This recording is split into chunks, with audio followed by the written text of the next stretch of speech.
What in this part of American history has really not been told, and that you're bringing to light for the first time? In this part of how does American history what's going on has really not been told, and that you're bringing to light for the first time? In this part. The first is that most people don't realize that enslaved people were sold before they were born. They were also sold after they died. And I think that's a piece of this story that has not really been talked about that much in very many history books. And to understand that valuation occurred, anticipating women's fertility, anticipating the health of their unborn children, and accounting for that in the records. And then also this sort of illegal clandestine market of cadavers that were sold to medical schools for anatomical research. When you think about all of those features and the value of the unborn, how would a woman be evaluated in her fertility? I mean, would it literally be said, well, she'll probably have this many kids? Was it known who she would have children with? Those kinds of things? Yes, sometimes planters deliberately forced or selected particular people to partner up. And I look at this as a form of non-consensual intercourse.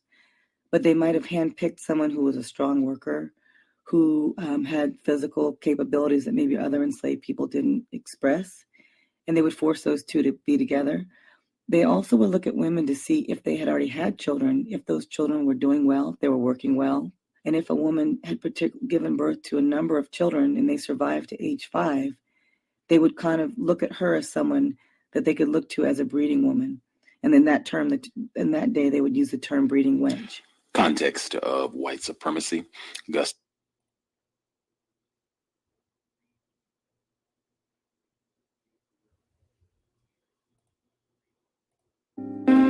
The word cannibal derives from Canibales, a Spanish name for the Caribs, a West Indies tribe that were reported by Christopher Columbus to be eaters of human flesh.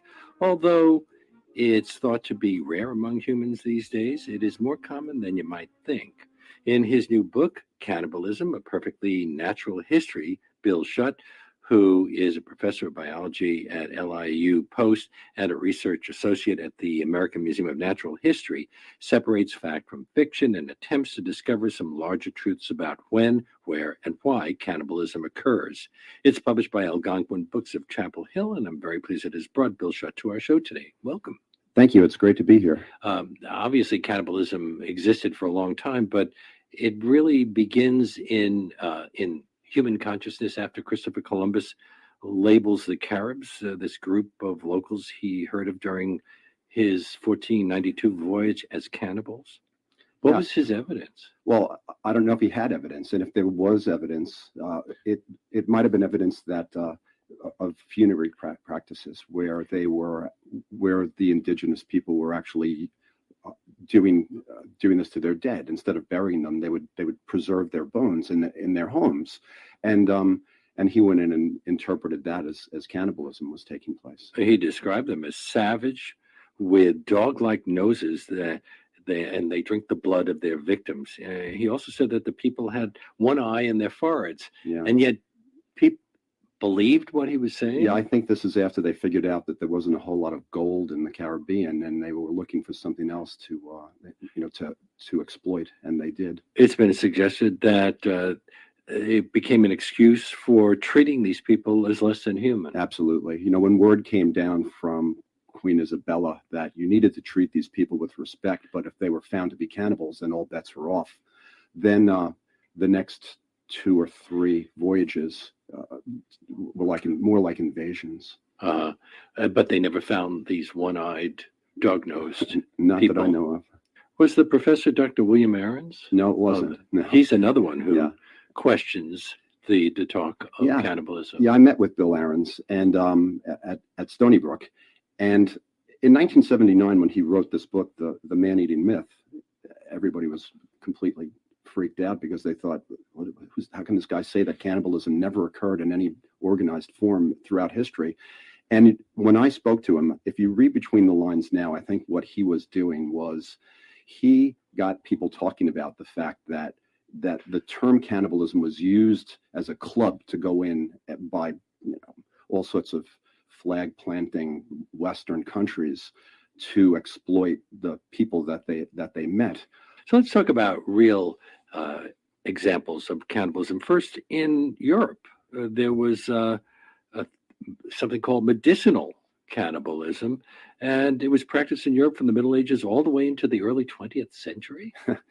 A huge surprise to me, especially given the cannibalism taboo, that every part of the human body was used in just about every country that you can mention in Europe for all sorts of purposes, whether it was grinding up the skull into a powder or applying fat to your skin and to your skin if you had a skin problem, and then consuming it for rheumatism and drinking blood for epilepsy. Now, why did they think that blood would cure epilepsy? You report that people would wait at executions to get the blood. Epileptics would wait at executions to get some of the blood. Yeah, I think this went back to Galen, the Roman physician, and his whole idea of the fact that there are these four humors, one of them being blood, that are incredibly important in any disease that you might get, and you needed to balance these. So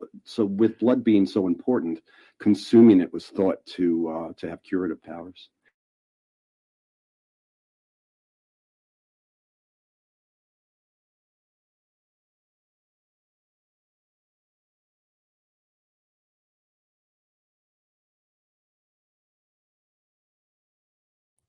What is good, my people? We are live back again with another live broadcast on the forecast. And yo, shouts out to you, Raw. What's going on, Raw?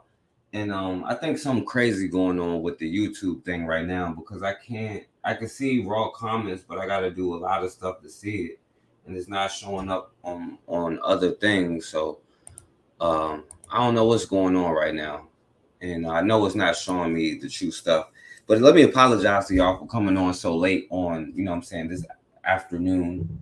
And I know a lot of y'all probably sleeping. Y'all will catch this on the playback. And that's all good, you know.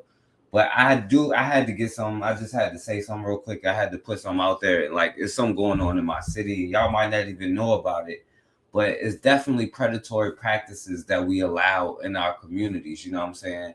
So, and I'm not going to be on here long today, you know what I'm saying? So, but it's something I definitely want to show. I know it's my fault. I be trolling a lot. I'm trying to get more mature, but you know, it is what it is. But I thank you, Raw, for coming. You know what I'm saying? I appreciate it. You know what I'm saying? And I don't really want to go back through it. And I do want people to see this. So, you know, hopefully y'all catch it on the playback if y'all come.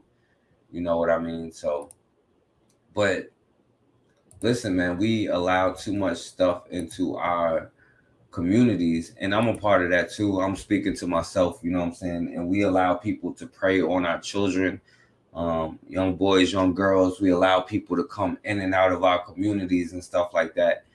And in my city right now, you know, it's kind of a controversy going on with this politician, you know what I'm saying, who has done a lot of stuff. So let me go ahead and just show y'all before I can just show y'all how the story played out, you know what I'm saying? And how the lack of protection in our community is a problem, you know? All right, so before I do that, if anybody want to come on and talk about this, because I want to be, I don't want to be too long. Well, I got time. Y'all don't got time. And like I said, I apologize for coming on so late. So let me get to it. But if anybody want to come on, something going on with my chat, and I can't see raw comments on one platform, but on another I can. So I don't know what's going on.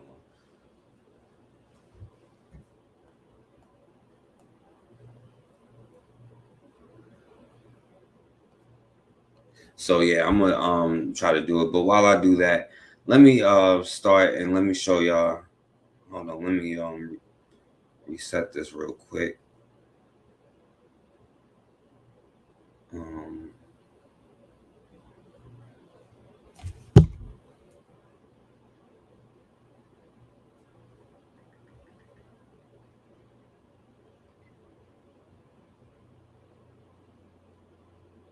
All right, my bad.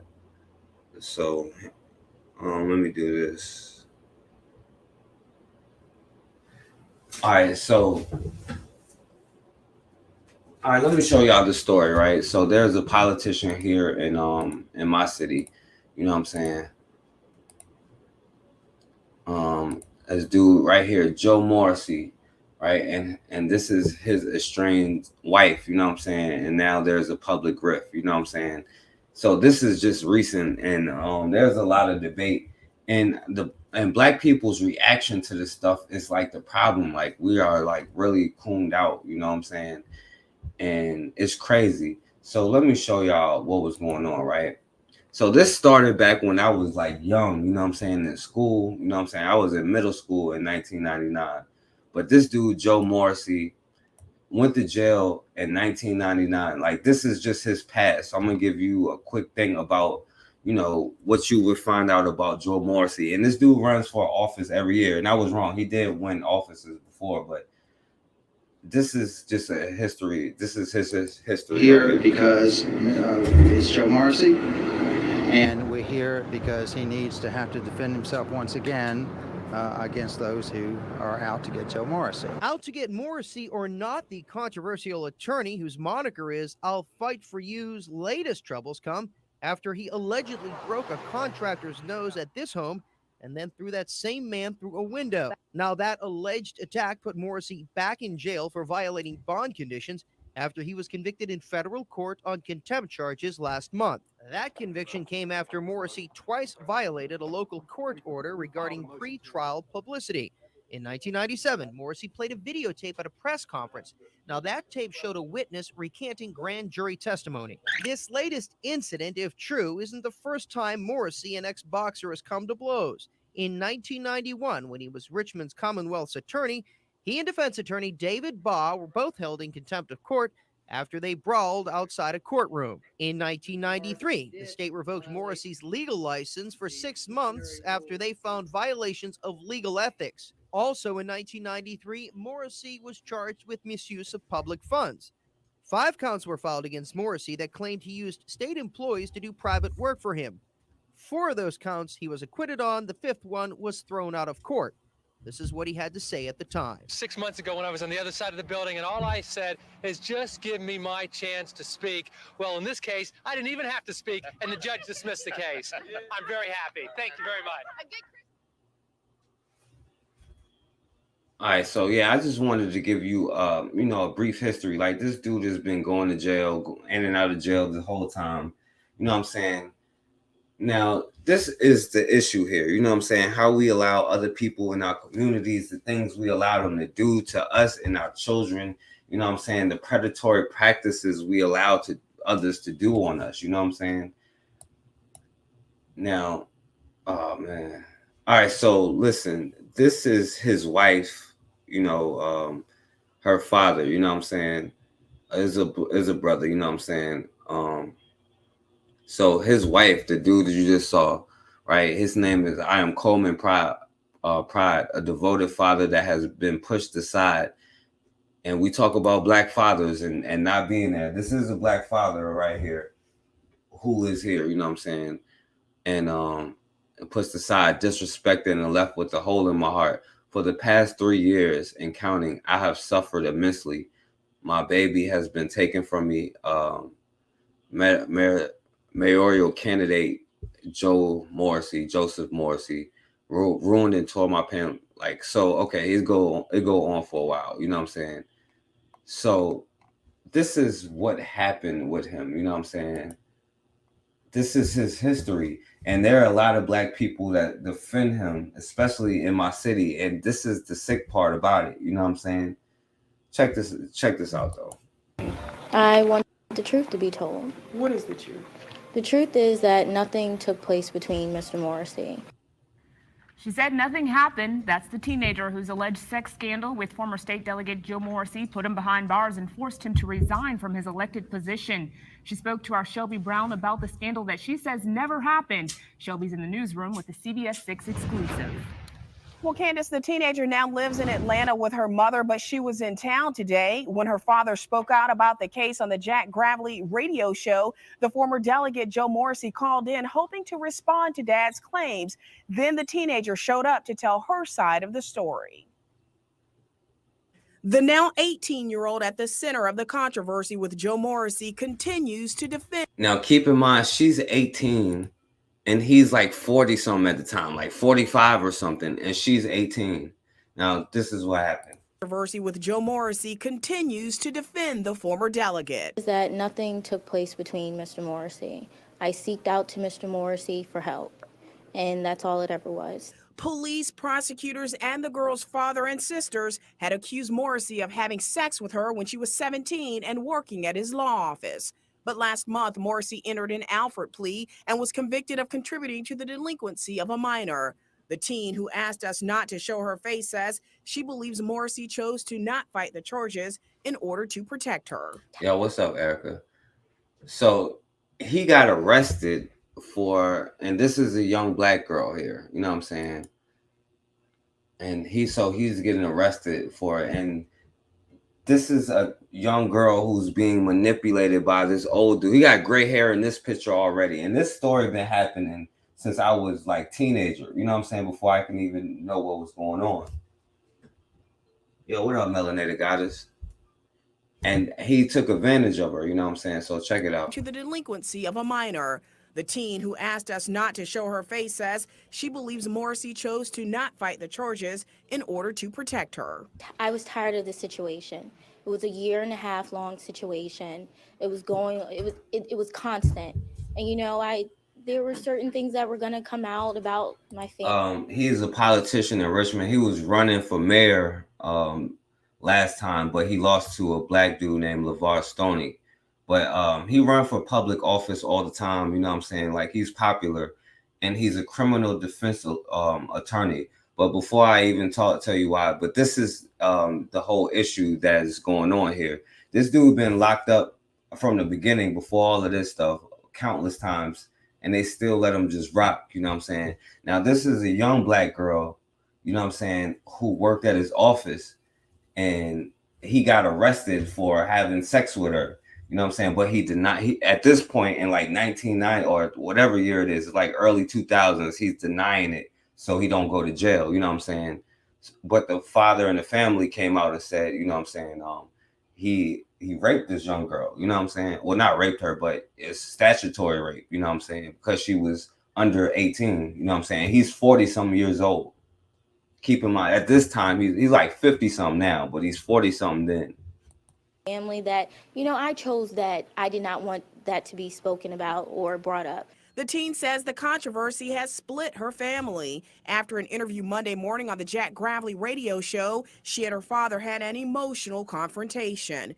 Shortly before, though, she told CBS 6 News about her current relationship with Morrissey. Right now, I would say it's a friendship. I don't speak with him often. I call here and there to check on him, see how he's doing, how his spirits are going. Like I said before, in a way, I kind of hurt for him a little bit. Now, asked a few times about her pregnancy today, the teen declined to comment. She said she... No, I want you to pay attention to the... Asked a few times about her pregnancy. The teen declined to comment. At this time, he's denying the baby. You know what I'm saying? Because it would be statutory rape. You know what I'm saying? Yo, what up, Bawana? What up, Bakari? I feel what you're saying, Bawana. I feel what you're saying. And that's the point. But the black community, especially in my community, there's some issues going on here. You know what I'm saying? Because there's an actual debate about this dude here, about what's going on. Because I'm going to get to eventually like what's going on right now. So I'm going to be quick through this so y'all can see. Times about her pregnancy today, the teen declined to comment. She said she's working to put this whole thing behind. Yo, and Raw, that's the thing. I understand, you know, and there's no excuse for like people who do that. But keep in mind, she is like 16, 7. Well, she's 17, and I assume earlier. That's just me. But it's 17 for sure. You know what I'm saying? This dude is 40 something, and she's working at his office as an intern. And so I'm gonna let her say this one more time about the pregnancy thing. Now, asked a few times about her pregnancy today, the teen declined to comment. She said she's working to put this whole thing behind her. As for Morrissey running again for his seat, she says she hopes the election turns out the way he would like. Candace and Bill, back over to you. All right. Okay. All right. So, okay, hold on. This one is messing up. I had it already set up, so I didn't have to go through all of this. All right, so you see that this young girl is pregnant, and the father and everybody came out and said that it was Joe Morrissey, and so he ended up facing charges for what he did to this young black girl, right? Yeah, I mean, it gets crazier and crazier because it's our sickness, it's our mental sickness, and our failure to protect any damn thing. So, all right, so this says, and this is 8 years ago, if convicted of felony, Joe Morrissey's career is over as a delegate, or so they say. Surveillance video of a Henrico lawmaker accused of sex crimes against a teenager being booked inside the county jail. Now, this video shows Delegate Joe Morrissey being fingerprinted and booked this evening. He's accused of having an inappropriate relationship with an underage girl who worked at his law office, and prosecutors say text messages and graphic pictures helped them build their case. CBS 6 News broke this story last summer, and tonight we have team coverage of the new indictments. In just a moment, our Tracy Sears will tell us why Morrissey's lawyers say the special prosecutor is out to get him. But we start tonight with our John Burkett to tell us what happened after Morrissey was booked tonight. John's live outside the courthouse. John?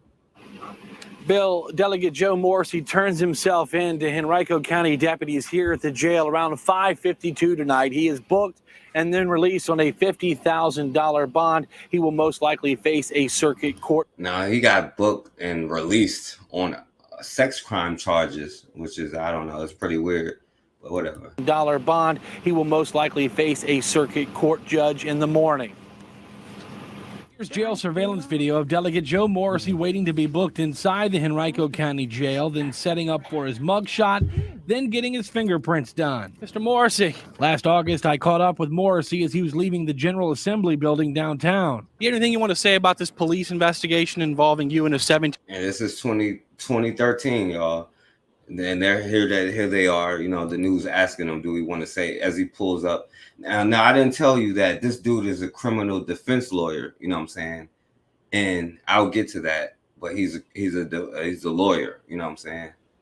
Downtown. Anything you want to say about this police investigation involving you and a 17-year-old girl? Don't know anything about it. But a special grand jury Monday decides he did know about it and indicts him for 4 felonies and a misdemeanor, accused of sex crimes involving a 17-year-old girl that worked at his East End law firm. Essentially having sex with her at his law office while she was an employee.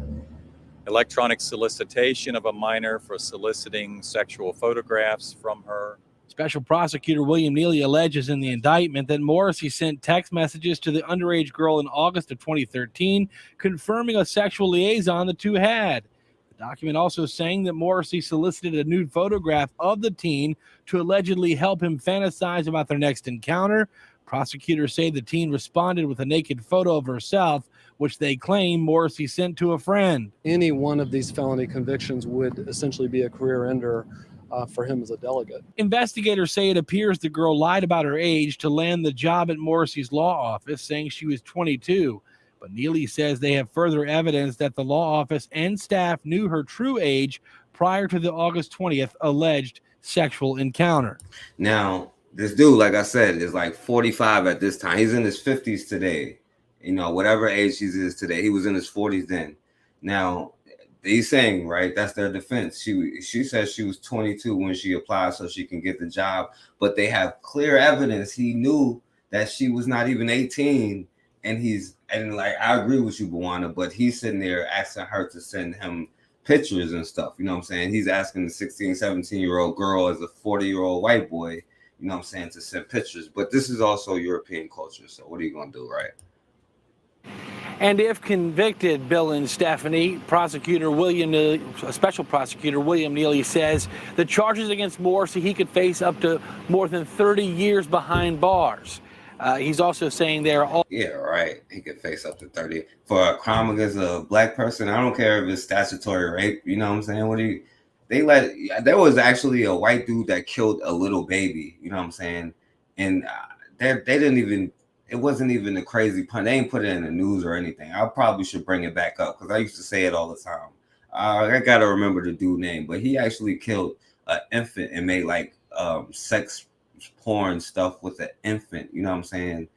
And I don't think he killed them, but he did the sex porn stuff with an infant, you know, and he just got like a slap on the wrist. You know what I'm saying? But this dude talking about some 30 years, you know what I'm saying? Says the charges against Morrissey, he could face up to more than 30 years behind bars. All right, so let me go to this, man. All right, so he got arrested. He spent a night in jail, charged with forgery and perjury. Now, this is the thing here, right?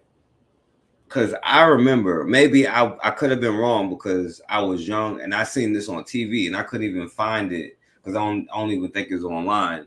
But I seen her parents with the dude, you know what I'm saying?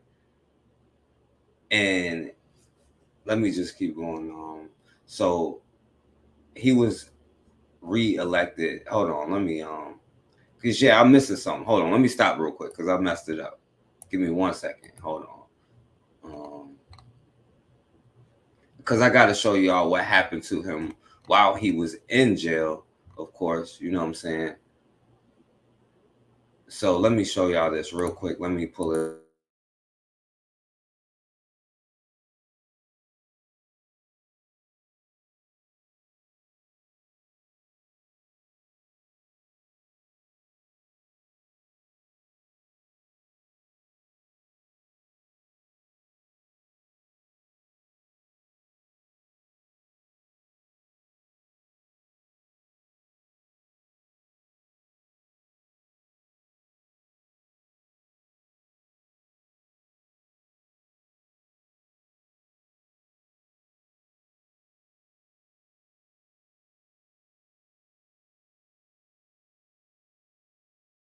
Charged. Okay, so he was spent a night in jail. All right, so let me play this next one because I almost had it out of order.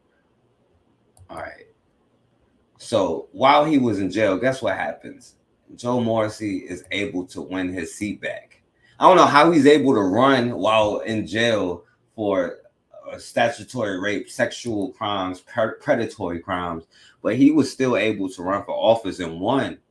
And do you know what the debate between black people is? Like, oh, well, I don't know how many people knew about this, right? But because he's a criminal defense lawyer, I've met people myself. I have people I know, you know what I'm saying, who I talk to about life, you know what I'm saying?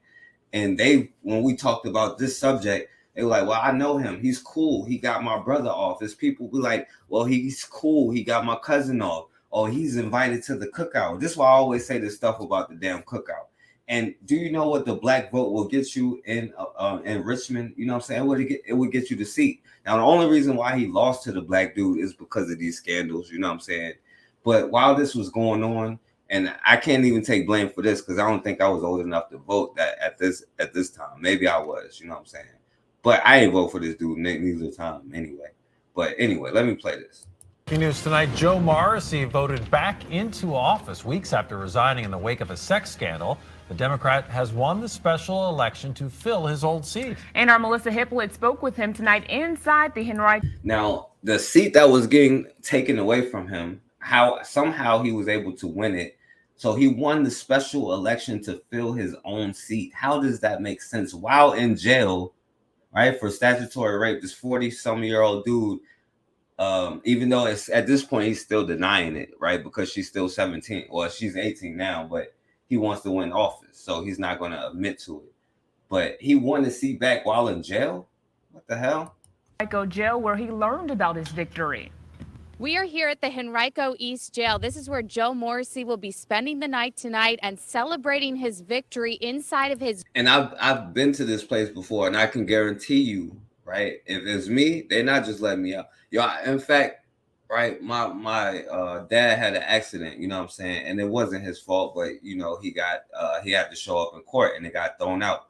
But while we was waiting, we seen Henrico Courts. I seen Henrico Courts with my own eyes. It was a racist white bitch that was sitting up there. You know what I'm saying? I seen her, a brother, he had a gun in the car, and then he had like 4 people in the car, including his mother. But the gun was licensed to his mother, but she didn't have it on her. And so it was hers, and she showed up in court to claim it, you know what I'm saying? But the judge was like, no, you know what I'm saying, blah, blah, blah, you need to do this. Every black male that I seen go up there got sent to jail, no matter what it was. That a lot, like a couple of them, like I'm not going to act like all of them was perfect, but a lot of them was like small things.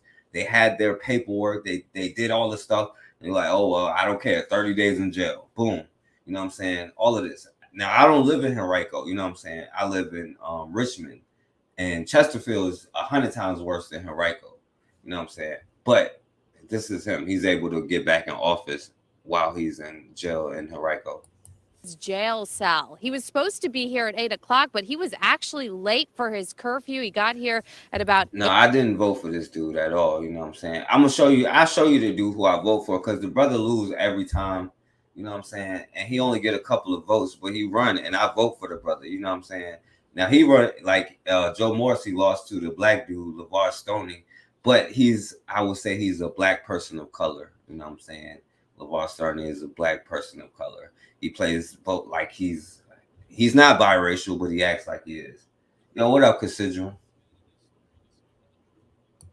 8:05, we were the ones to tell him about his victory. Right after we shared the news with former Delegate Joe Morrissey that he had emerged victorious in the special election for. Now this looks like a dude who's supposed to be locked up. He's sitting in the jail in the hallway on the phone in the suit.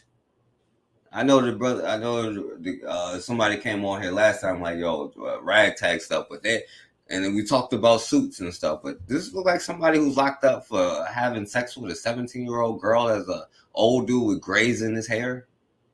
In the special election for his seat, calls started pouring in.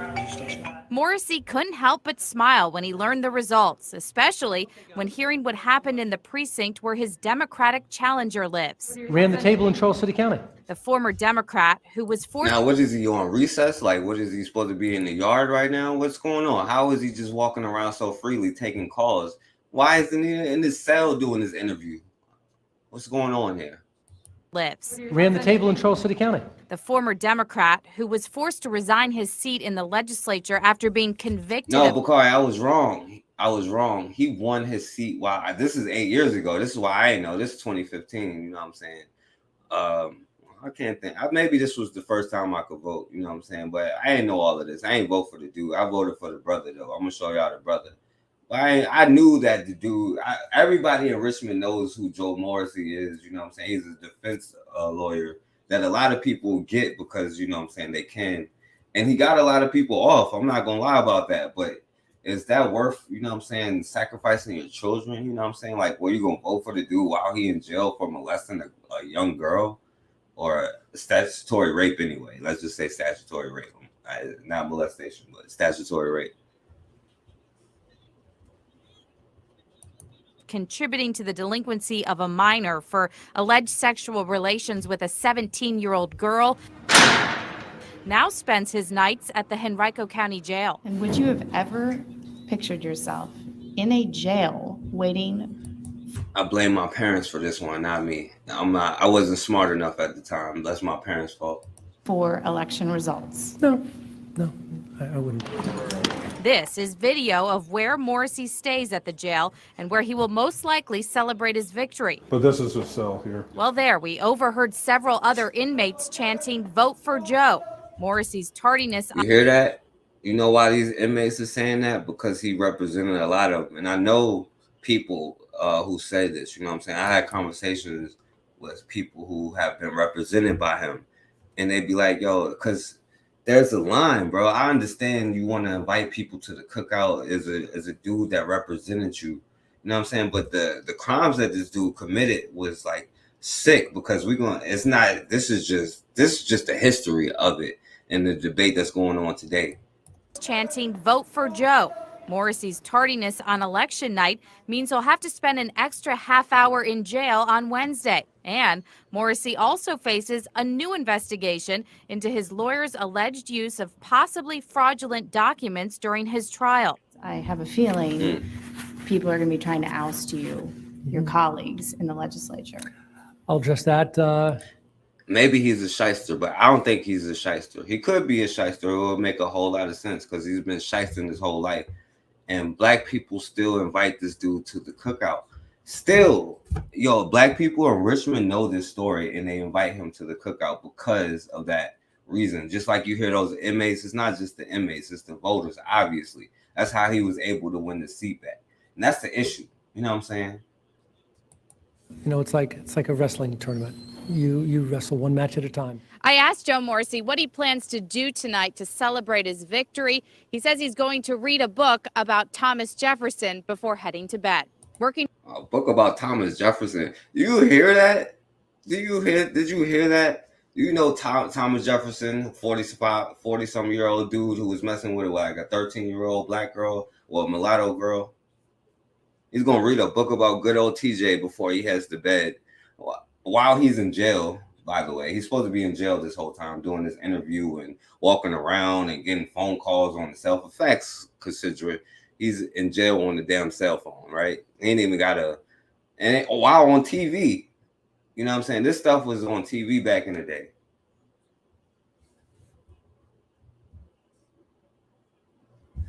This is disgusting, right? And you are a prophet, Buwana. You are a damn prophet, but we ain't got that far yet. All right, so this is your guy here. Maybe he's a shyster, maybe not. But these Democratic representative here at the Capitol in Richmond, Virginia. So he was a lawmaker despite being jailed for a sex scandal with teenager. Has been indicted on 4 new felonies, right? For forgery and perjury. Now, this is where we come in, right? And the parenting that I showed you the father, I'm going to show you him again, right? And this is Coleman Pride. And I did see this on TV and I ain't even showed the pictures, you know what I'm saying, of I ain't even showed the pictures of the family, all right? Let's just say, quote unquote, the family. But this is her father. And her family is the ones that put him on blast, that got him in that situation in the first place. So let me say he faces up to 10 years on each count if convicted, which he wasn't. He's fighting Joe, which is why you heard all of those black people in jail talk about vote for Joe and all of this stuff, you know what I'm saying? But okay, let me see where the part is. All right, he accepted the misdemeanor conviction to avoid trial on charges of taking indecent liberties, indecent liberties with a 17-year-old, child pornography when she was sending him naked pictures, soliciting a minor, and obviously they had evidence, you know what I'm saying, that he knew that she was 17, right? So they put him in prison, you know what I'm saying, blah, blah, blah. I'm trying to get to the part. I should have had it already. So his colleagues didn't give a damn, you know what I'm saying? All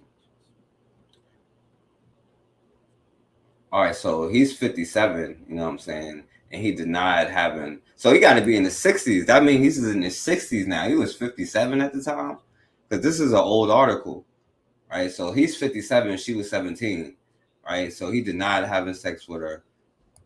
It's something about her parents, you know what I'm saying?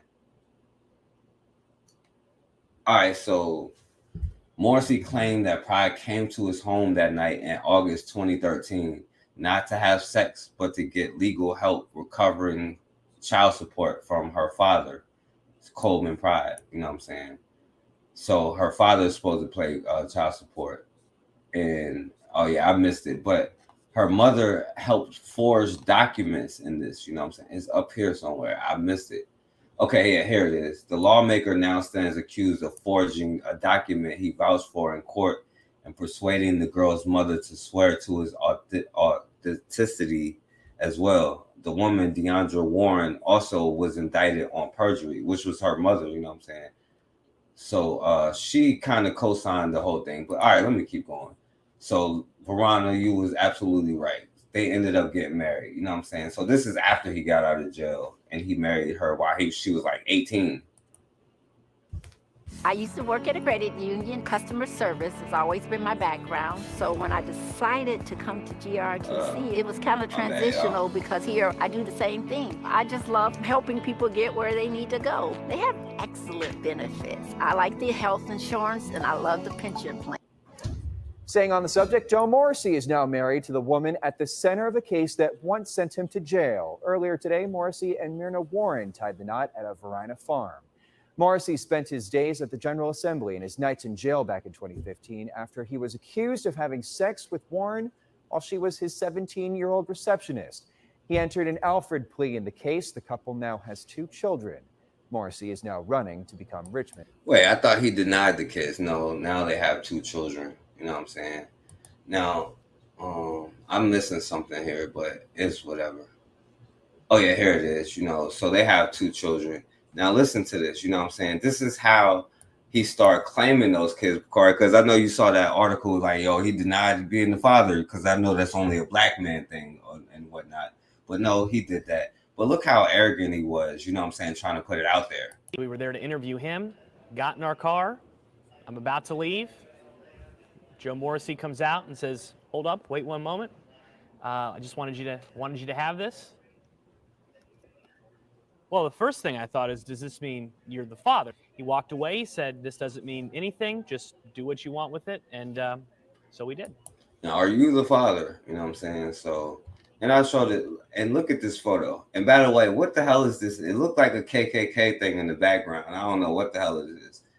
But yeah, the photo showed Morrissey and his former employee, which is another thing, which is, you know, whatever.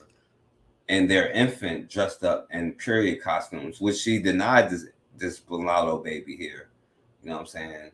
But what the hell is this thing in the background? It looked like a KKK thing in the back. And she's just sitting there. That's a little bit weird. You know what I'm saying? Yo, you right, Bawana. You right about that. So, you know, after the case and he won and all of that, after the Pride family drama, after Joe Morrissey's conviction was tossed out by Henrico Court. And let me tell you this, Henrico Court is not tossing out stuff for it. If I get pulled over and they find anything, they ain't just tossing it out. I'm telling you right now, Henrico County, Chesterfield County, you don't want to get caught out there. But, you know, if you're a 40-some-year-old white dude impregnated a young black girl, is okay. So apparently, and the article is gone now because it's from years and years ago, you know what I'm saying? And they got into a fight coming outside the courtroom, you know what I'm saying? And, you know, the young sister tried to come. So yeah, eventually he admitted it, you know what I'm saying? He admitted to his statutory rape. And the look back charges that Bill Cosby had to face don't come to him. So controversial politician Joe Morrissey says he is the father, admitting over the radio. You heard that, Bukhari? Controversial politician Joe Morrissey says he is the father, admitting over the radio to fathering the child of his former underage secretary, Myrna Pride. Rob Desir is in the newsroom with that audio and tells us what this means for Morrissey legally. Rob? Yeah, Candace, it's a question a lot of people are asking. Morrissey was prosecuted and pled guilty to a reduced charge after his relationship with the underage staffer. He spoke this morning as a guest on the John Gravely radio show. Take a listen to this recording. I got up in this morning and the first person I kissed was Chase. Your baby. My baby. Your son. My son. I don't walk away from anything. Your son that you had with this young. Now, we heard this whole time of denying this baby, you know what I'm saying? And this is who black people defend, you know what I'm saying? This is crazy. And now he just has the audacity to just say, now, if y'all tell me he's a shyster, I wouldn't even be surprised. But if he's not, then I don't want to hear it's only them, you know what I'm saying, who be doing the shyster. But it's us who allowed them to come in and harm our children like it's nothing and it's sick, yo. Was Chase. Your baby. My baby. Your son. My son. I don't walk away from anything. Joe, have you ever admitted that publicly? Your son? Everybody knows that Chase is my boy. Now, you can hear the whole clip of him on the Jack Bradley Show on WTVR.com. Now, since he was charged for his relationship. Now, he probably like 62 and she's like 19 here in this picture, and them pushing their baby, you know what I'm saying? And this looks like Northside somewhere, Richmond, doing an event or something. Relationship with the girl. We wanted to know if he could be in trouble after this realization. Here's legal expert Todd Stone. Since this case is resolved, double jeopardy prevents the prosecutor from bringing back any other charges regarding that specific conduct. So it would have to be based on something new, like, for example, if he made a statement under oath, then that could potentially bring a perjury charge or something. Oh, man. Morrissey has scheduled a press conference tomorrow to talk more. Now, everybody in Richmond knows this, and I still have to argue with black people, and they be like, yo, get out there, vote blue, you know what I'm saying? Joe Morrissey is running for blah, blah, blah. Now, last time it was a brother running, but he was a black person of color, you know what I'm saying? No disrespect to him at all, you know what I'm saying? When it comes to like taking like the Confederate monuments down, we got to listen to both sides kind of black men, you know what I'm saying? But, yo, our community does allow this thing far too often, where we allow them to come into our communities. So after coming clean, do you know what happens to him? I can give you all a guess, you know what I'm saying?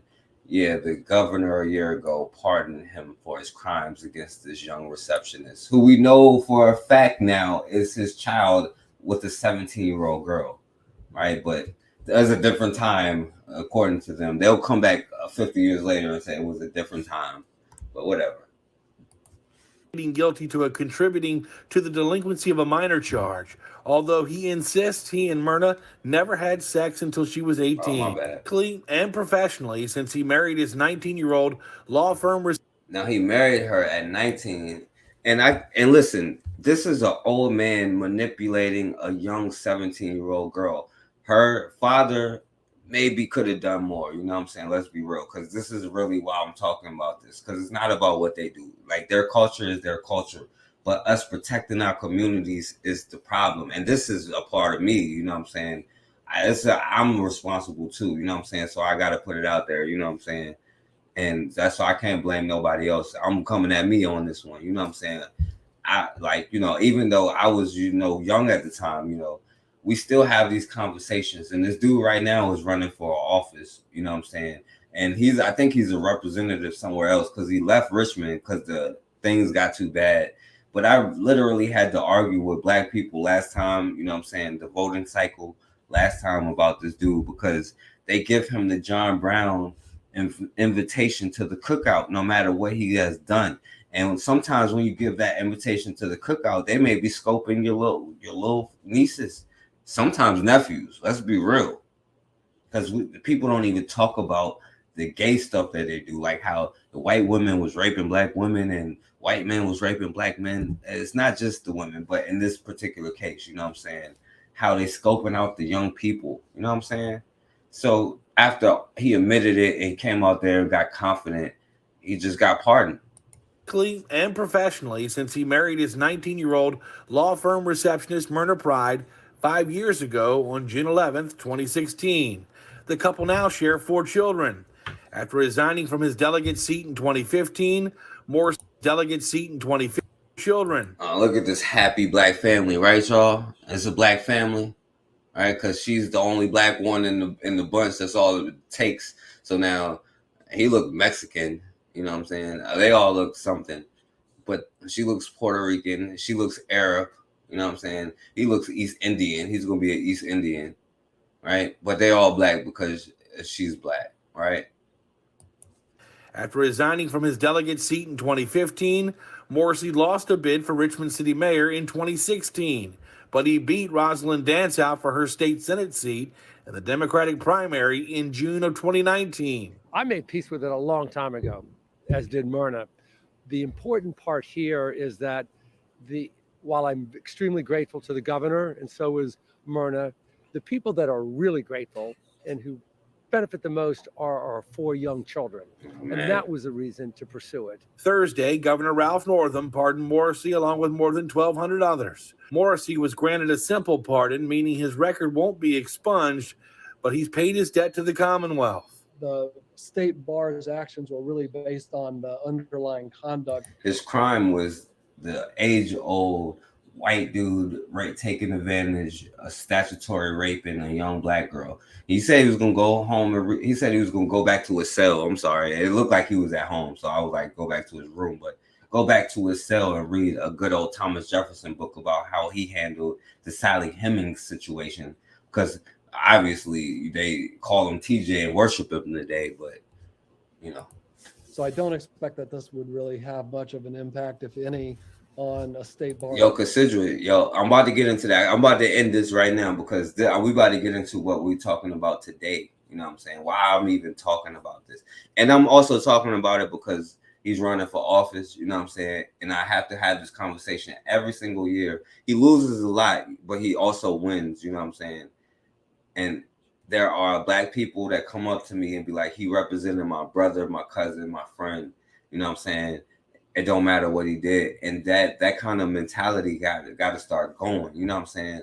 At some point, I'm drawing the line right here. You know what I'm saying? So let me play this, and then I'm gonna show you what you was just saying while I'm even talking about this. Action. Morrissey lost his law license for a second time after pleading guilty to contributing to the delinquency of a minor charge, although he insists he and Myrna never had sex until she was 18.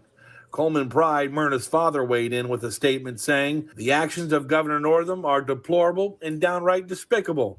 As a pediatrician who cares for children and also a father of a daughter himself." This is her father speaking.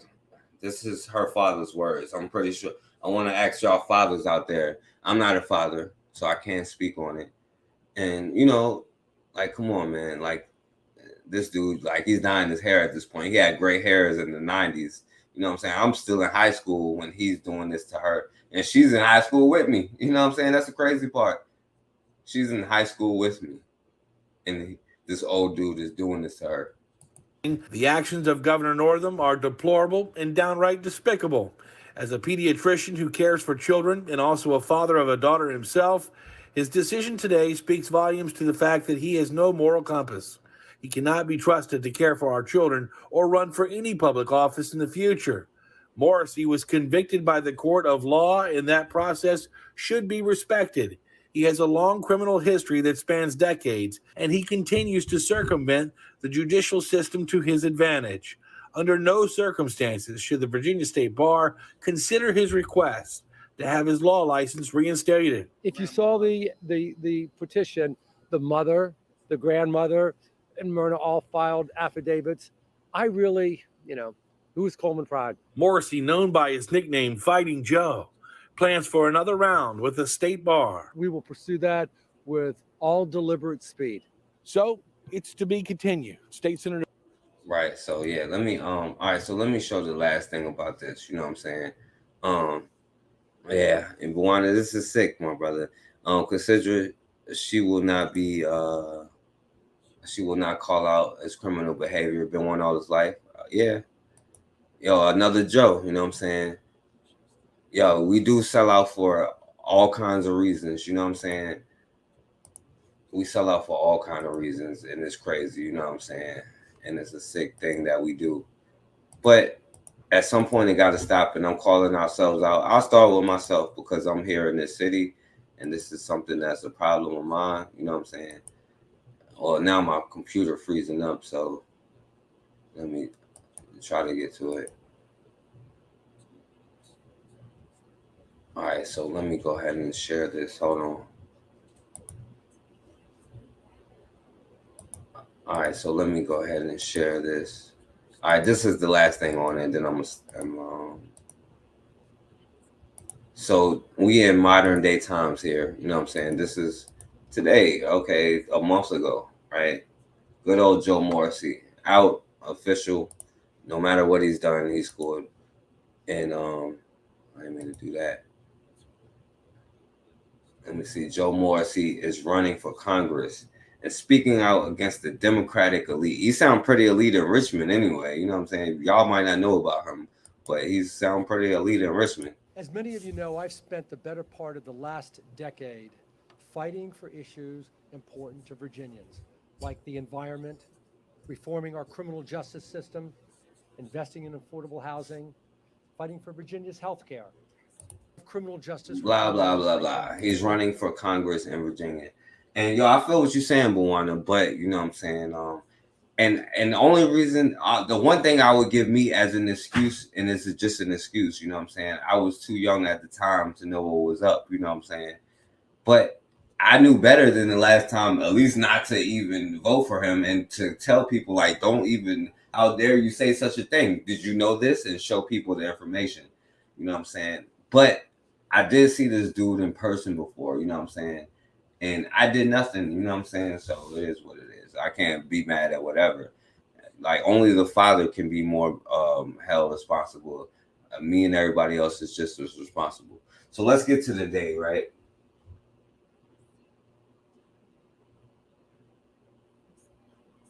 Yeah, that's why I don't take us serious. Yup. And we voted for him too, you know what I'm saying? So this is the sister today, you know what I'm saying? This is her today, you know what I'm saying? Shouts out to the sister. And I can't click on this, you know what I'm saying? So she is putting him on blast. So this was the debate today, and there is a lot of black people taking up for him. So I'm gonna play her telling y'all what happened, you know what I'm saying? Reading her comments. This is what the young sister who was just taken up for her when she was 17, 18, 19. But now that she's a grown-ass woman and understands life a lot better in her 30s, you know what I'm saying? Now she can call him out for the things that he has done, you know what I'm saying? And now there's a big argument on like Facebook with people in Richmond, you know what I'm saying? And, you know, they're talking about this sister and everything that she did, you know, and again, I'll show her again. She's a pretty sister, you know what I'm saying? Shouts out to her, you know? And she's in her 30s now, so she's able to call them out. And these are her and their kids and stuff like that. So I'm gonna let y'all play and listen to everything he's been doing.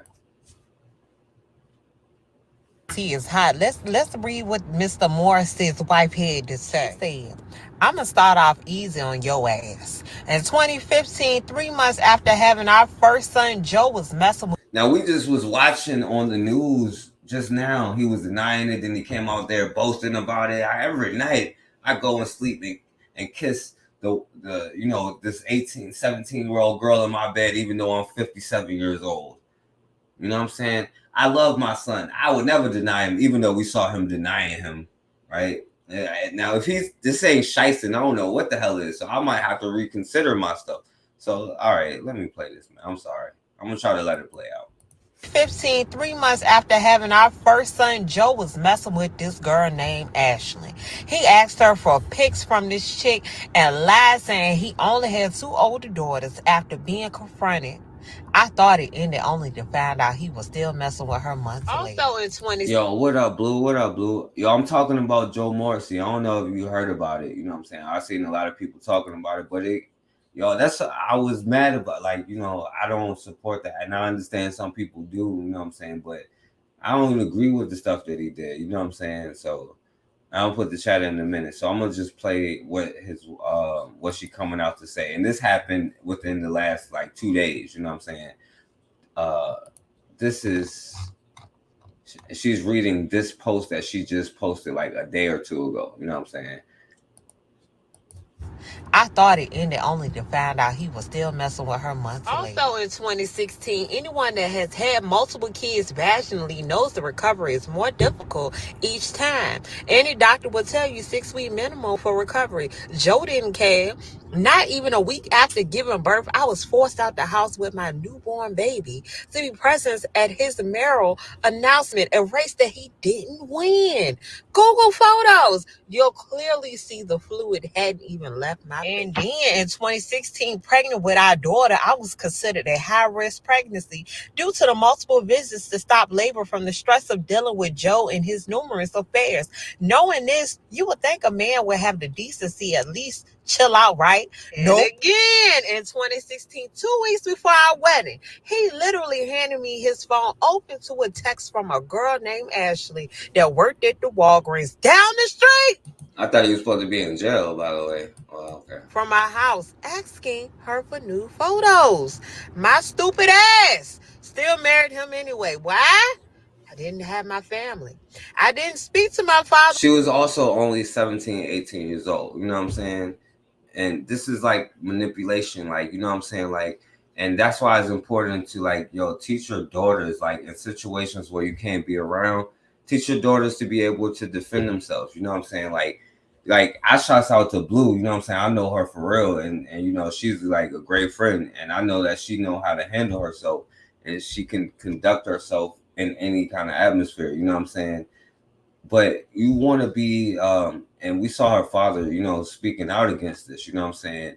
But now that she's a grown woman, this is what she has to say.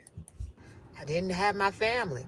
I didn't speak to my father or my sisters, and the whole time they were doing nothing but trying to get me to open my eyes. And a damn again in 2016. If you live in the I just was showing y'all like she got into it with her family when they dismissed the case, when they let him out of jail. But I was showing they were saying that her family, like her family kind of co-signed it, but I may have been brainwashed at the time because I only saw it on TV. That's why I couldn't find it. But they was like together and taking photos. They had the wedding where the family was together, and they were saying like the family took payments and stuff like that. But maybe I was being brainwashed because I can't find it now. You know what I'm saying? So I don't know.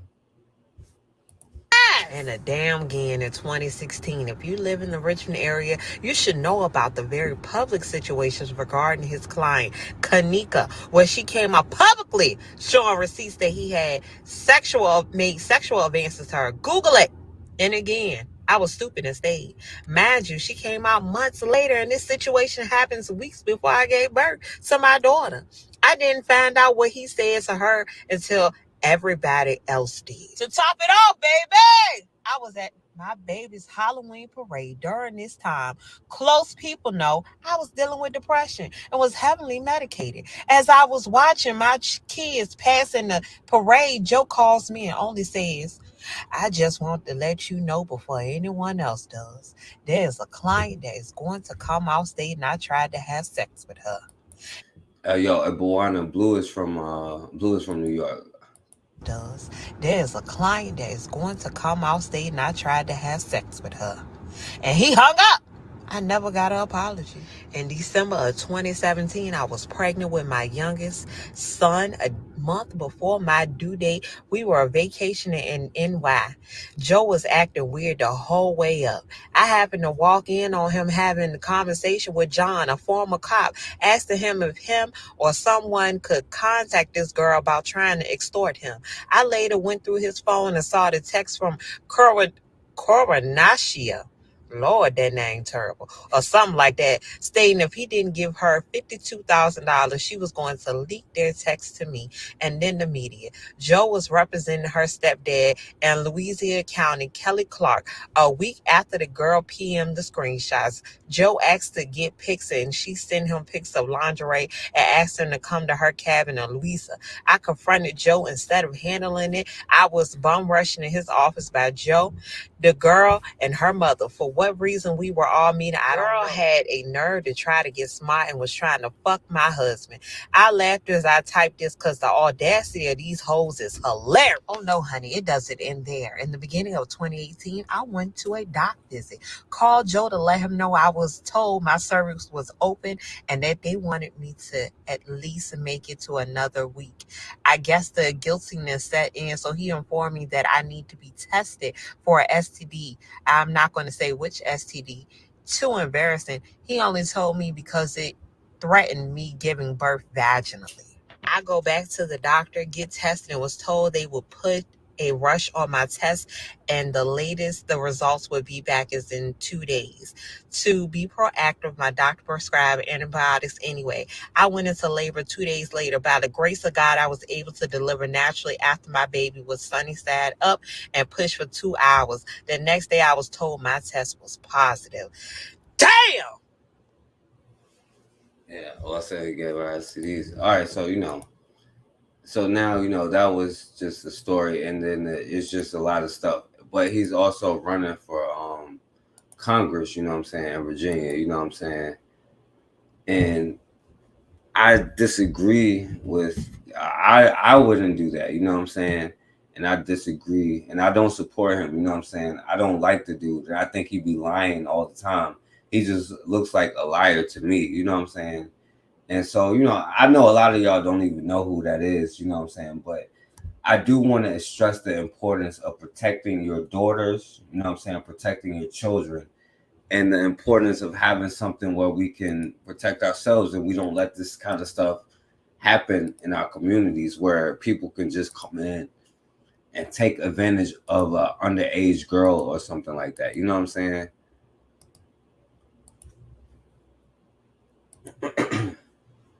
And I think it's important to, you know, not just allow certain things to happen. And I do think that she was taken advantage of and stuff like that. And, you know, I just don't support him. You know what I'm saying? Like, and that's just real. And I, you know, I had to do that because I've seen a lot of black people just the way that we talk. And I don't like the kind of, like, I'm gonna be real, the coon stuff that we say, like, well, we think that there's somebody that needs to come to the cookout when really they take advantage of us and they use us and they try to play us. Like, the dude have a sick history, you know what I'm saying? And we have a sick history of inviting people to the cookout who loves us and all of this stuff, you know what I'm saying?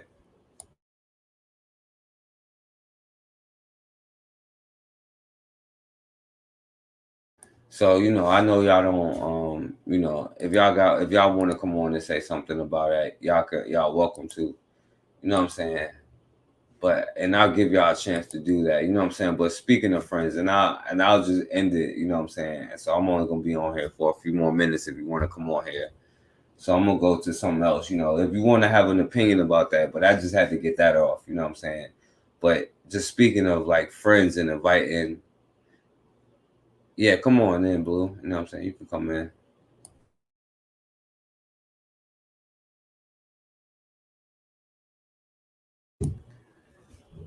Yeah, you can come in, Blue. So yeah, if you want to chime in on that, you know what I'm saying? But that's all on that one. You know, let me show this though.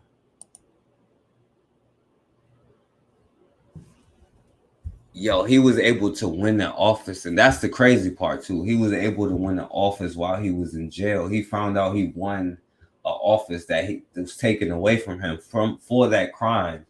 And, you know, the young sister stood up for him when she was like 17, 18. But now, you know, it's a different story. You know what I'm saying? But, you know, shouts out to her. And I'm only, like I said, I only brought it up because I see it as a big argument and stuff like that today. And there's a lot of people in, you know, my city that have something to say about it. But yeah, I understand that some people, like, you know, he represented, you know, my family, you know, or my friends or whatever, you know what I'm saying? But like, for real, like, that shouldn't be enough to excuse like the crimes that he's done, you know what I'm saying?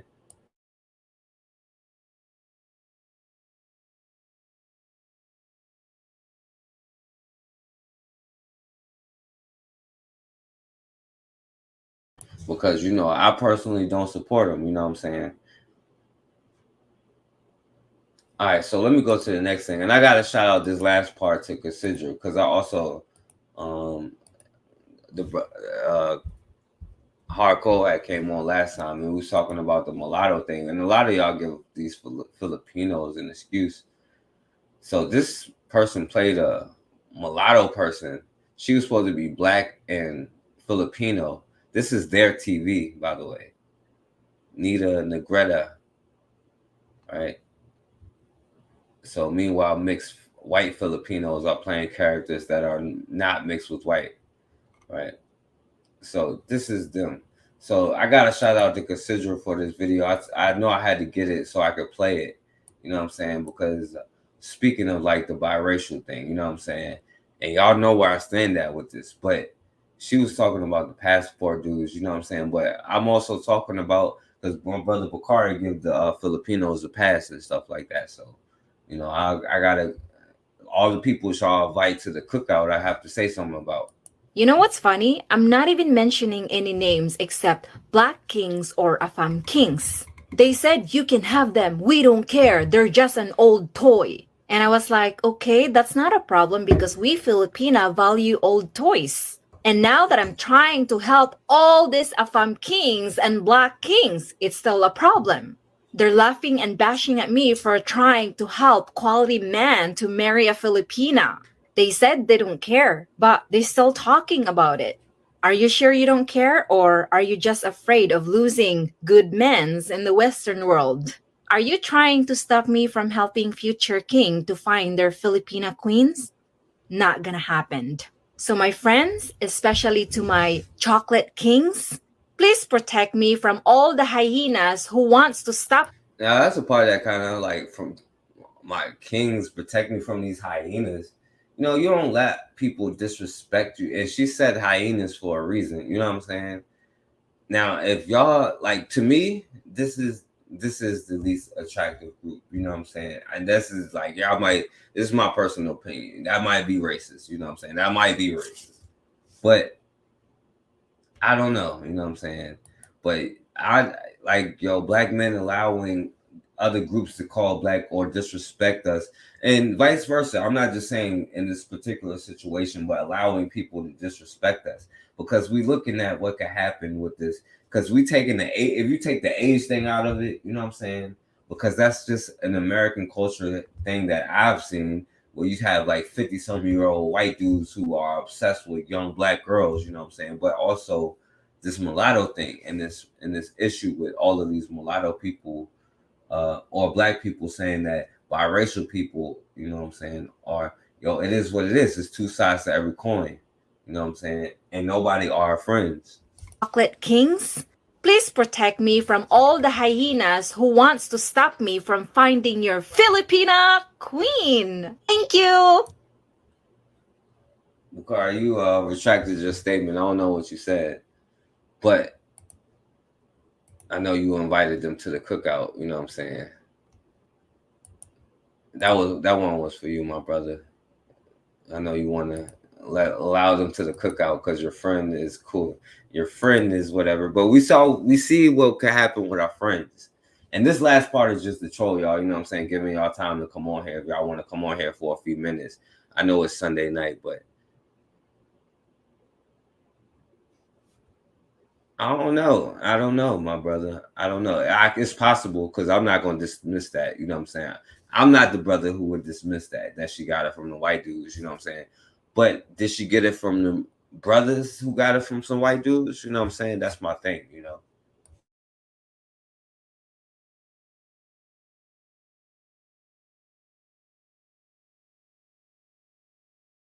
Yo, but a lot of brothers is mail ordering brides. And I got a shout out to Considra for that one, because she showed me a couple of things that I'm showing y'all, you know what I'm saying, just to give y'all some time. So I'll show the next thing, you know what I'm saying, if y'all want to come on here. I'll let Bakari pass on the Filipino thing. Y'all cookouts is infiltrated Buwana and Bakari, you know what I'm saying? That's why y'all speaking up. And my theory is still correct, you know what I'm saying, when Hardcore came on here. Oh man, here go Considra right here. Yo, what's up, Considra? You hear me, Considra? You on mute? Okay, I had to. I'm sorry. I had to turn you off for the man forecast. I have never seen anything like this in my life. This is why, and I'm going back to that senator or Congress or whoever this creep is. But my thing is, yeah, Joe Morrissey. Yes. Can you imagine her life right now? This was a 17-year-old, and he was what, like a senior citizen almost? Disgusting. Seriously. And the way he treated this baby. And my thing is, where was her family? Why is it that we cannot protect our children? This man has been a predator, sounds like his whole life. Look at her children. I wouldn't be surprised if he was touching on them little babies. I'm serious. Because it sounds like he was just out there. You're supposed to be in jail and you got on a suit. You walking around the hallway with a cell phone. So he looked like he was still working. He didn't look like he was an inmate. Where was the blues at? And then for us to still back him? What is going on with us? Why is it that we can never do the right thing, do what we need to do? Everybody, we are like the laughing stock of the world because Black folk are dealing with so much mental illness. We cannot protect our men. We cannot protect our women. We don't protect our children. We let foreigners call them all kind of names. We let predators sleep with our daughters. I mean, if this dude can run, you remember Andrew Gilliam, who was caught with the man doing the drugs and all. Now, why can't he run for governor? If you got this predator running who's raping babies and then marrying them, and that's why he married her, because he didn't want her to testify against him. You know, like get mad and testify. So that's why he married her. But he, you know, he did what he did, covered his. So we ought to let go and tell, you know, we need to let Andrew Gilliam back in. If this is what you can do, you can run for office, you can be up on charges, be in jail, and still win. That is crazy to me. That makes no sense. Who voted for him? Black people, right? Just like we did with Biden. Biden has been the worst to Black people. He has done so much dirt to Black families ever since he's been in office. Told Black people, I don't want my children to go to school. I don't want my crackhead son to go to school with your decent children. We didn't want his crackhead son to go into school with our children anyway. So he did us a favor. So thank you very much. But then he told us he didn't care what they did to us, that if we got in trouble, that we was gonna have to, you know, pay and all this stuff. He was never somebody that I would have voted for ever. And for Black people to go out and run out and vote for this man, that's what it just is. It's so disgusting. I'm sorry, it's just disgusting. I'm sorry, it just makes no sense. And then you had the little Filipino. Now you got the little Filipino talking about calling Black women hyenas. Not one Black man stood up for Black women. What's going on with that? Y'all so busy wanting these hoes, and that's what they are, because you can go over there and sleep with them in the same night. You can get coo in the same night. Now if you getting it from her the same night, who else got it from her in the same night? But you don't care about that. But Black women toxic. And we everything that you're going across the water to get. That's what you said. But you will leave a Black woman, a queen, a 10 to go and dig in the garbage. And you know how nasty Philippine is, right? Have you ever been there?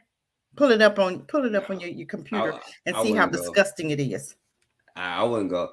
They would call me racist for this statement. I probably shouldn't say it, but like that is like, I think it would smell. You know what I'm saying? And that's probably wrong, but it's Filipino is you got toilet, you're pooping in the middle of the street, you're pooping on the side of the street, you poop. They don't care. They just squat. That's what Filipino is, very nasty. And I'm not, when Trump called Africa shithole country, he could have said that about Philippines, and that's exactly what it is. But you want to sit up there and leave a queen, a Black woman, and go over to a dysfunctional nothing that you can get the poo-poo from the same day. And come on now, we got to do better. I'm serious. What are we leaving to our children? That's the question. What are we leaving to our children? This is very scary. Very scary. Okay, I'm done. I passed the mic. Yeah, I agree with everything that you said just now, Cassandra. You were spot on. And I want you to stay on, because I want you to talk about Rome in the bush, because I was talking about our children, and it's like two things that you showed. But you know, I know Bakari hadn't been to the Filipino. He probably gonna get his passport too. So what up? What's up, Bakari? Hey, Bakari. I've never been to the Filipinos, but I'm not mad with that Filipino woman for calling Black women hyenas until Black folks get mad with Black men, because that's where she got it from. Well, and if we can't be honest about they get this nonsense from Black men talking on YouTube, there ain't no need to even. That's why I say I don't hardly listen to nobody on YouTube no more. YouTube, shit, Black YouTube is bad as rap music and damn TV. That's why I say I don't hardly listen to it no more. Now, me personally, when I say I can't be mad, I'm like, fuck her, right? But she get that from Black men. Is all over YouTube saying these things about the Black manosphere.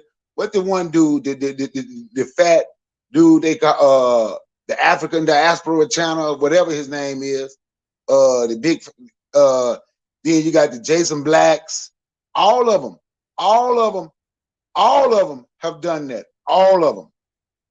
Way before that Filipino woman did.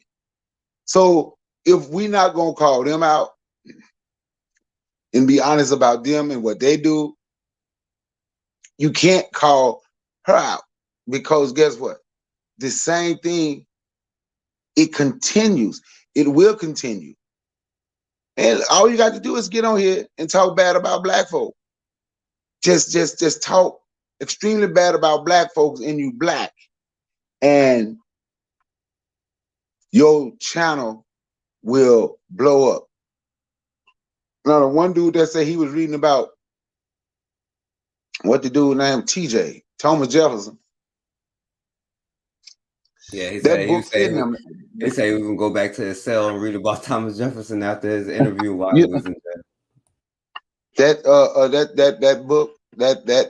book fit him. They did the same thing. Now, I'm gonna tell you something. I went to jail one night. I 24 hours. Actually, I was finna beat this dude ass. He called the police on me. He threatened to jump with my wife. We were engaged at the time. She was pregnant with my son, with my one son that she lost. She was pregnant with, and he told her she'll beat the babe out of stomach. So I went to whoop his ass. That was a black dude. So, but he called the police on me.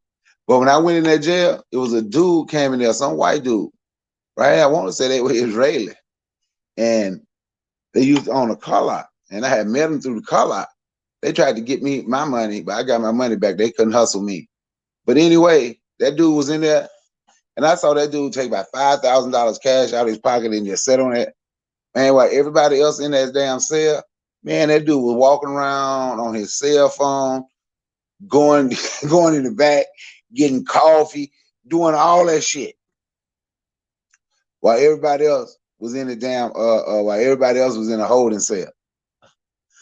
But that one girl, I don't know where her father was, and what they say her mother helped him forge some documents or something. So I guess she sold her daughter to the white dude. I don't know, but it's a bunch of bullshit, and he should be locked up. Now she out there venting and she mad, and people ain't gonna like when I say this, but that ain't got nothing to do with me. And I hate to say it like that because I know she was young, but her parents made that decision. But then eventually she got grown and she stayed there. I'm just saying, that's like her family business. Her family's sold out. He's an asshole, and he's a piece of shit, and her family is a piece of shit for not protecting her and for selling her out. Hey, Bakari. All right, so let me say this real quick, and I'm gonna let you speak, Cassandra. Because y'all said this, and let me show y'all this, because her father and her family is the reason why he went to jail. Now I can't, because I may have been brainwashed back in the day, because they told me on the news like the family accepted something. This is her father, you know what I'm saying? So after when they dismissed it, they had an argument, and she was young. She was like 17, 18. And she kind of went against her family. And when they dismissed it, he got mad. Let me see. So this is what her father was like, when he got kicked out the courtroom, he was heartbroken, he was, disrespected and left with a hole in his heart for the past 3 years. So when she was married to him, what's the part when she was married? Okay, yeah. So they have family drama. Joe Morrissey felony conviction was tossed out by Henrico. She tried to calm her father Coleman before walking away. Then Coleman and her mother get into it. You know what I'm saying? So and it's not there anymore. You know what I'm saying? So because it was so long ago. You know what I'm saying? So I just wanted to show y'all that. But do you think that affects it in any way? You know what I'm saying? I'm showing y'all that to say, does it affect it in any way? Do you think, Cassandra?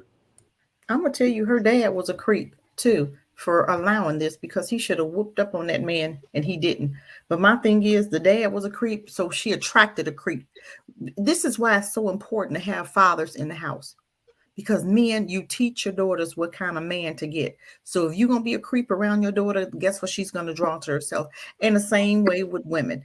Women teach their boys what kind of woman to go out there and get. So it's very important to have that balance. If you don't have a balance, this is what you have. The whole family is jacked up. The mama jacked up, the daddy jacked up. So what do you expect? She going to be jacked up. She done got a jacked up husband that was doing all this stuff that her dad was probably doing to her mom. She got it from somewhere.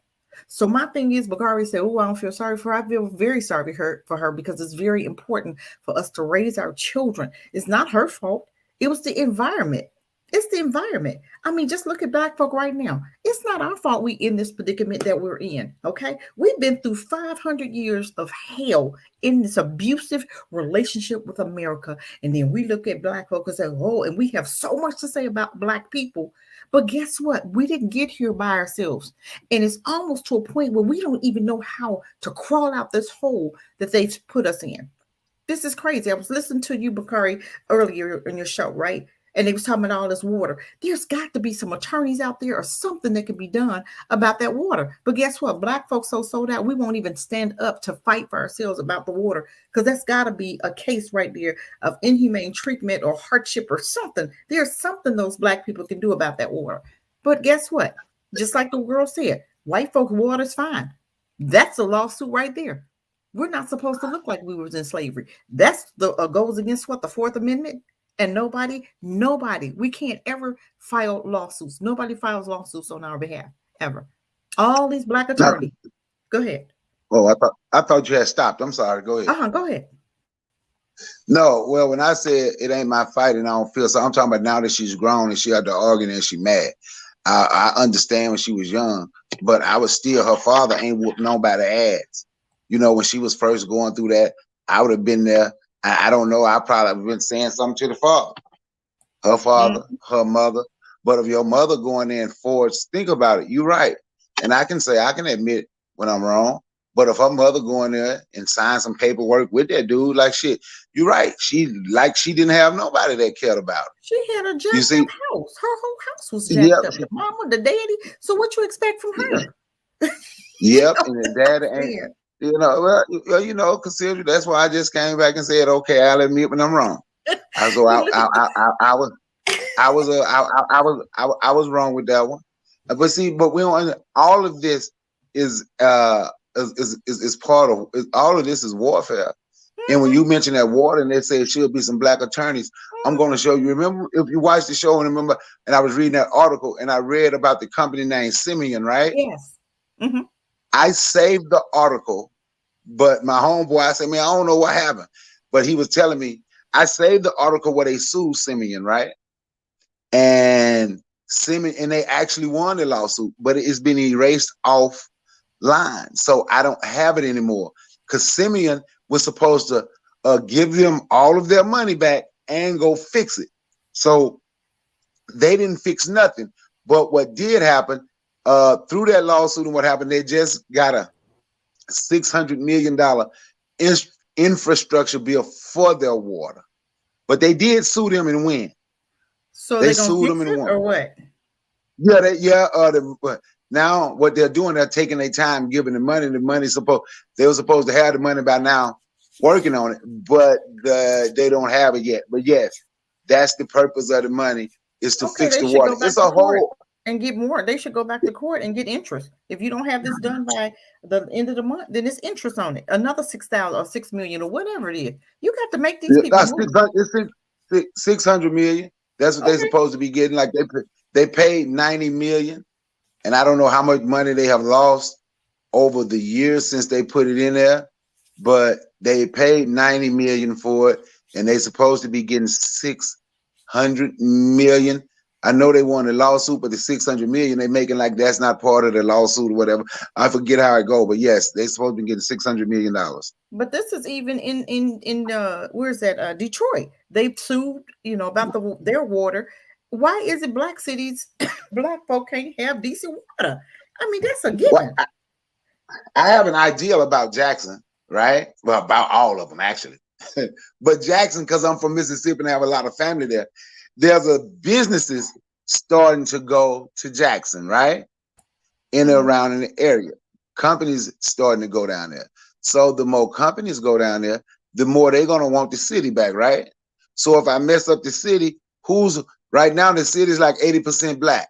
So who's going to leave the city and go to the outskirts? It's going to be the Black people, right? So as they go to the outskirts, white people is going to come in. Yes. That's when they're going to start. That's when everything is going. that's when everything is going to be right. But yeah, more businesses is starting to go down there, and we've been in such a listening to the wrong people for so long that this war against us all the time, and we have so many of our people fighting, making it sound like they're fighting for us, and they are actually fighting for the others. Like I said, I can speak on that because I ain't fighting. They're fighting, and they're fighting for the other side. I remember if you ever go in Home Depot, you see these two Milwaukee tools. It was about 6 major factories that was about to go there. Jackson, Jesse Jackson asked them, don't go to Jackson because Mississippi still had a Confederate flag. A city with 80,000 people, you telling Jobs not to go there over a damn flag. Wow. What would you walk? But you walk around under the United States flag. Hey, hold on, Bakari. Go hey, ahead, come back, Blue. I'm gonna let you go. I'm gonna let you speak when you come back on. Okay, there you go. All right. Yeah, go ahead, Bakari. And then it's gonna be on Blue. I don't want to keep you waiting, Blue. Yeah, but but back to the topic though. Back to the topic. That dude, whatever his name, he need his ass beat. And the daddy, I don't know if she got no brothers, but he needed his ass beat, and he needed his ass beat good. And like I said, it's back to where the black men, we're not protecting the women in our life, our mothers, our wives, our daughters. And black women don't feel protected, and there's a reason that they don't feel protected. What's up, Blue? How you doing? Yeah, yo, what up, Blue? Shouts out to Blue. She's the real one, you know. She's the homie for real, you know. She's a real one. So, what up, Blue? Oh, thank you. I appreciate that. What's up, y'all? Can you hear me okay? Yeah, you good. Okay, good. It's been a while. And what's up, Bakari? How you doing? I'm absolutely magnificent. That's good. And How are you?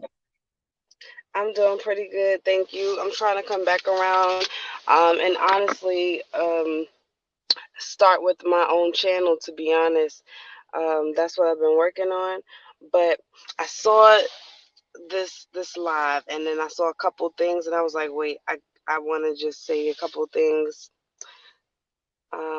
Hi everybody in the chat, and Miss Lady here. Never met you, but it's nice to be on the live with you. Yeah, that's Cassandra. How you doing? Okay, hey, doing pretty good, thanks.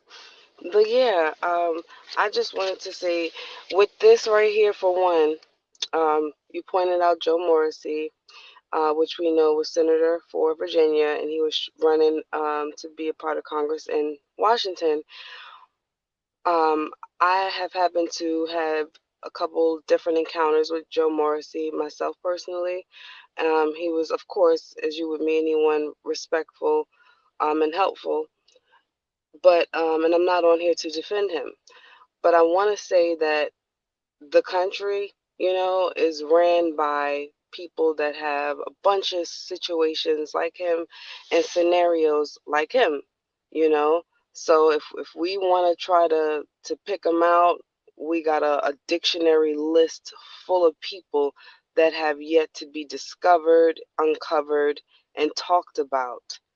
So before we just try to hammer this man, I don't know if we also took the time to look at, you know, the things that he has done, you know, while having this background. Okay, with that being said, if we took away color from this scenario, I've been in a similar scenario, you know, just dealing with people, period, you know, in relationships. I'm a woman, and I'm an honest woman, so I know we put ourselves in situations that can be avoided, and then when things happen, it's we completely turn victim, and it's just not fair. I'm all about being fair, you know, whether you were right or wrong, whether you could have avoided it, this person could have avoided it. Bottom line is, it takes two. So I disagree with the fact that she was completely young and manipulated, because even though that may have been a role at some point in time for her, she was happy. She was getting what she wanted, whatever her vision of a life or a family was. That's what she was going for, you know. Whether it was his position and what came along with that position, whether it was money, something played a role into that. So I'm not just going to look at what she's saying as, oh, she's a victim. You know what I mean? Black or white, this I'm just subtracting color from this because this happens daily. This happens all the time. And I'm sure we all can relate to it as being manipulated one way or the other. So to just completely deem him when I know some of the good that he has done, especially for Black people and for the people in the communities that I'm around and veterans, Black veterans at that. Like he's putting work in, you know, with getting, I want to say 8 or 9 judges, Black judges elected here on the bench in Virginia. So it's like when we speak about things, let's look at the whole picture. You know, let's not be like the media, the commercial media, where they take one thing and exploit it without telling us the full picture. Let's just not be like them. You know, the reason why, you know, I was a part of doing all the lives and stuff was to just look at the full picture of things and not become like the media. So like I said, he has done great things, and he may have had on, you know, we're not, how can we combine his public figure along with his sexual character and being, like a lot of males and females are, you know? So if we're going to talk about one thing, let's talk about both. Let's talk about the full picture. I just don't think that that's fair to try to single it out in that way, you know, being the type of platform that this is. Okay. Also wanted to point out that we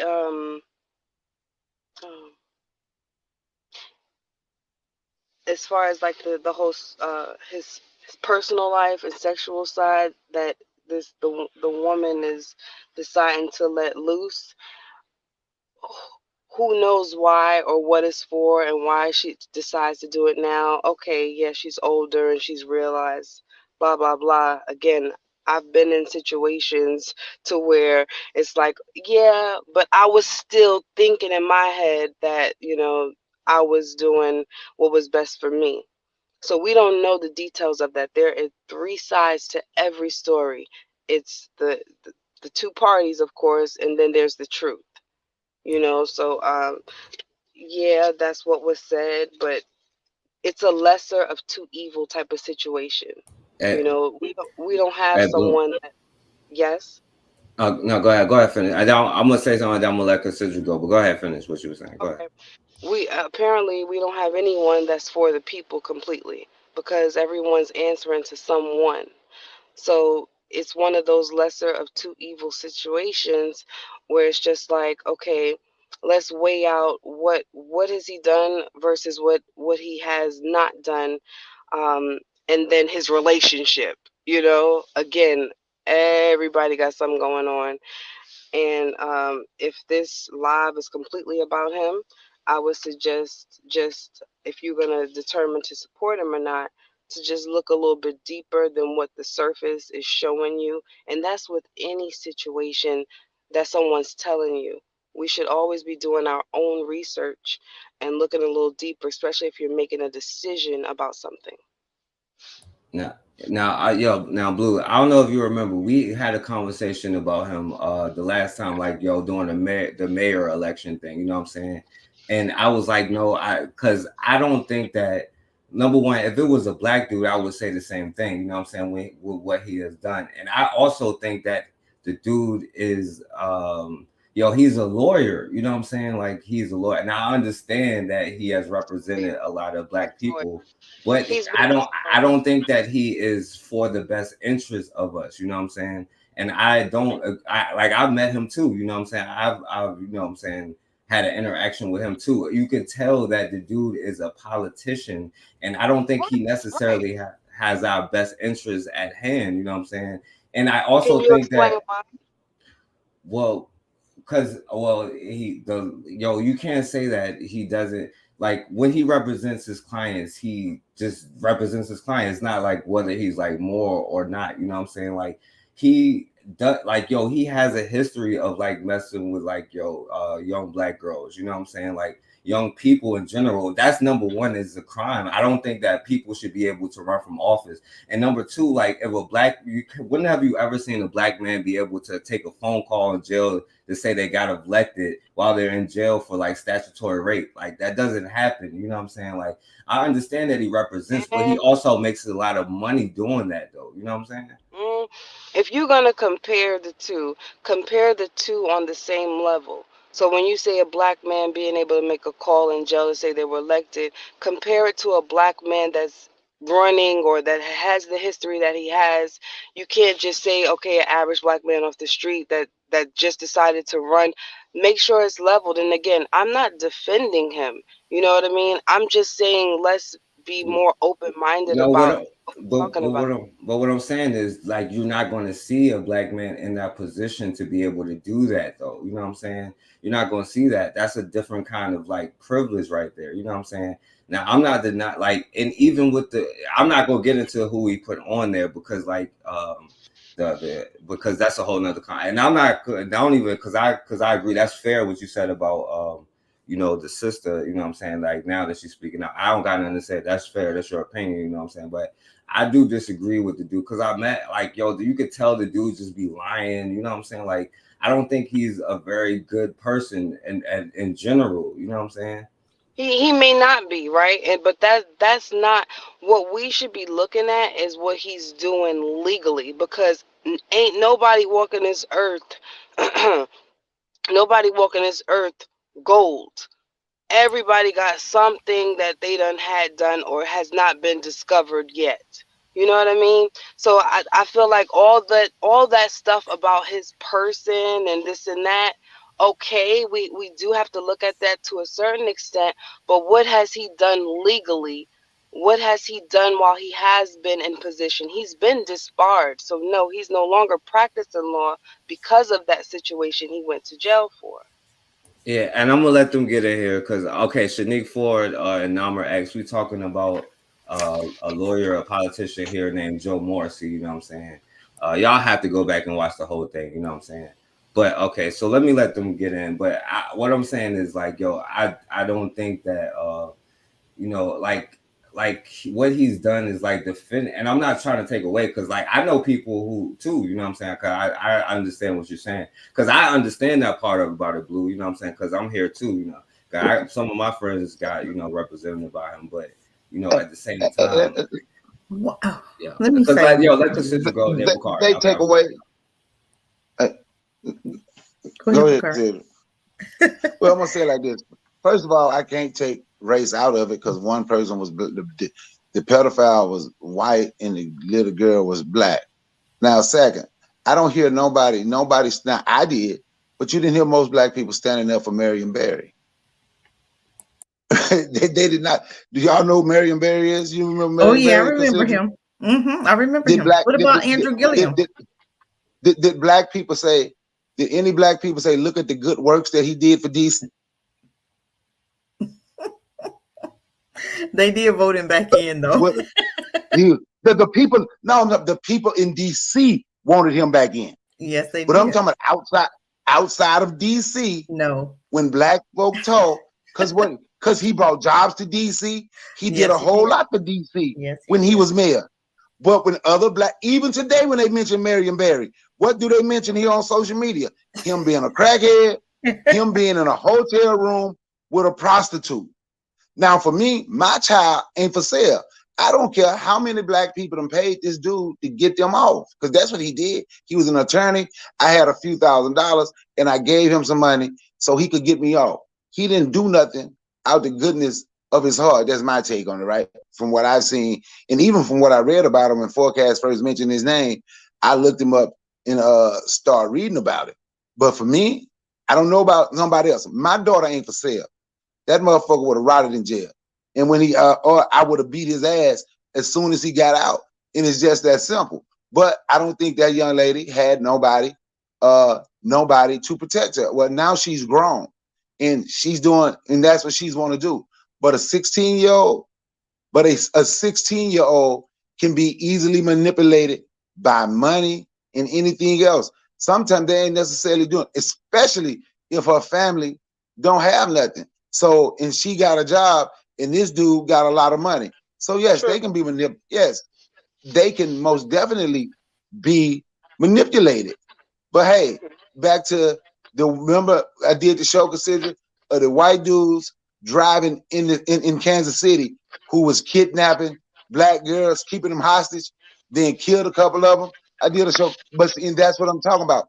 There's no protection. We're okay. We don't see a need like to protect from them. We don't see a threat from them, regardless of what they have done.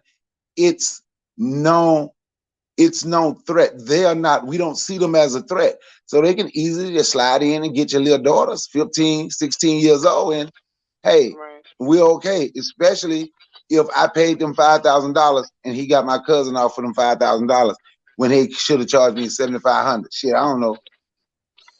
Right. It's a foundational issue at the end of the day. But do we see how we just allowed him to get away with whatever? We didn't hold him accountable. We didn't hold him to a higher standard.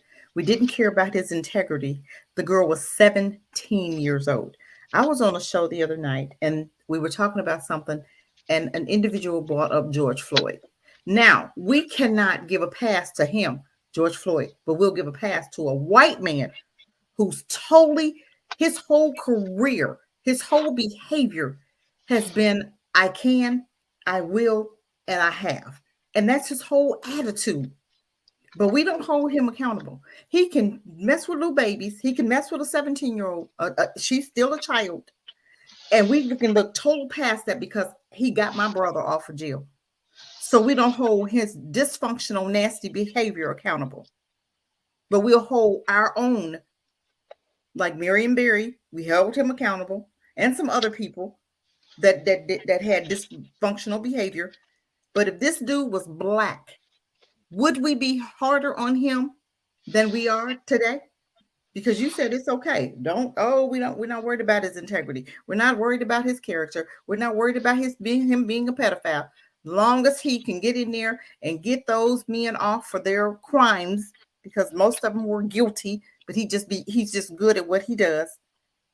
But none of that matters. Can I go on my job and beat up my supervisor and not be held accountable and still continue working there? No.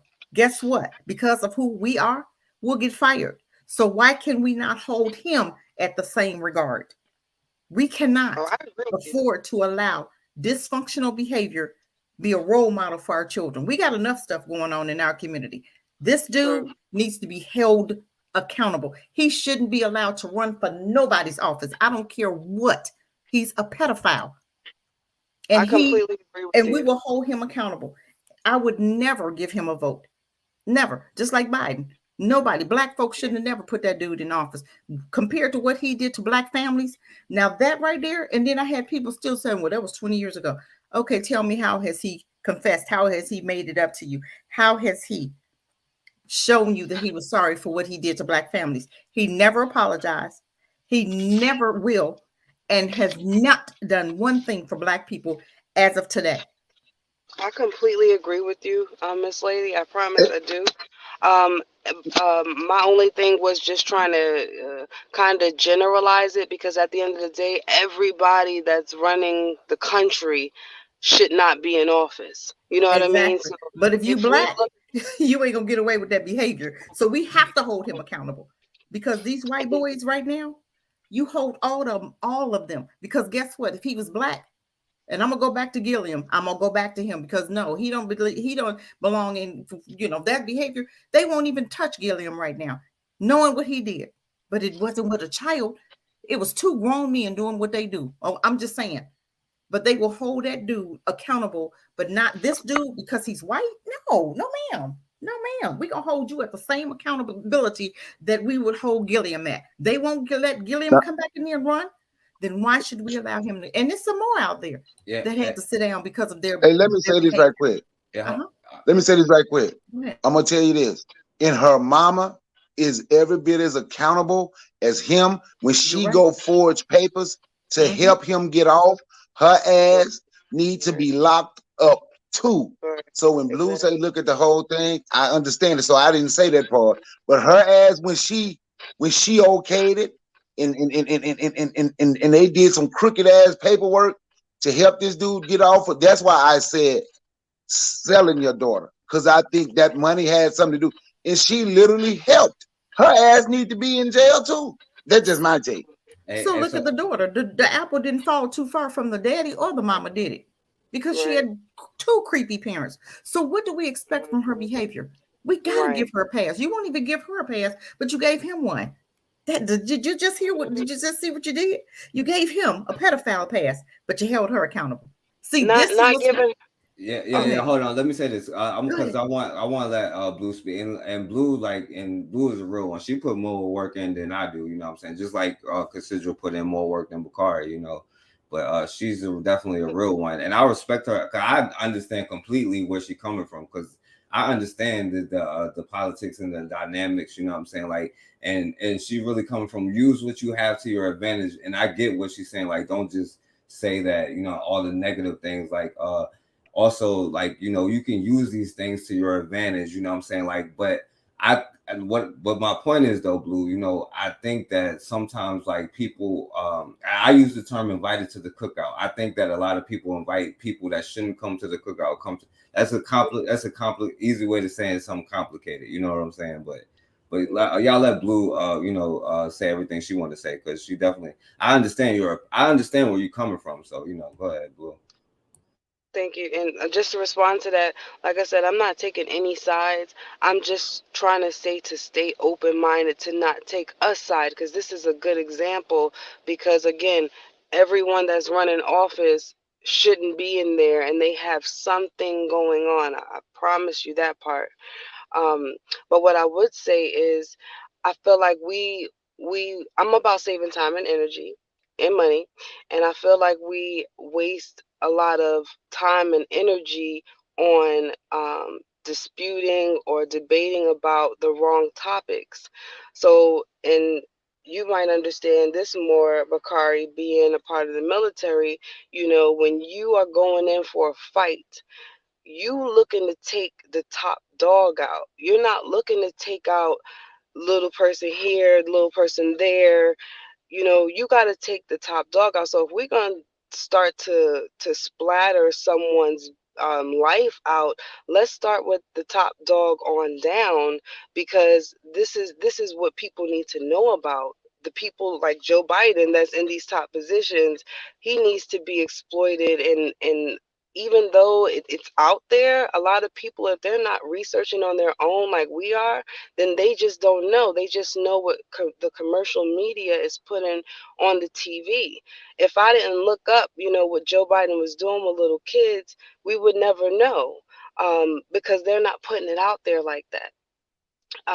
So I think that's important, to know how to fight. And another good example of, I feel like, us fighting the wrong arguments is when it comes down to critical race theory and them teaching. And we all know, okay, it wasn't Christopher Columbus who discovered America. They know that too. They know that. So when we fight and say, oh, tell the truth about the real history, you know, they're not even arguing with you, because they know that, you know, there's more to the history. They know that. But how they feel, because they've conquered America, is that they're going to start history off in America how they see it, because they conquered America. So they're not going to argue back with us. If you notice, there's no arguments from white people about the history of, you know, who was here first, because they're not disagreeing with us on that. They're like, okay, we conquered, so this is how we're going to run the curriculum and run everything here. And oh, go back to Africa if that's how you feel. That's where that comes in. So our arguments need to be a little bit more direct, and specific. you know, and that's why we're not getting the attention that we need to even start the process to recover from the years that we've gone through. All right. So yeah. All right. So I'm because it wasn't all I wanted to show, but the next thing is like 40 seconds. But if y'all want to say something about that, Casidra or Antoine de Mela now, y'all can if y'all want to. But I feel what you're saying though, Blue. Well, I hear what Blue's saying too, but that's why I made sure, because I'm gonna be honest. Because for me, like I came back on and said, and I don't know if my thing had even messed up or not, but I think all parties should be held accountable, and all parties is not just him. The other party is the mother as well. But it almost, because I see so much happening to us, especially with this celebrity worship. If they sing good and so on and so forth, they can get a pass when they hurt our youth. My biggest thing is me as a black man and with daughter. I have to protect black women, and I have to let, like I say, my daughter had to let them know that I'm going to protect you regardless. So in this thing, when I first speak, it really have nothing. When you say take color out of it, it really have nothing to do with color. For me, it has something to do with the fact one of our young women is being, I see that as being manipulated and being hurt. It had nothing, it really, because I didn't give a damn what his race is. If they hurting our youth, they hurting our women and taking advantage of them, we have to be willing to do something about it. And that and that's why, because when you say take race out of it, and I say race is in it, I let you know, even when I take race out of it, it don't make a difference who it is. When they go to hurting black women, they gonna have a problem with me. That's just my take on it.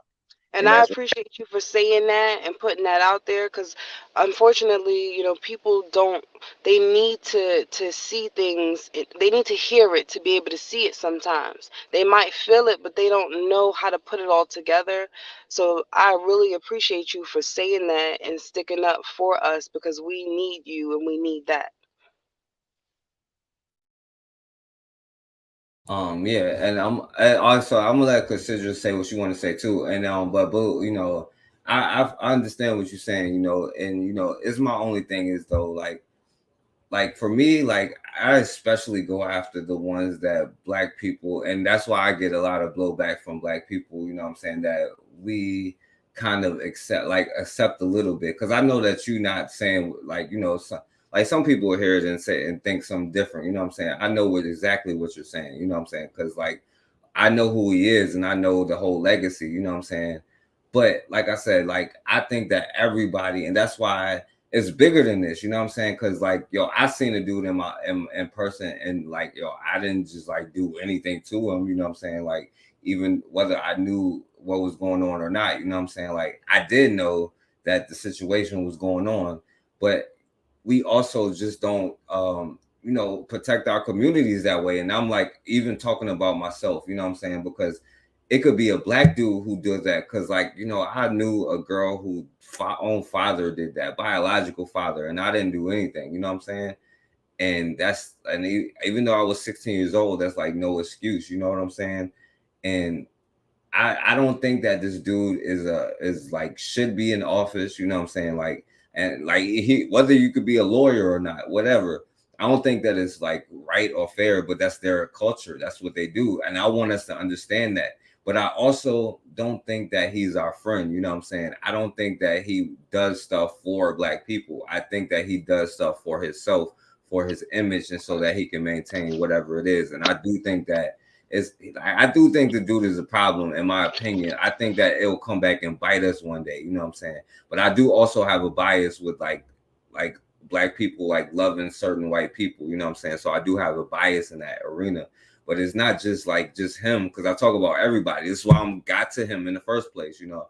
And it's also the Democratic thing, you know what I'm saying? Like, because we think Democrats are our friends, and all of these people, if they smile in our face, they are our friends, you know what I'm saying? And like, I think that we should protect our daughters, because you know that, you know, men are not doing the same things. Like, you probably put me in that category. You know me for real. You know what I'm saying? So like, but you know, I'm just joking, but it is what it is. But like, you know, y'all can say something. Consider, if you want to say something, Blue, you can say something. And I want to show one more thing. It's 40 seconds. Oh, I'm good. Go ahead and show. Or Blue, go ahead. Oh, she fell off for a second. Okay, so all right, but this is another thing you showed, Consider, and I'm only showing this because you're still on here. About, and it's 40 seconds, and Bakari is on here too, about HBCUs, because my brother gets sensitive about that, so I want to troll him a little bit. Ain't Tennessee State a HBCU? Yeah, Tennessee State. Damn. So is these HBCU? Why the hell is a white teacher at a HBCU, Bakari? I guess they had them the same reason a black teacher is at a PWI. It's more and more of them now. Why? Because affirmative action. So there's a white affirmative. Yep, that's what it is. Oh man. But why would you have a? I don't know. That's all I'm asking, Bakari. Yo, so don't you think that? Do you think that young people would have a reason to question that when they see something like this? Let me play it and then ask you this question. I said, what is your name? Out here, get out. You have failed this course, whatever your name is. Out! Out! Out! Oh, man. I don't even think I got the right video, but that's it. That dude is crazy. That's mental illness. It's toxicity. Now, Bakari, do you think that young people have a right to be like, what the hell is going on with HBCUs after you see this? When they say what the hell going on at them white schools after you see that? You can say, what the hell is, we are saying that. Because no, y'all don't say that. The only thing black people question is the HBCU. That's it. Y'all don't question what's going on at Virginia Tech and University of Virginia or the University of Georgia or North Carolina. Hey, Bakari, this is a nice deflection, but we ain't got time for the deflections right now because you're just deflecting right now. We just expect the HBCU to be perfect.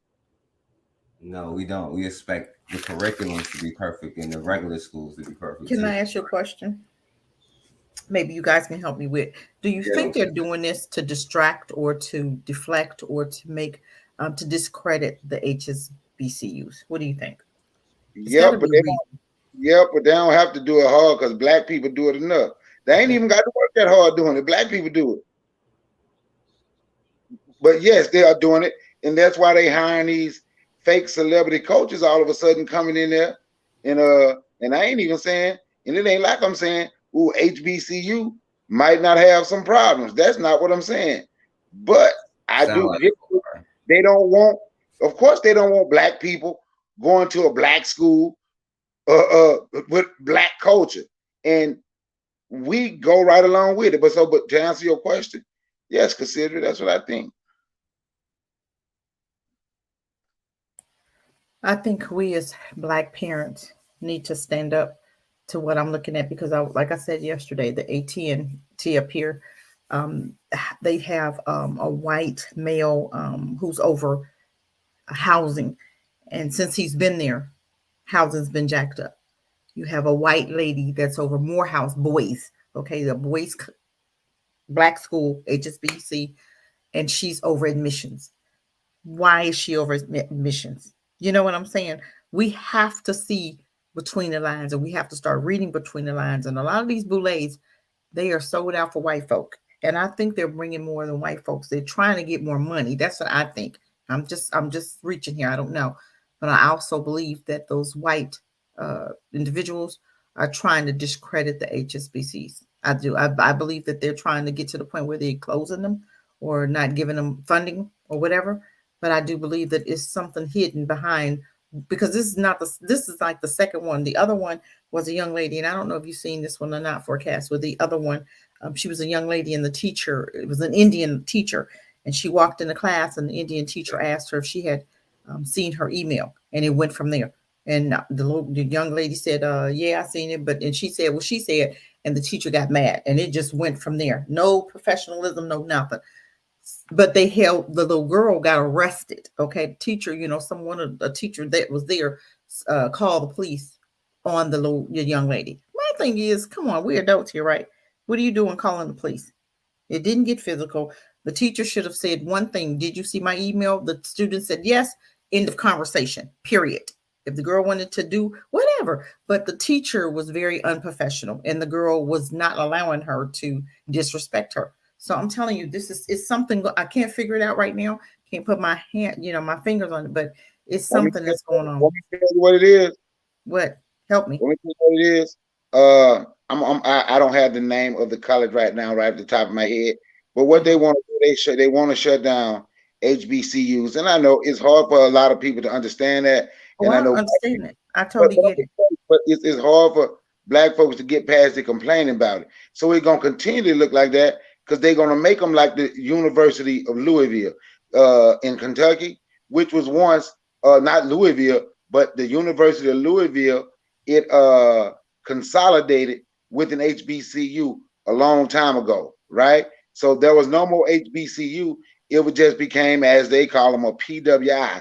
So now it became a PWI from an HBCU. Only 10% of the students there now is black. But see, but what's going to end up happening, because black people want them shut down and don't want them to go, what's going to end up happening, won't have no schools, won't have the only schools that black people could go to, but then we won't have no schools, right? And then we'll be saying, oh, we need schools to go to. But yes, that because and the reason I say that, Tennessee State, when you see how they're underfunded and what they're doing, in order for them to get some money, they had to agree that a certain amount of non-black people go to their school. Even my dad was gone when they won in law case in Mississippi. They agreed to some things to continue funding that I know my father wouldn't have agreed to, but I know my mom was old and she was older and she was tired and she didn't want to keep going. So they agreed to these things so they can, like you said, get funding. And when they first got their money, the first thing they did, right? I'm going to show you what they did in Mississippi. And you can find this article. Russians go to Alcorn State University. And you can just look up how the United States gave them scholarships to HBCUs, and they came and they got a free education at an HBCU. Then because of to get certain things, then they became some of them, they became a teacher there. They didn't stay long. They didn't like Mississippi, being from Russia. You know, there's obvious reasons other than Mississippi being poor, too many black folks there. But that's the plan. But like I said, they don't have to work hard to execute the plan because we're executing it for them. They don't have to work hard to do it. We're doing it for them. And when I say that, people don't understand it because they haven't truly studied HBCUs the way that, in a sense, the way that I have, most people haven't. And I'm not even saying I'm an expert, but I do know that happened. And I do know that they was trying to consolidate in Mississippi, even after the Mississippi Valley State with Delta State University. So then what's going to happen to those black students that's in college? You understand what I'm saying? So now it's going to be just like Louisville. So now black kids ain't going to be in college at all. But hey, well, guess what? That's when we come up with our own foundations and we give them paid on the job training. How about that? Yeah, and by the way, because I want you to say Roman and Bush, but I got to show you something because I thought Bakari left and Antoine DeMella came, but I guess Bakari's still here because he's making a whole lot of excuses. And then you waiting all the way till, because Cassandra and me is talking about from day one. You know what I'm saying? Cassandra is making stuff for Roman and Bush, and that's why I want her to get to this. I didn't even want to play this brother video, but I want to show this black woman's school that she created in DC. You know what I'm saying? Like that's something powerful. And because I wanted to say this, because I still have the stuff from the water crisis, and maybe I could use it to go to a black school, because that stuff ain't gonna really work. You know what I'm saying? with what I got, you know what I'm saying, it's not going to affect anything. I could use it for other things to acquire more stuff, but I'm working on a private and I gotta talk to Consider about how to start a nonprofit for the so I can get the water thing straight, because that's what I want to attack is the water thing. So I can't get around that. You need 3 people to sign, and I can't get around that. You know what I'm saying? I don't know how you got around that, but I don't have 3 people. You know what I'm saying? That's not my family. You know what I'm saying? That you need to get a nonprofit. But check out this Black Women's School. It's Q Butter. I am live in the Roots Charter School in Washington, D.C., started by this beautiful woman right here. 30 years and some change. We're not going to say how long. It was a long time ago. Pro-Black as heck. She's giving me all types of information. We're in the count. Look at this, y'all. I had to make sure the video is filmed in the right direction. This is what the kids get to experience. This is the meeting room. This isn't even the classroom. This is a meeting room. She does zone proximal. You know, she groups the kids together. Look at this wall. Look at the office. Oh, my goodness. Black owned. Look at the RBG. And this is a charter school, public charter school. And this is what they got on the walls. I've never seen nothing like this. And instead of Halloween, they dress up as famous Black people. And we have the Autumn African-centered ball. I love it. So all the educators, you don't know what to do for Halloween? Just make them dress up as famous Black people. I'm going to stop it right here just because I want you. I'm going to show you something, right? Because I ain't going to be down. But I'm going to show you something. Since I know what a charter school, you have to study what a charter school is, right? Don't nobody own a charter school, right? She get paid to have a charter school. And guess what? It's controlled by the same system. And I'm not knocking her. I'm just being what they say, the devil's advocate, because that's what y'all do. But okay, I'm gonna call you. No. I'm gonna call you Bakari right now. You being real Bakari instead of Inside the Mailer. Because you talking about what is a charter school? Nobody own a charter school. No. You heard him say I heard what you said. That's why I'm about to cut you. I'm trying to cut you before you get too far. No, you can't cut me on that. I'm about to cut you on it though. You can't. You know because the problem is, right? Because I just talked about a nonprofit. You know what I'm saying? Do you know what that is? You going by somebody else's rules to get. That have nothing to do with a charter school. So if you have abilities, I understand what you're saying. You're saying that. Because that's Bakari. Because listen, I was listening to the thing. This is what I'm trying to tell you. I was listening to the problems that they have. This is the problem. How do you be able to get a building with children in it? So a lot of them are using their apartments, just like we used to always have to do. Now it's difficult to get a building with funding from the state because you can't say all Black children. And this is the issue that they're having. So when you say in the charter school, they're finding manipulations in the law to try to make it for only Black children. But that's why they have to, most of the time, are never making it or not getting a building and have to do it from their school, their apartments and stuff. And then we're gonna come on here like, well, these people are doing the school in their apartments, so it's not official. So that's why I use the nonprofit, you know what I'm saying? Because you can't necessarily do certain things with a nonprofit. You can't give it to only Black people. But you know what? I can have an event funded by Kroger and give out, gift cards for like $15 to everybody from Kroger and then give it out to Black people. You can use their stuff against them, but that's the issue they're having, like, because not everybody's going to be willing to do that. Okay, you know what? I heard everything, but I'm going to say it again, right? So when you show that right there, if I wanted to be devil's advocate, I could say the exact same thing that you say about HBCUs. The exact same thing. Well, it's not on the government telling them they correct, because they have a certain curriculum that they have to go by. As well. But do you see the point that I'm making? I'm not against a school. No, I don't see that. It's a good thing for a school. But when it comes to certain things, we can look and we're going to say, well, it's a problem with that. But if it's a problem with that, it's going to be a problem with the charter school.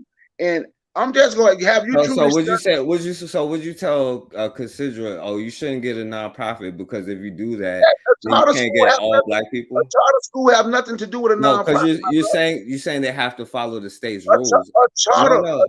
But you're saying that I'm making, they have to follow state rules. That's your point. The point that I'm making, and I know y'all have a problem with HBCUs. I don't. No, I have no. See this. Oh, this you sticking up for HBCUs. I get it now. This you sticking up for HBCUs. I'm not against HBCUs though, because I got one more thing to cut you on, but I didn't even want to show that but you can't, because you're talking about a charter school, and this is the point, right? So the point that I was making, like I said, right, when you talk about a charter school, the same stuff. If I just wanted to sit here and make like everything black people do is wrong and just say, oh, they coons because we don't run it, I could say the same thing about charter schools. Is the point? They're coons because they're radical integrationists. That's why they're coons, not because they run it. We want black people to run it. We don't want them to be radical integrationists. Where is my brother Bobby when you need him?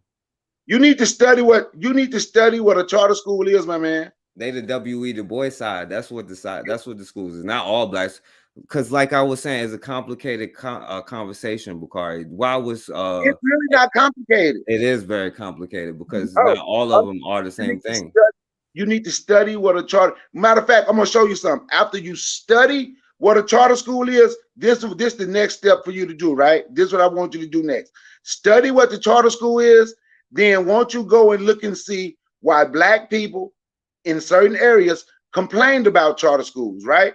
Then won't you complain and see and say, well, all the top students get to go to the charter schools, right? It sounds like an HBCU, damn. Oh my God, wait. So now watch this. So after all the top students go to the charter school, the people that's not top students, their school shut down and people end up getting bust away. Now I'm telling you what I want, what I know. If you want to talk to, the point that I'm making is the same. If we're gonna big that up, the same thing you were saying about HBCU, what I'm saying is I didn't say that, but I'm not saying that HBCUs. I didn't say that HBCUs should be, because I get your point. That's why I brought it up so you could talk about it. You know what I'm saying? I'm not, because they do have that. I didn't say that, but the HBCUs, just like the charter schools, guess what they need? Black people funding them. Is that correct? You know what I'm saying? Does HBCUs not need? I absolutely agree that black people need to, and black people need to fund her school. I'm not against her school. I was just playing devil's advocate. Let me make that. I know. No, talk to people in the chat if they heard me. I'm not against her school. I'm glad to see her doing her thing. I'm not against Q Butter School.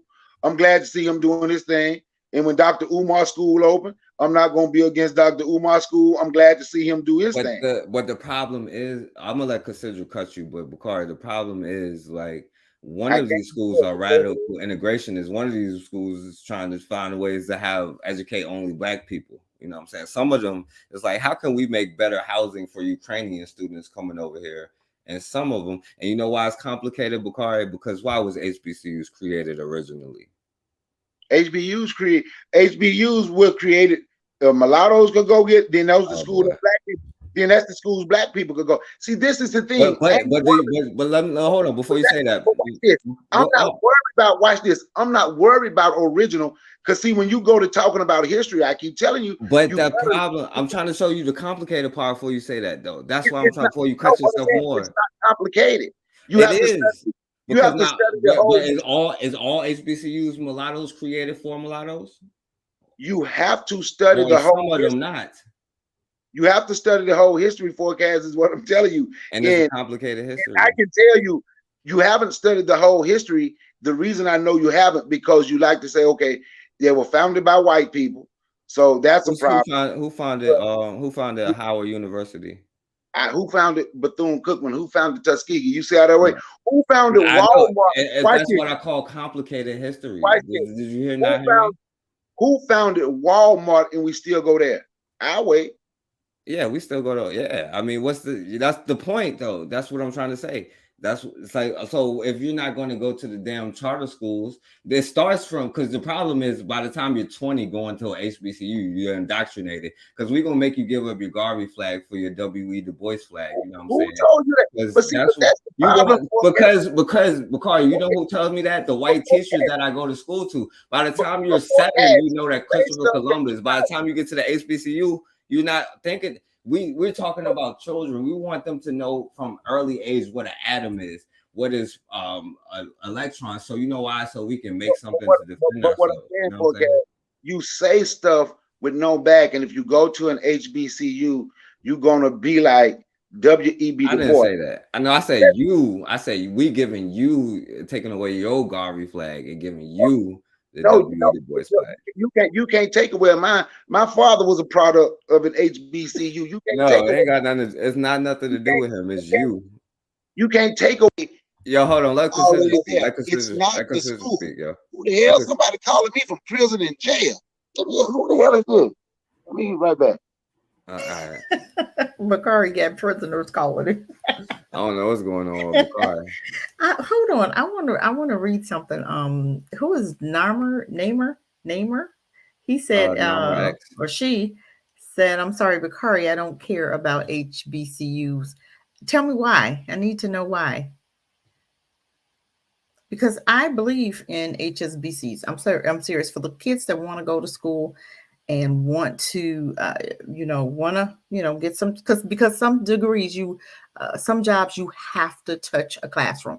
Because even with, I'm finding out when I wanted to do my HVAC program and the plumbers and the electricals, I couldn't find one. I'm sure I could have, but a lot of white businesses did not want to train my boys to do the HVAC program. So I had to partner up with a community college. It's only maybe a year program, but I don't have a problem with HBCUs. If we have some kids that want to go to college and they can get a grant or a Pell Grant and not get loans, hey, go ahead. I'm serious. And even with charter schools, they are public schools. And we don't understand that. We think charter schools are different, but they're public schools. You got to do the same thing. But I believe that if you can have a Black history program there, our children still will learn some Black history. My granddaughter goes to a Black school. And let me tell you, I'm not pleased with the school because you have a white woman teaching history. Now tell me why. That bothers me. And I've been trying to get with the owner because he's Black. I need to understand why do we have a white woman teaching history and you're still teaching American history in a Black school? So you had just defeated the whole purpose. Yeah, that's exactly right. That's my problem with HBCUs. Like, why do you have white professors? And this is not all HBCUs or all HBCUs. Right. But it's getting like that now. It's getting more and more like that. Where they're intruding because this should have been a safe space for our children to go to. And if they wanted to go and be bothered with white folk, they would have went to a white school. But a lot of Black children don't want to be bothered. They're done. So they went to this Black school because they, just don't want to be bothered. And now you got them invading the Black schools. So now again, our children don't have a safe space because this is like the third or fourth incident that I'm hearing at a Black school. But my thing is the parents need to come aboard, the board members, and we need to voice our opinion. But a lot of Black folk are okay with white folk coming in and teaching their children because they've been used to that. We have several Black schools now that Black folk won't even withdraw their children out of those schools. We complain all the time. And I'm done. We complain, but we can fix it, but we don't want to fix it. We just want to sit here and bitch about it. No, shut up. If you're not ready to put up, then shut the hell up. Period. This is where I am right now because I'm so tired of Black people complaining, but not doing anything about their situation and waiting for white folk like Biden, who you gave the highest seat. The man he got Alzheimer's. He don't even know he's president right now. You gave this dementia person the highest seat who treated you like poop for the last 30 years that he's been a senator or Congress or whatever he was. And we gave him the highest seat.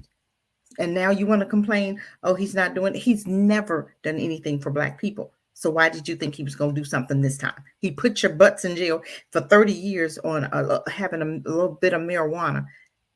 And you still forgave him and you gave him a pass. Just like we was trying to give the man a pass, who's the pedophile. We don't ever hold them accountable. We'll hold our own accountable and we allow them to do whatever the hell they want to, because they got you trained that I run this, I can do what I want to do. You go ahead and sit down and have a seat. You just better not even try it. And we don't even try it. And then when we do, then we go hard on our own and we give them a pass. All the time we do this. All the time. So Yeah, and consider, I want you to tell about, but I want to say something to what you just said, and I know Bakari ran on that all one real quick, but and that's the thing. I understand, like you right, what is charter schools, but the difference is like you having black teachers and not having black teachers. You know what I'm saying? You already abiding by their laws. Why not use them to your advantage? Totally. And that's why I put together stuff like the Black History course, because maybe we could put together the courses, you know what I'm saying, for them and help them. Yes. And there's people that's better in finance than me and science than me, like in business, like with you. And like I need lessons from you about nonprofit and business and stuff like that. You know what I'm We'll saying? get Like, together. But I wish you put your books. I wish that those videos that you're doing, you need to put a book to them. You need to put them in books. Yeah, I'm actually working on a book. I'm getting them from a book, and I'm like, I guess I'm testing it out to see if it's true. And like, I guess it is true so far. I'm telling you, it is amazing. I'm telling you, I would take those 3 books, and each video should be a book, and I would teach those 3. I would teach all that in my black school. I would. Yeah, I'm Because I working on the think thing. it's time for us to learn that. It's time. Yeah, I'm Go ahead. actually working on something right now, but I'm still in the 1960s. I did it already, but now I'm putting it into book form. But I'm still in the 1960s. But I've been working on it for like 4 or 5 years though. It takes like real long. But I straight went through every single year and learned every single thing. I tried to relive the experience, and that's why, you know what I'm saying. But without any kind of bias, you know what I'm saying, like, and relive it. But it's also doing stuff like you do though, because it's not just talking about it and just whatever, because that's nothing really. And what you're doing is greater than anything that I've done this whole time, So. Hey, it's time. So black people cannot complain. And I'm telling you, when it's time for something to happen, it flows. It flows. I'm telling you, for the last 2 years, I've been really struggling with this ram in the bush, right? And all of a sudden, I got schools I'm partnering up with now, and I got seniors.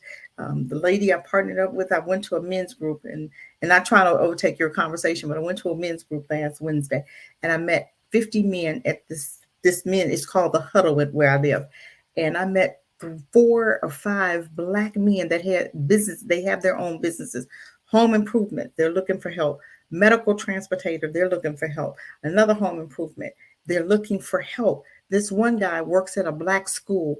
He introduced me to the principal. She called me. Her and I had a meeting, and at least 7 of her students have called me trying to get into the program. I'm telling you, when it's time, it's time. You have to be in the right place at the right time. And some of these courses that I found out that I was going, like the HVAC, and I was saying this earlier, the HVAC, the plumbing, electrical, roofing, you have to touch a classroom for at least 6 months before you can get your certificate. And then we have jobs for them on the job training. The rest, but you have to sit in the chair to get that the training. And I'm telling you, I'm partnering them up with businesses that are going to pay them. And I have one company that's going to start off, and they're like a solar company, and you make $40,000, no training. You can sit there, pretty much being like a salesperson. You sign clients up, you sign the client up, and then you get commission if they buy, I guess, solar or whatever. But you're going to make $40,000 just for signing clients up. And then if they purchase the solar panels, then you get a huge commission on top of the 40,000. So, I mean, there's some great things. I also have an oil lubing company that you don't need any experience, $15 and up. He's willing to train you. I have another company that's looking for people in California, Florida, Chicago, globally. And I'm partnering with him, and I'm going to start tomorrow. Hold on, I've got coughing. Hold on. Oh, excuse me. And I'm partnering with him, and I'm going to find him clients, and he's going to donate to the foundation just for me helping him find clients that want to partner with his company. So it's time. And Ram in the Bush is rolling. So whoever wants to get on, 18 to 25, I'll even take them at 35. I don't care. I just want to fill the seats. You need a job? We ready. We're here to help. I passed my mic. Yeah, and that's a fact. I put Cassandra channel, and she's doing Realm in the Bush. I'll support that. She's really putting together programs. I was watching your whole trip over in Africa. She got land. She didn't, Like she's talking about business, like when she talks, and y'all should check out her last live too. Is business and like straight, you know, the what's going on in the world. You know what I'm saying? So, and I took the whole last part of the what I was showing from her. So I thank you for that because I stole your last show. Hey, we work together. It's not mine. We working together. No one person can do this. Yeah, at all. And Bakari, you came back on here. You got something to say? You give up? I can't call you Antoine DeMella right now. Give up on what? I keep telling y'all, man. I'll tell y'all again. White folks ain't got to get on here and talk about black folks stuff. Black folks do it. I keep telling you. Like I said, I play the devil's advocate. You mean mulatto? You mean mulatto stuff? The same thing. The same thing. No, it's not mulatto. It's historically black college and university. So watch this. So the same thing y'all say about HMCU. The same thing that you say about HBCU can be said about anybody starting a charter school. It's the same thing, but you seem to have a problem with the one. And I'm going to say again, who started by white folks, sort of shit. The jobs most of you work at started by white folks. The stores most of you go to started at white folks. But you ain't say stop going to them. I'll wait. I said stop going. I said stop going watching basketball. I didn't even say stop going to Kroger. I said stop watching basketball. Yeah, I didn't do that. So, yo, what up, guy? Yo, what up? What up? What's up, everybody? Not much. What's going on? Hey, what's going on? And the point that I'm making, when black folks couldn't read, couldn't write, the only school they could go to was HBCUs, and those black folks people are mulattoes. Taught there. You can say that, and they came back and taught people how to read. But I'm gonna say it again: white folks ain't got to talk about black folks stuff no more. Black folks gonna do it publicly. That's who doing it. White folks ain't talking about it. It's black folk that talking about it. So you saying mulatto people are black people? The only person mentioned mulatto was you. You said HBCUs. I thought you said they was founded for it. Let me stop for a song. I can get in. Mulatto was you. What up, my brother guy? I'm just chilling. I'm just, just listening and trying to take heed of what is being said. When we talk about like I said, I don't have a problem of I think with me, when it comes down to educating our kids, I just want us to have full control of what we're doing. I mean, I really don't want, especially when it comes down to history, I don't think white people should to be involved. See, here's the thing. If we've been so terrorized by these people, right? These people have did the most horrible things to us. There should be like some sort of law or something in stone to say we don't want these people in our schools to teach our children. Right? We have enough educated African people in this country as it is, and not just in this country, but we can hire African people from the motherland to teach our kids, to get our kids into their natural state, to let our kids know they're African, and to let them know just teach them to be proud of who they are. So I think that history has always been the foundation of everything, so we have to, we can't expect. We're the only race of people that we allow our enemies to teach our kids, which to me, that's I never could understand that. Exactly. So you a Jewish person, a white Jewish person wouldn't let a Nazi teach their kids, even though there was a Nazi person that saved their lives during the Holocaust. Facts, brother. Facts. So they don't really have heroes. They don't. We do.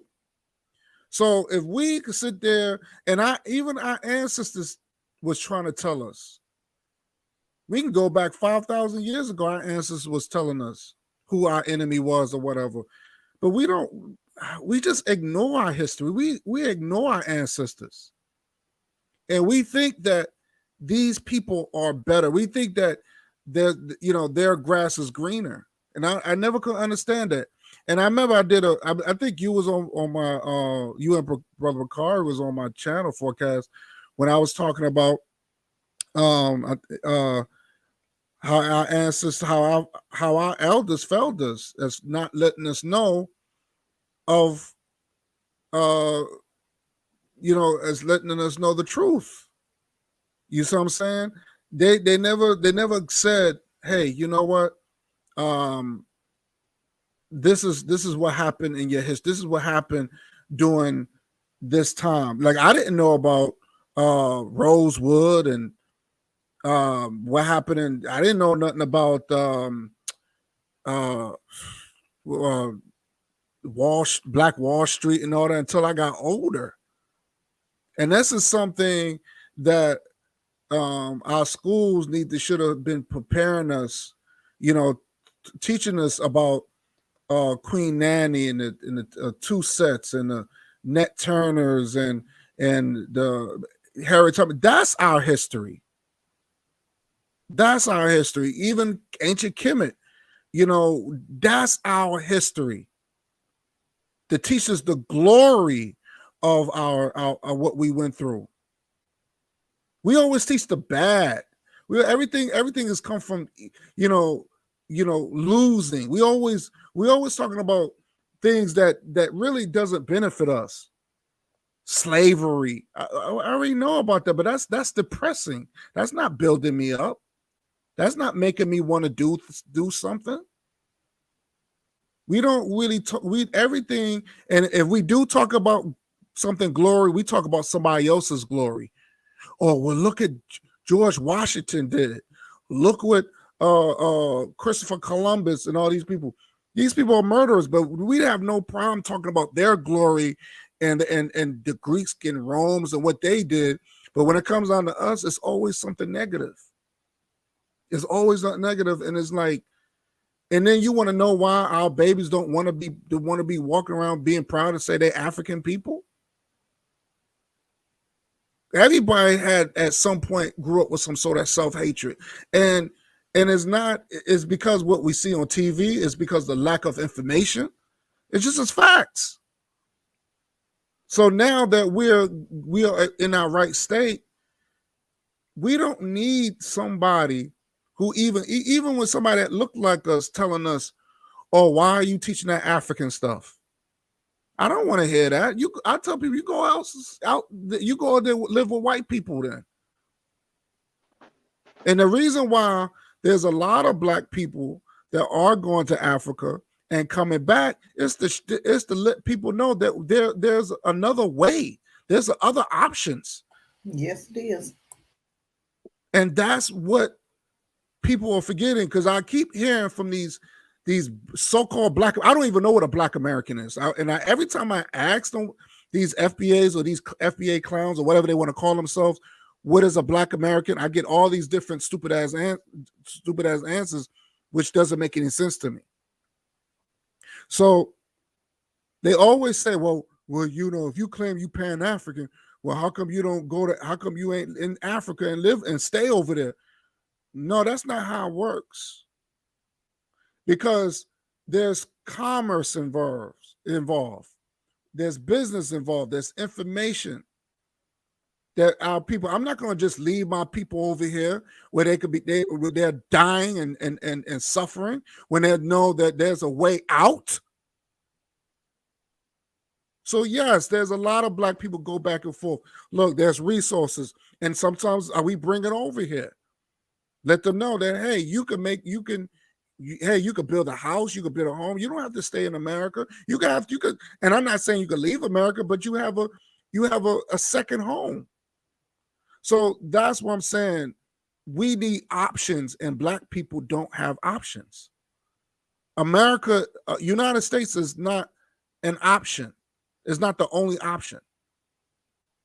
You know what I'm saying? So, it's a lot of this self-hate, this foolishness on YouTube that we're experiencing. There's this one, and I told Brother Bakari, be careful there's this chick, this lesbian chick. She's literally invading people's programs because she's mad because she hates African people. She just don't like black. She don't like Pan-African. She don't like African people. She don't like Africa. And she literally going on these Pan-African channels trying to be disruptive. You know what I'm saying? She did it to me. And I had to literally come out my character. So I told Brother Bakari and forecast, I'm just letting you know. And Cassandra, I'm just letting you know, be careful. Be careful, because this individual, she's known of doing this. So I'm just gonna warn y'all about that, because she did it to me. And I think y'all was on my panel when that happened. When I had when I was talking about Tariq Nasheed. Y'all know who she is. But I just that's all I need to say right now. But I just want to just throw that in there.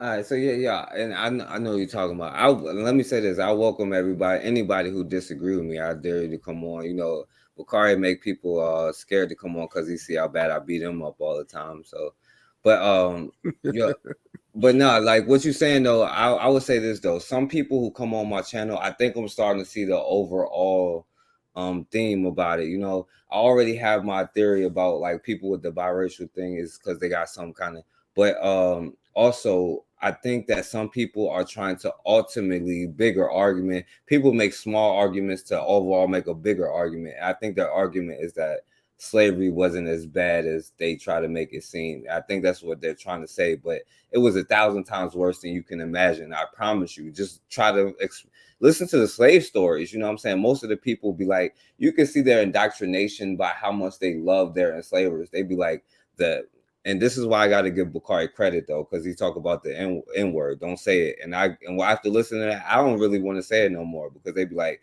every time they say black people, they say the N word. And then even when they talking negative about a white person, they be like the masters. You know what I'm saying? And that's what or Miss Ann or whatever it is. You know, I think black people have that complex. But I really, really want to show y'all one more thing, but I know y'all got to go. But I got time today. But I want to cut Bakari one more thing, because I want to show. Look, Bakari, man, I don't have to go to work tomorrow, man. This is Dr. King's birthday. All right, I don't got to go to work tomorrow. Bakari gonna run. This is Bakari. I'm trying to give Bakari an hour.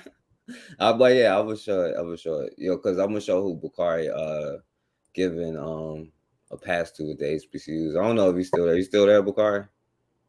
Yeah. He about to go to sleep. Okay, yo, so I shouldn't play this brother video, but I want y'all to hear about this dude George Santos, because the dude came on here last time talking about this mulatto issue, you know what I'm saying? And I asked them a very simple question which they won't answer. And can a white woman give birth to a black child? Can a white dude give birth to a black son? And this dude here said he's black. Did y'all know that? George Santos says he's a black dude. And you know how? Because of the 1-drop rule. 16 from cancer. Well, if you thought that was something, wait till you get a load of what I'm about to tell you about what else this man has lied about and the racism that comes from this dude. Oh, so he's terrible. I'm reading this article from Yahoo that's is from Yahoo, but it's actually via Blavity. But the title reads, Congressman-elect George Santos, who lied about his ethnicity, jobs, and education, also promoted a racist agenda. One of the weirdest stories to come out of the 2022 political cycle has been a series of revelations about George Santos, who was elected to represent New York's 3rd congressional district in the House of Representatives. A series of reports by the New York Times and other outlets have revealed that nearly every detail about Santos's resume and backstory has been a lie, including his education, job history, ethnicity, and possibly his sexual orientation. Despite these blatant lies, Santos he is a gay white dude who's a Republican. He lied about everything, and his people probably died in the Holocaust or something. I don't know. Has refused to. What did you want to say? I just want to say, did you guys see the other part where he was showing the white supremacy hand signs? No, I didn't know that. I ain't pay attention too much about this dude. This right here. This one slipped in. I don't know how he slipped in. You know he black. You know he black, Cassandra? Did you know he's black? He's black. Oh, yeah. So he's trying to get to what, the reparations or something? Check it out. He said he's black. Oh, they all gonna be black in a minute. Go ahead. I'm sorry. On the first days of the new Republican-controlled House, but as more info comes out about Santos, it appears the newly elected congressman is a liar and a racist. Well, we knew about the liar part, so him being we knew about the racist part too. Not so surprising either. But it's one thing in here that really blindsided me because I read ahead, but I'm giving y'all all the details now. The first one says sharing racist Obama meme. That's not the one that took me by surprise because none of them have not done something like that. The most shocking instance of racism alleged against Santos came in November 2020, shortly after he lost his first congressional election. Joshua Sauberman uncovered an old post on Santos's Instagram page from 2014 when Santos shared a picture of Barack and Michelle Obama that had been crudely altered to make them look like apes. Santos did not deny sharing the photo, but instead asked readers if they had quote-unquote read the footer as to what I said, presumably implying that his captions on the image indicated some non-racist reason. Santos claimed to be the son of a black man and raised in a very biracial family. Oh, there we go.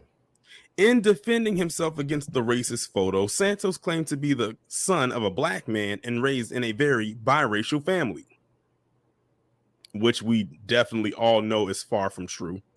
This is one of several times he claimed biracial or black heritage. While Santos has already been caught lying about his ethnicity by falsely claiming World War II era European Jewish heritage, despite his family being in Brazil much longer before that, his claim to black heritage. Oh yeah, I remember I was talking about the Jews that was in Brazil, and the brother couldn't answer the question about the slave ships going to Brazil and whatnot.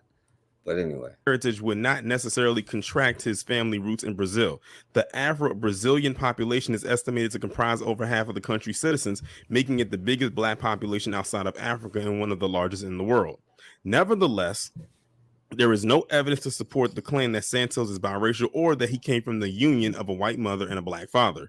So far, there hasn't been much information revealed about Santos's father, while he has been caught in several lies about his mother, including telling multiple contradictory stories about when and how she died, making all of his claims about his parents suspect at best. Now, I'm going to stop here just because this is long, but consider the passport, but it could have, because you just talk about the passport bros going to Brazil, you know what I'm saying? So it could have been, he could be black. I don't believe nothing come out that man's mouth. Nothing. I want to see his DNA, doing a DNA test. Because he's a liar. We see he's a liar. He's a racist and he's a liar. So I don't believe anything that comes out of his mouth. But guess what? He'll be able to continue on because they won't hold him accountable, just like they didn't hold a pedophile accountable. They never hold themselves guilty or accountable to anything. They'll blame other people why they act crazy, but never hold themselves accountable. Never. So it's not surprising. Now, Bakar, you didn't let the Filipinos in the cookout, and now you fighting for HBCU schools and mulatto schools. And you see he's a mulatto, so you know what I'm saying. I don't know what's going on with you, Bakari. He might be asleep. I don't know. What did that have to do with an HBCU? Because they was founded for mulattoes, like him. What did that have to do with HBCU? You can't answer the question because that had nothing to do. That had nothing. I keep telling y'all, man, it's okay that y'all have problem with HBCUs. It's okay. The one guy put in the chat, HBCUs create leaders to what his name? Radical integrationists like Roland Martin and them. I don't have my glasses on. Uphold the status quo. Man, y'all can name 4 people, 10 people that went to an HBCU, and y'all make that be everybody that went to an HBCU. What about the ones that said we got to find better rooming for Ukrainian citizens? Y'all, that's Howard University. That's one school. Okay, what about the other one that said we got to give Rachel Dolezal the scholarship so she can get in? I'm gonna say it again. That's Howard University. That's one school. Oh, so only Howard is messed up. Okay. So the schools you just mentioned was Howard, but I'm gonna say it again. Y'all don't have no smoke for none of these white schools, none whatsoever. So maybe the black people that go to white schools, they are graduating being pro-black Pan-African. Is that what they're doing? The ones that graduate from the white schools, those are the ones. The problem is the ones that HBCUs ain't grow. They go on. They. What you got to do is answer the question. HBCU. I'm not trying to answer you. I'm saying no. I ain't saying nothing about the HBCU. So the ones that go into white schools, right? They are pro-black Pan-African revolutionary, right? No, the problem is the ones that go to the HBCU ones look up to the ones that go to the Ohio State ones. You know what I'm saying? And neither one of them is growing up to be pro-black. Do they teach about Marcus Garvey and HBCUs anyway? Which ones went to an HBCU? How I know more Black history than a Black history professor? That's the problem. I say which ones go to an HBCU that look up to Black people that go to Ohio State? I'll wait. Does Bethune Cookman teach about Marcus Garvey? I don't know. You got to look into their. That's a damn problem if you don't know. Look into their curriculum. But what you didn't do, you made a statement, then I ask a question and you don't answer. So which ones that go to an HBCU? So once again, out of all the students at an HBCU, out of all the students that go to an HBCU, y'all will mention 50 and say, see, that means HBCU created coons. And that's so you want me to name 100? You want me to name 100? That sounds just like, let me see. That sounds just like white people. Whenever a black person do something, that equals all black people. See, I told you they're criminals. Look, those two just stole from me. It's the same thing. It is the same thing. It's the same thing. Who said all the I didn't say all the students now, but the problem is why the hell are giving why is a white teacher being able to yell at a young black? Why a black girl getting arrested in class because she didn't apologize? I don't know how you get arrested for not apologizing, but at HBCU, I have no idea. Was that Howard? Just say that was Howard, and then we'll be okay. I have no idea. See, there go the answer to that question. I have no idea how that happened.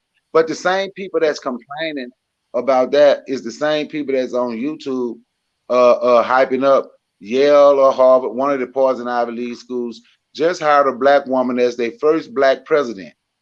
So you can't have it both ways where you can, let's work at their schools. Oh, well, because, you know, most of our jobs, you got to work for them. But and ain't nobody. We didn't say that. We said the brothers who in the apartments trying to make a school. That's who we showed. We didn't say Yale. Me and Cassandra was talking about what you showed was a charter school. What's the name of the school, Cassandra?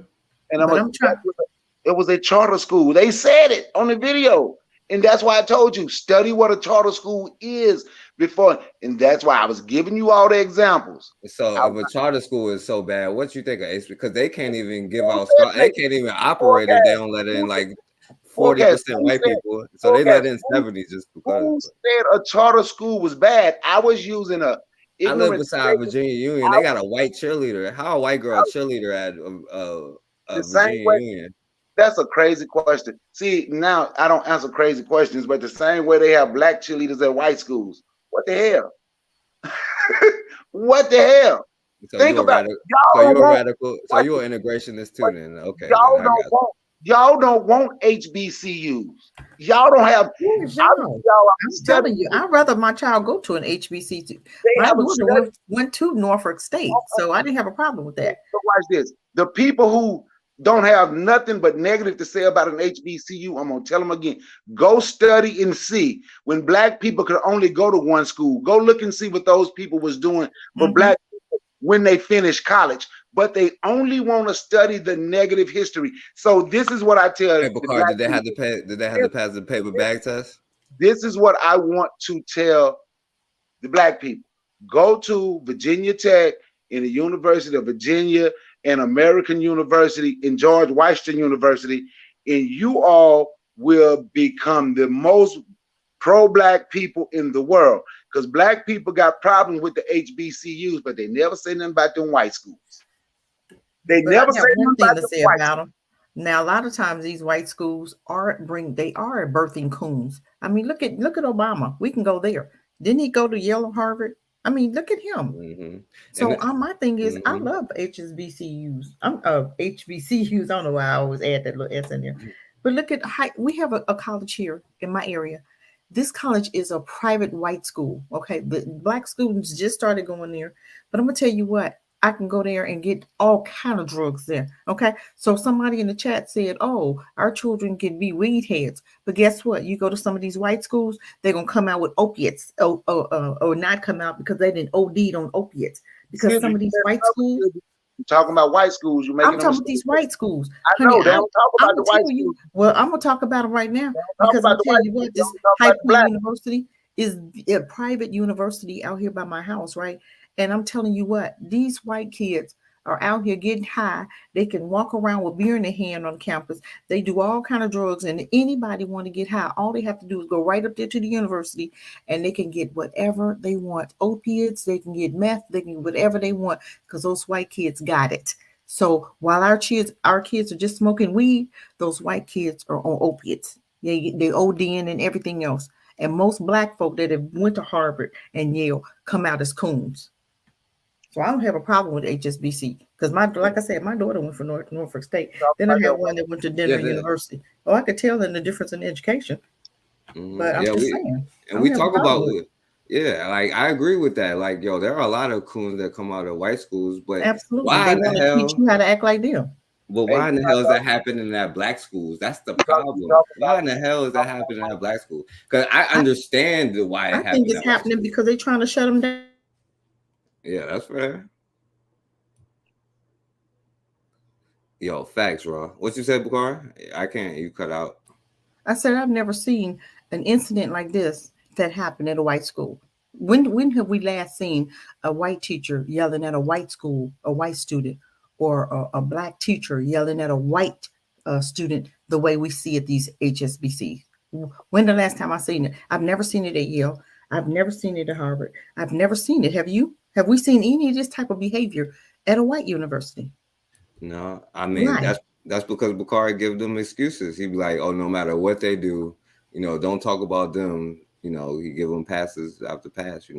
I'm trying to hold them accountable. We can't have white teachers yelling at a black student or getting a black girl arrested at an HBCU. That's a problem. Like, I'm gonna ring a bell. You know what I'm saying? I'm gonna ring a bell somewhere. You know what I'm saying? I'm gonna be like, yo, we may need to look into this. And then when you tell me, well, Bakari, you there? I'm just listening, man. I'm enjoying the Herschel Walker two-step right now. Herschel Walker. I just believe that they're trying to get rid of those HSBCs. Sorry, I do. Hey, Cassandra, they ain't got to try. Black people gonna help them. All you gotta do is listen to black people talk about them. Black people is the ones that gonna help them. I told they ain't got to work hard no more. They don't have to work hard. But hold on, Curry. But do we understand? Are we seeing what's going on here? We just gave this politician all kind of excuses and passes, right? But we just held the HSBC at the highest regard. We got all kind of conversations about the HSBC, but that white politician, we ain't had that same smoke for him. Tell me why. Hey, Bakari, why is the black students like complaining about the Roman board, but they offering stuff to Ukrainian citizens? I can't explain nothing what's going on at Howard, man. I can't. Well, maybe before you take off on them, you should be able to be like, because if you look at the politics of it, then blah, blah, blah, and make your excuses for the HBCU. What excuse did I make? I said y'all don't talk about white schools. Y'all don't. Y'all have never, Bawana, you there, Bawana be listening. Whenever I mention HBCUs, what do they say? Oh, HBCU, the problem, see? God damn. So see, going to HBCU, they be coons. Like, God damn. So I guess going to Harvard and Yale is going to make you. No, Bakari, I'm surprised you're saying this. I guess going to the University of Alabama. I guess going to to Ole Miss.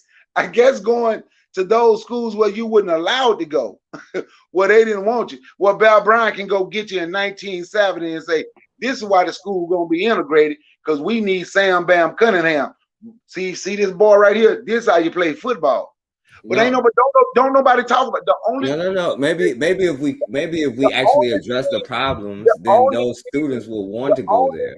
The only thing. You ever thought about that? Like they got a curriculum. No, I haven't thought about because like I go to an HBCU and see a white woman yelling in my face. What the hell is going on here? The only thing they hear coming from black people about an HBCU is everything negative. It's a few people on social media now that's gonna say anything good about an HBCU. There's no need for me to try to say anything negative because they got everybody else who gonna say all the negative stuff. So it's for me to point out the positive. I don't have to sit here and beat them up when everybody else done already beat them up enough. So for me, let me see. My cousin worked at Arkansas Pine Bluff. My sister-in-law graduated from Tougaloo. My sister-in-law graduated from Tougaloo. My sister graduated from Alcorn. My dad went to Alcorn State. My brother went to Alcorn State. My cousin. Because you're going for a minute now. Are you telling me? So who's the biggest enemy, Bakari? Who the biggest enemy? Let me ask you this: who the biggest enemy, Bakari? I don't know. It seems like black people might be the biggest enemy to black people. Okay, so if black people are the biggest enemy, you may want to clean up the black schools. How about that? No. So that they stop. No, I'm gonna tell you why. Because if you getting educated by white people, they still ain't gonna say nothing negative about no white schools. All you gotta do is listen. This is all negative about white schools. Ain't nothing negative gonna come out about the white school. No, it's all negative about the white school. We're gonna talk we about tough Yale, on ourselves. We just tough on us.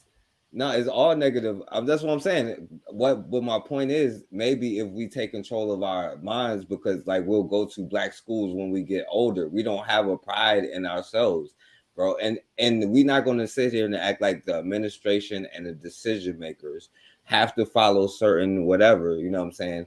And it's not that they could get around the laws, it's just that, why like the decision makers in those institutions are not necessary. And they don't mean the people who go to those institutions are bad, but it does mean we got to clean them up. We should be making our own curriculums, you know what I'm saying? Like even if you teach it your own way, but I be seeing black people in black institutions, because I tried to look up black studies courses before I did this. This is the only reason why I'm saying this.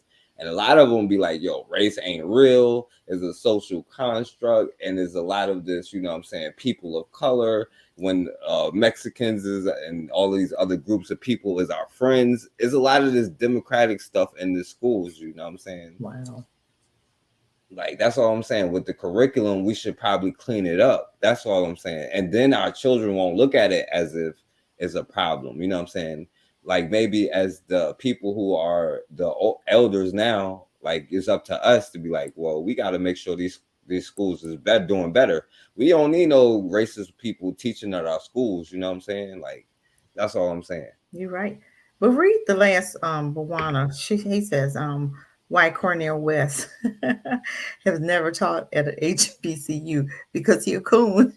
How you gonna be all black and pro-black and married to a white woman? That's why he can't teach at a HBCU. Because race is a social construct. Because he's married to a white woman. Go check that one out. He didn't go to an HBCU either. No, he didn't. But he wanted to be pro-black now. How you gonna be pro-black married to a white woman? Is that possible, you guys? Help me understand that. I don't know, because according to the people on social media, well, maybe not being married to a white, but going to white schools make you pro-black. Nah, who said go to a white school? I said let's. No. I didn't say nothing about a white school. I didn't say nothing about a white school. I never. If you pay attention, right? I never said nothing. I said let's get these schools. I'm pointing out the things that we need to clean up about our schools. That's why I only talk about HBCUs, because who cares about Yale and Harvard and all of that stuff? You know what I'm saying? What I'm saying is, that's the thing. See, I care about them because we don't understand school is business. See, that's the problem we have. We don't understand that school is a business. Mm-hmm. And if we don't go to our schools, if we don't put the money back to where it's supposed to be, you're going to always be asking, just like instead of asking for reparations, because you ain't putting the money where it's supposed to be. School is a business. when people got upset because I was saying play football at an HBCU. You know how much money football make? You know what can change if you had the money. But as long as people can just insult it, we ain't. But Bakar, you got to address why they're not going there too. Like I get the money part. I'm not talking about the money they brainwashed for Cass. They're not going to go there because but they're it's not. brainwashed. But it's not only that though. But the problem is though, like when you go in there, you're still getting the same education. You know what I'm saying? Like that's the problem. That's what we want with these black schools, and that's the problem why it can't get education. Well, you didn't used to get the same education. Now it's changing because you're including everybody now. Right. So in the beginning, it wasn't everybody's education. It was all black. They were educating, and black. that's the problem. That's what I'm saying. That's what we need to clean up. But consider, if you're a 17-year-old child and you listening to people talk and everything come out their mouth is negative about it, why would you want to go? Well, yeah, I totally get it. Why would you want to go? See, I get the children, our children listening, but we don't want to hear that part. So we can just talk about all of the negative, right?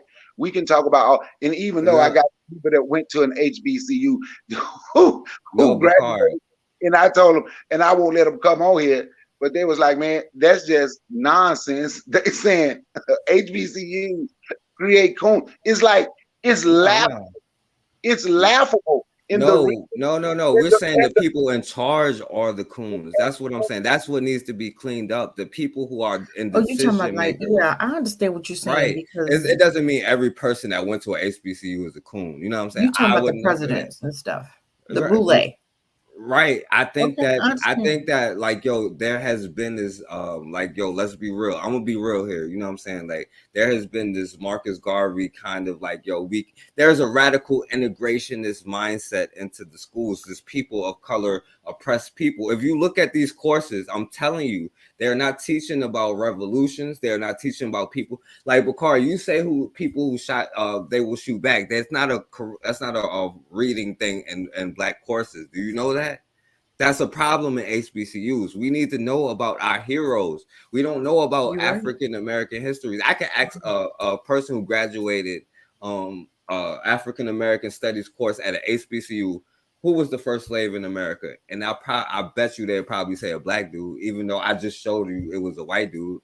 Why don't we know that? And why in the hell are you I get why they're letting them in the schools, and I get why but at the same time, it's a conundrum. As one of the groups is going to have to say enough is enough. Let's clean up our act and then get the people like, and it keeps getting worse with Deion Sanders, the decisions he make.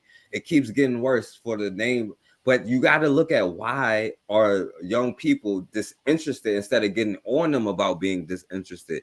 Why are they doing that? They're not going to school.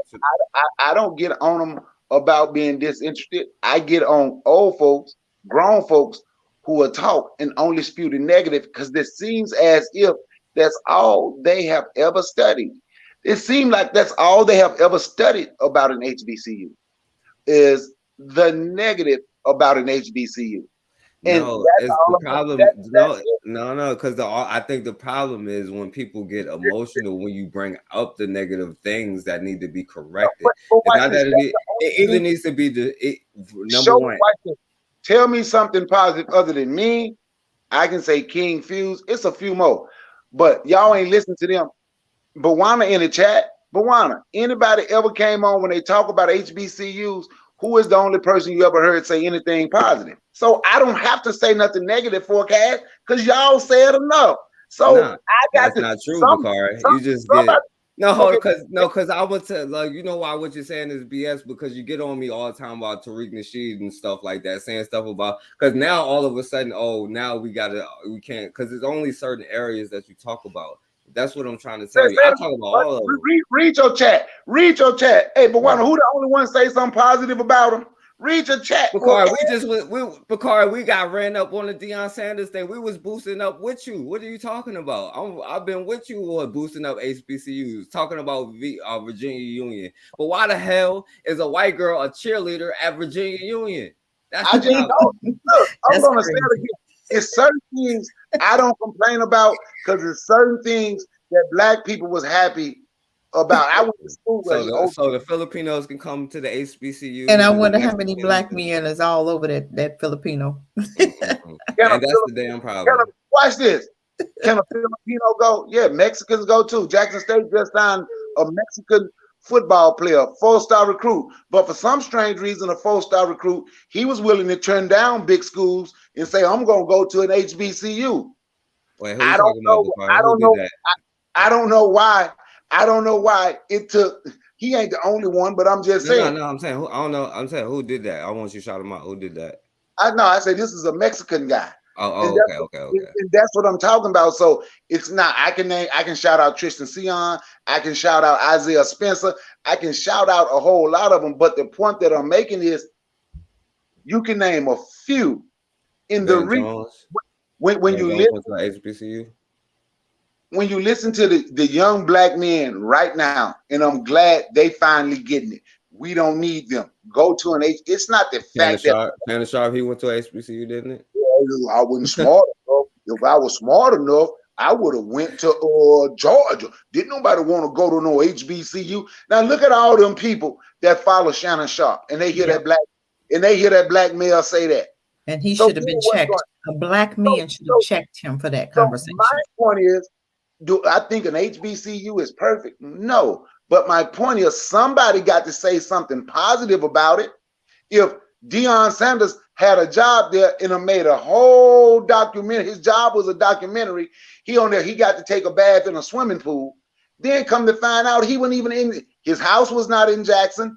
The hotel he was in, swimming in, wasn't in Jackson, but making like he had to take a bath in a swimming pool, and where he was wasn't even on Jackson water system. So what is that showing people?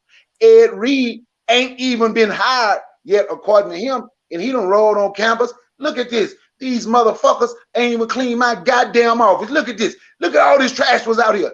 No trash out there, but somebody got to eventually say something positive about an HBCU. So yes, I'm going to defend them. Somebody got to say something positive about black people. White folks ain't nobody going to say nothing positive. But then if we do it, what's the difference in us and them if we can't ever say nothing positive? No, then you can say something positive. We say positive things all the time, and that's why I add positive things. I tried to add in a black school, to make it positive. That's the only reason why I added it, to make it positive. You know what I'm saying? But that wasn't an HBCU. That was someone with a charter. But I've showed positive things about HBCUs before. You know what I'm saying? Even when you've been on here, I did shows with you to collaborate about.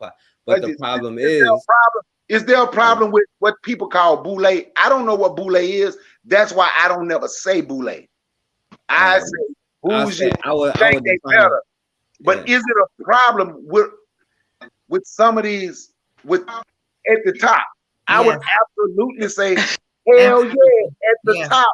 It's a problem with some of the ones at the top. I would most definitely say that at any time.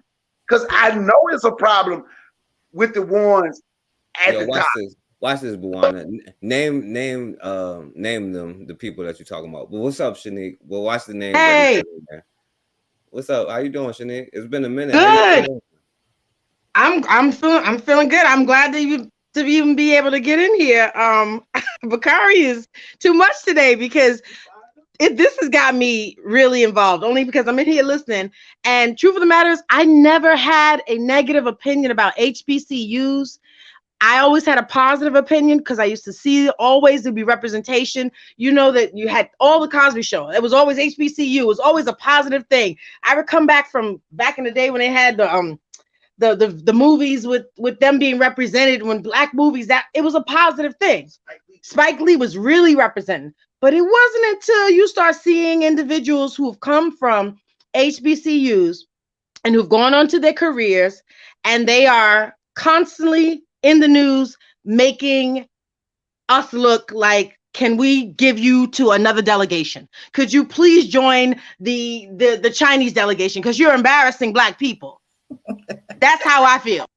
if it's not every sports show where they've got some, and I know they're getting educations. So you're wondering, okay, you've got an education, you're not stupid, you're employed, you have a platform, and then you use it to make it look like let's go 400 years backwards and all of these shucking and jiving. It's ridiculous.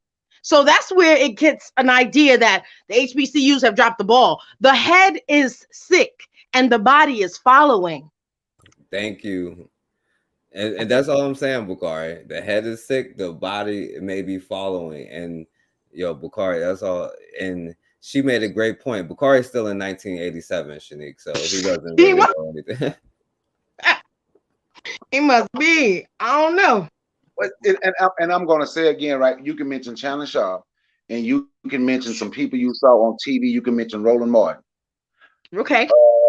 Now, who else can you mention that was part of HBCUs that was shucking and jiving? That's all I'm saying. They give you what they want you to see. So they want you to see Shannon Sharp. They want everybody to hear him say, well, I was so I couldn't go to a white school. That's the only reason I went. Didn't they say Camilla Harris went to an HSBC? They want They you sure to have, did. They sure did consider it. Didn't they say that? Okay, I just wondering. They sure did. And is she black, by the way? They want you to have. They want you to have Roland Martin. Blackish? I don't even know. No, she ain't black. Great question. No, she's not black. What the hell wrong with HBCU? She probably was a cheerleader like that white girl was. But they want you to have Roland. They want you to have Roland Martin. They want you to have Kamala Harris and Shannon Sharp. And watch this. What school do most of your doctors go to? Say all your doctors done sold you out to. All your doctors. Yale. Yo, wasn't Ben Carson the head of HUD? Like he was the top. Wasn't the top black doctor? Products of HBCUs. Most of your black attorneys is products of. And what do? They go get jobs at like white hospital. So why aren't we winning? So why aren't we winning? If they're coming from these situations and they're getting an exemplary education, why is it now that when they have an opportunity to show off the best and the brightest that we have, they go and sell out completely? Yo, and Shanique, and by the way, hold on, Bakari, hold on. And that's the problem. No, Bakari, hold on, time out, because this is Bawana put it on the screen perfectly. That defines what I'm saying. Thurgood Marshall went to HBCU, Supreme Court Justice. Thurgood Marshall is the one responsible for the integration thing. Okay. He was the one arguing whatchamacallit. He was working with the NAACP. He said, no, hold on, time out, because it's not just you. No, hold on, Bakari. But I'm gonna let you say, hold on, Bakari, time out, hold on, because I want to say this just because it's like history thing, you know what I'm saying? Thurgood Marshall, and I always go at Thurgood Marshall, so it's not you. But Thurgood Marshall went to court and said that black institutions is not good enough because you have to go to white institutions to get real integration because you can't get the same connects at black institutions. So I always go at Thurgood Marshall, but that's not you. But go ahead. Thurgood Marshall said, okay, watch this. Jake Ayers was a part of an HBCU. You see how that worked? But y'all don't know him. So I'm going to say it again. The ones they give you, them the ones you can mention, and y'all make that be everybody. You make it be everybody. Change? Wait a minute. We should have change. You make it be everybody that went to an HBCU who actually stood up and do something. And I'm going to say it again. Once again, I'm going to go back to my other point, Cassandra.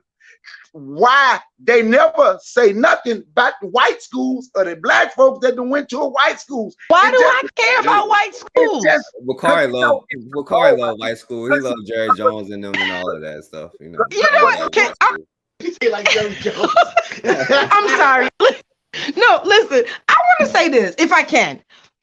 You know what? And it may be controversial, but up until all of the Me Too scandal, Bill Cosby represented HBCUs, and there was not a negative thing. And we could always say he did something for us. There was positive representation. He made it seem like, yes, that's the thing to do. But then you find out, yeah, he had a past because he's a human. And some people, and honestly, I have my mixed feelings on that, but I'm not going to crucify people. So, okay, all his stuff came out. And now it's like, okay, well, where are the other people? There's not negative. There's not positive. They're not doing anything. And what are they doing? And Shanique, and you know what Bill Cosby thing was? Pull up your pants, black man, because then you can fit into their society. That's the mindset that I'm talking about. Pull up your pants, black man. You can fit in. Bill Cosby didn't go to an HBCU though. Oh, he didn't go to an. By the way, because I know that he didn't go to an HBCU. Well, he promoted it very well. He did more for them than most of the people that went to them. He did. But let's say one thing. Bwana, he said most African presidents were produced by HBCUs. That's not true. Most of them went to Europe. Most of them went to the UK. Most of them go to Britain.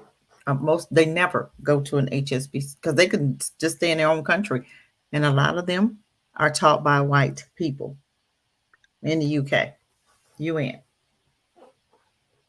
Yeah, that's true. So that's we can't blame that behavior on HBCUs. Yeah, I agree with that.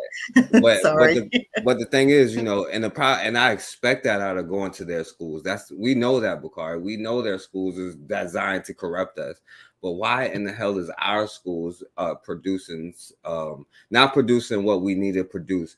And what I'm saying is, I'm not saying to get rid of HBCUs. I'm not saying anybody who goes to, you should go to HBCUs. I was supporting you with Deion Sanders because I think that would have been a good thing. And I'm mad just like you about that whole situation. You know what I'm saying? But, Bakari, you're going to have to either, number one, be like, yo, they have corrupted it and it's corrupt, or you're going to have to take it and make your own thing, not just say it's corrupt and leave it at that, but go back to, okay, so now we back at the drawing board with these schools, you know what I'm saying? Because I'm not saying HBCUs is bad, you know what I'm saying? Just like the charter schools is not bad, but you want to find a way to do something for Black children, you know what I'm saying? But you're going to have to address the issues in these classes. And I've seen that myself, and it may be my bias, but they have that W.E. Du Bois integrationist mindset. And even W.E. Du Bois, Marcus Garvey went at him for that.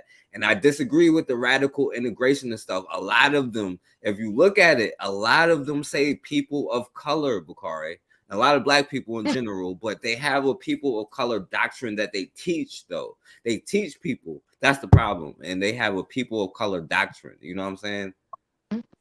People of color doctrine. Yeah. Okay. That would. Oh, watch this. Okay, that's what you say. But once again, right? I'm gonna go back to my point. I don't have to say nothing negative about them, and I'm not, because it is enough. Because it's enough of y'all that gonna find the negative. So I find the positive. I know negative is there, but I don't have to mention it. So trying to get me to mention it is a lost cause. Why are you mentioning any kind of negative about Black people at all, if that's the case? I'm going to mention the positive. I'm going to mention the positive about. So you only going to mention positive about Black people, period. A Black child. Only the situation. A Black child can go to school here. They can get a Black education if they take their talent. If they take their talents to an HBCU, then see, because what folks don't want to talk about is the lack of funding. Is the reason a lot of stuff be the way that it is. Folks don't like to talk about that part. No, we do talk about it, yeah. But if you take your talents in the HBCU, start to make that money, then it could be something different. But as long as you taking all your talents to other people and other people getting rich off you, and you don't want to see the business side of it, it's gonna stay the same. But the problem is, why is HBCU teaching you to get rich? I'm going to show you something. Just like the Black community, industries, bro. Just like the Black community status about Han Jin Young just opened up a Chinese restaurant 22 seconds ago in the Black neighborhood. Just like the Black neighborhood stay the same, because we don't understand the business part of it. Yo, Bakari, hold on, time out. And so hold on. Chinese schools is teaching you the same, like, say Chinese schools, right? Are they gonna have the same kind of thing as HBCUs where they're teaching you? I don't know what Chinese school at here. They probably not. They probably not teaching you like white history and all of the stuff that they be showing you, bro. Like, they're not teaching you race as a concept. They teaching you how to dominate. HBCUs not teaching you how to dominate. They're teaching you how to assimilate. That's the problem. And the problem is why they teach black children this. And that's my problem with this, is that they teach black children this. I talk about white schools all the time and the white bitches that teach at their schools. You know what I'm saying? I got a problem with that. I'm with you on that part. And I'll be on the shows when you talk positive too.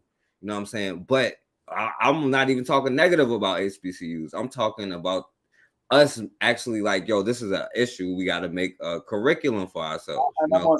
And until you understand the business of it, because school in this country would technically be a sellout. If you're saying business and you will sell yourself for money, school in this country is a business.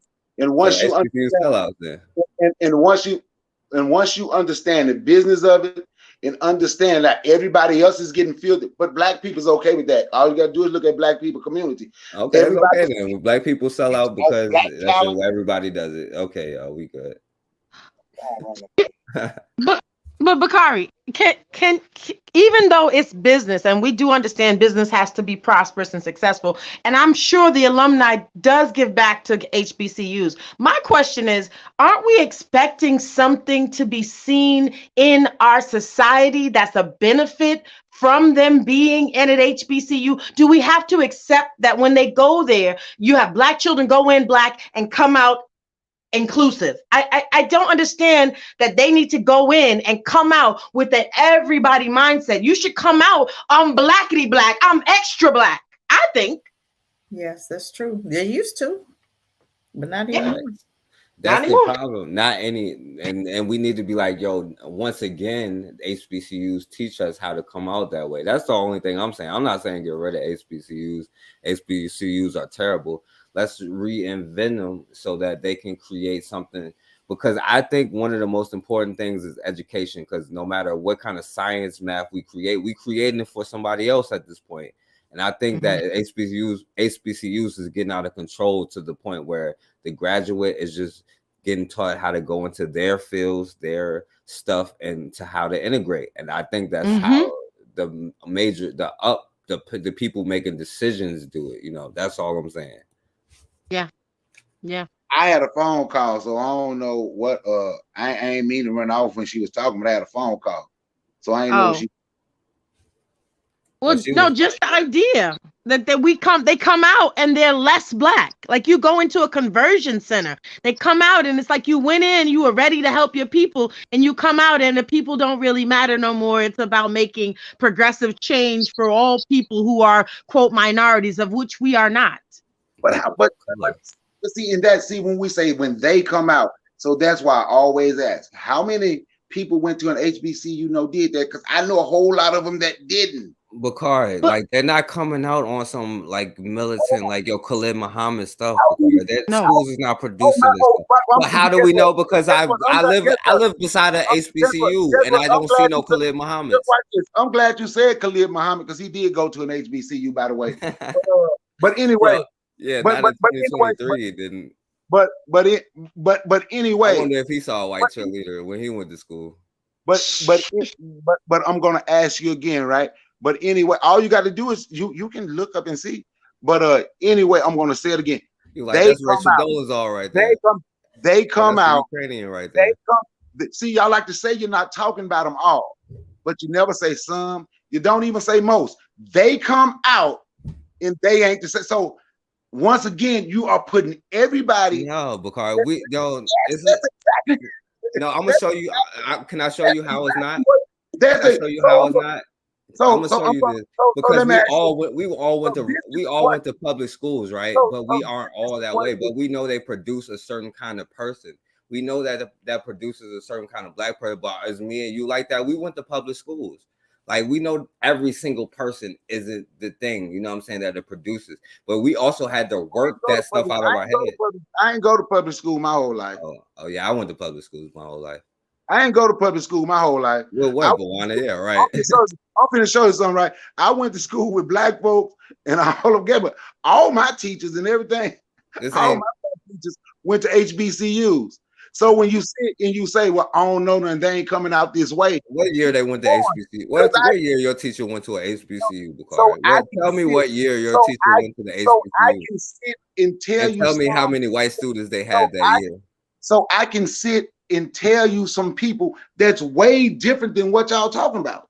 Bakari. That's the point that I'm making. So watch this. If the HBCU is the problem, and the HBCU is making the problem. No. And the HBCU is making them less black. That means the other schools making them more black. No. Or if you don't go to school, you're gonna be more black. Oh no, that's not what that means. No. Not at all. But no, the problem is we expect the white schools to make them less black. Exactly. We don't expect the black schools to make them less black. We expect the black schools to make fighters. Encourage we expect them to come out wanting to help black people. We expect them, because I had a friend that went to Jackson State. I mean, pro-black and black, came out. But now you go to Jackson State, you go to other schools, and they come out, not even wanting to be black. And you have to understand why. It's done on purpose. Just like you got these white folk in it, invading, like Morehouse College. They have a white woman that's an admission director. Why is she holding that position? Couldn't find a black woman? That's done on purpose. Mm-hmm. We have to understand. They said, well, we've been indoctrinated. Let's continue on. So now they're coming to the colleges. It's not going to be any room for black people. It's not going to be a black first nothing. It's to consolidate all the HB. Their goal is to consolidate HBCUs in white schools and completely get rid of them. But that should be okay. And that's why they don't fund them with any money. But you ain't got to, of course. But then you ain't got to worry about them being less black. Because they're not doing that less black now. I mean, you got Morehouse men wearing dresses now. I've never seen that. Now go to Morehouse. You got them wear dresses. What the hell? What are we doing here? What the hell? See, what? We got to stop. This is what I'm saying. Where's the dress code? Can you wear a dress at your job? Atlanta is the gay capital. I don't know what they can do, but Atlanta is the gay capital.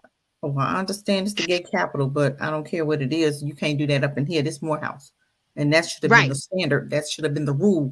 We don't do what everybody else do. We as black people have to do a certain way. They stopped that though. They stopped what? You see, you're too emotional about HBCUs, bro. Because too many people complained about it and told them that wouldn't, and they told them they couldn't. I don't know if they went back, but too many people complained, and they did stop that. They stopped the men. They stopped them from wearing dresses at Morehouse. Why would you want to wear one in the first place? I don't know why. Look, I can't answer that question. I can't answer that question why the man gonna want to wear that dress. What I'm saying is a dress code in the first place. So the first man came there, you should send him home. We're not doing that up in here. We are teaching you blah, blah, blah. But that's not what happened. They allowed him to wear that dress. So now you got 10, 15 men wearing dresses, 100. Now we're going to cut it out because too many. Well, one should have been too many.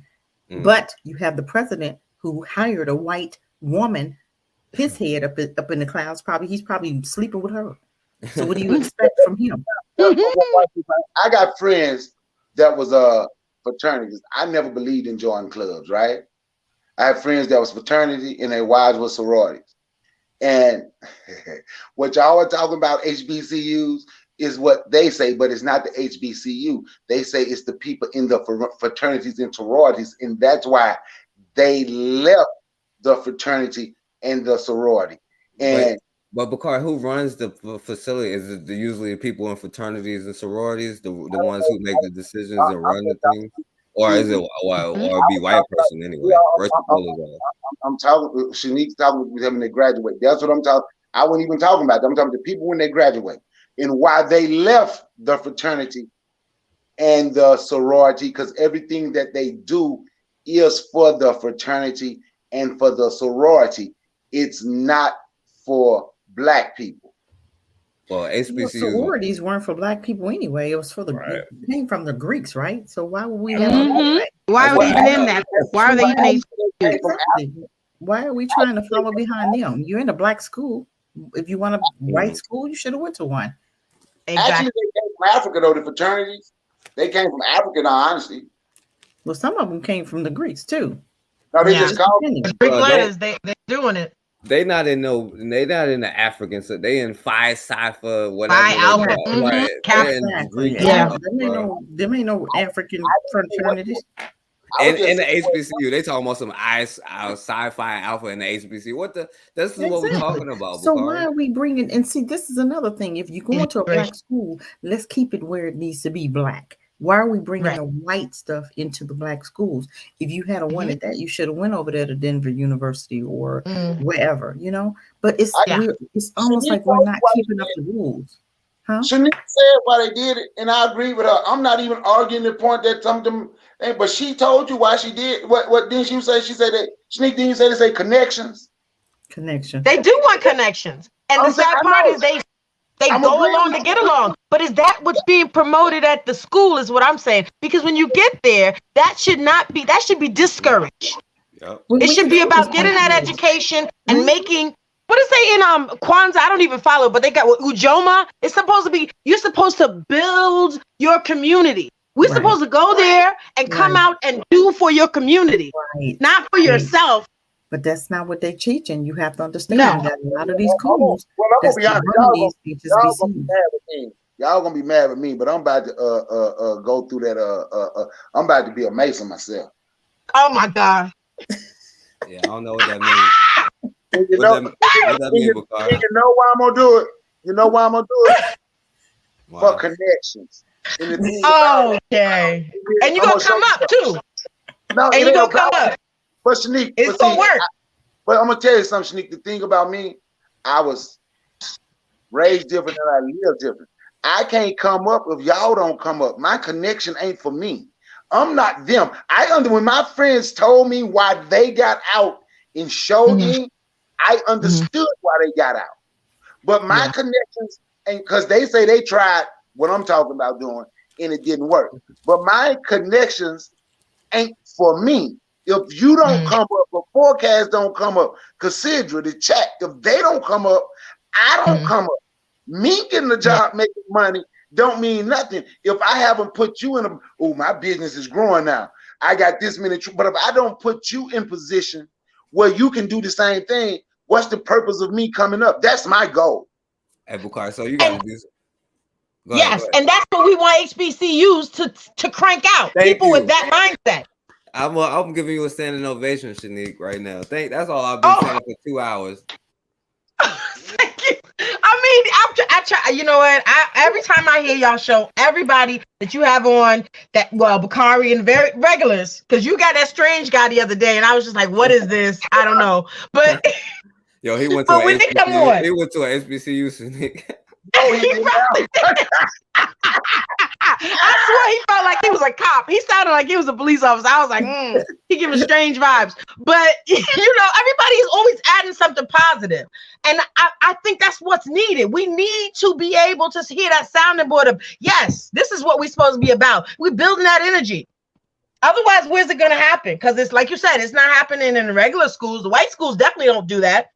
Community, you don't go to work and hear people sounding off saying, oh, yes, promote Black people. No, they sit there and tell you, keep your head down, be quiet, and do your job. Yep. Hey, Shanique, I'm going to tell y'all something. If we wouldn't online on YouTube, I wouldn't be arguing with Forecast. We agree with this on the phone. But on YouTube, we going to argue. Yeah, I'm actually picking with Bakari. You know what I'm saying? So for the record, Forecast. No, hold on, Bakari. And I troll Forecast. But we have these fire shows. It's a fire show. But we have these conversations. Now hold on, time out, Bakari. To be a Mason, you got to do something weird. You got to put a goat on like a mountain or something. Like you gonna have to do something weird. No, man, my homeboy already showing me everything. No, matter of fact, I know a lot of stuff when I go in there already. Okay. I ain't doing that. But I'm just saying, but that's what I think it should be used for. Like my homeboy, Arkansas, he all went Arkansas. That's what he used it for. My other homie here, that's what he used it for. But now this one black dude, remember I was telling you Forecast who I was riding under with my dump truck? Yeah. It's strictly for him. It's strictly for him.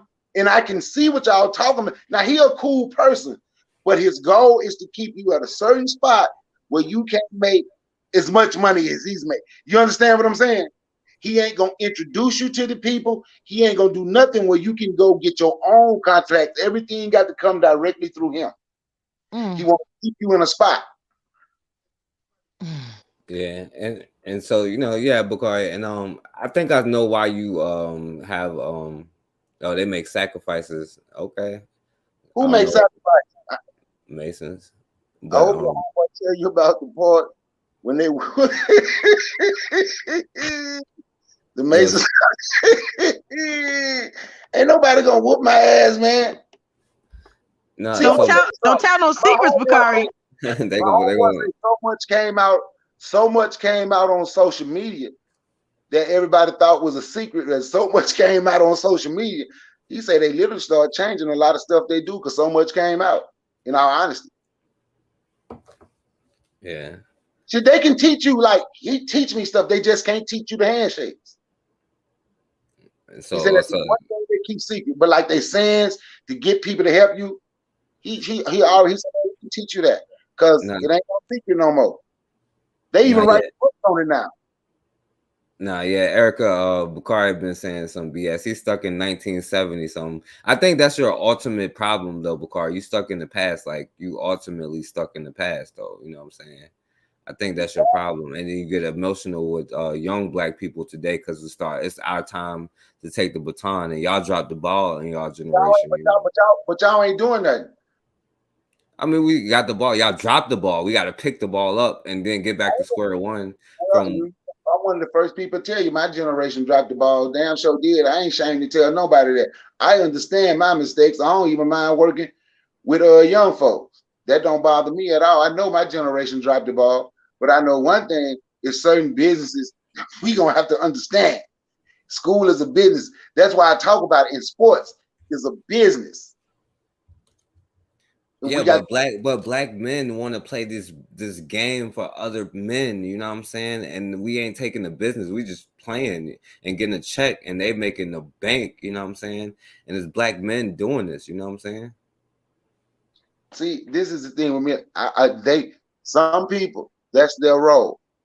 But if you teach them while they're young, they can come back and they can help. And they might have their own league. But that's some of them role. But if we don't mentor our youth while they're young and they have that skill, people like you're gonna have people like Shaq being a mentor. Charles Barkley. God, no. I'm just saying. He gonna be teaching that Bethune-Cookman soon. Exactly. You do know Shaq constantly flossing his Freemason ring, right?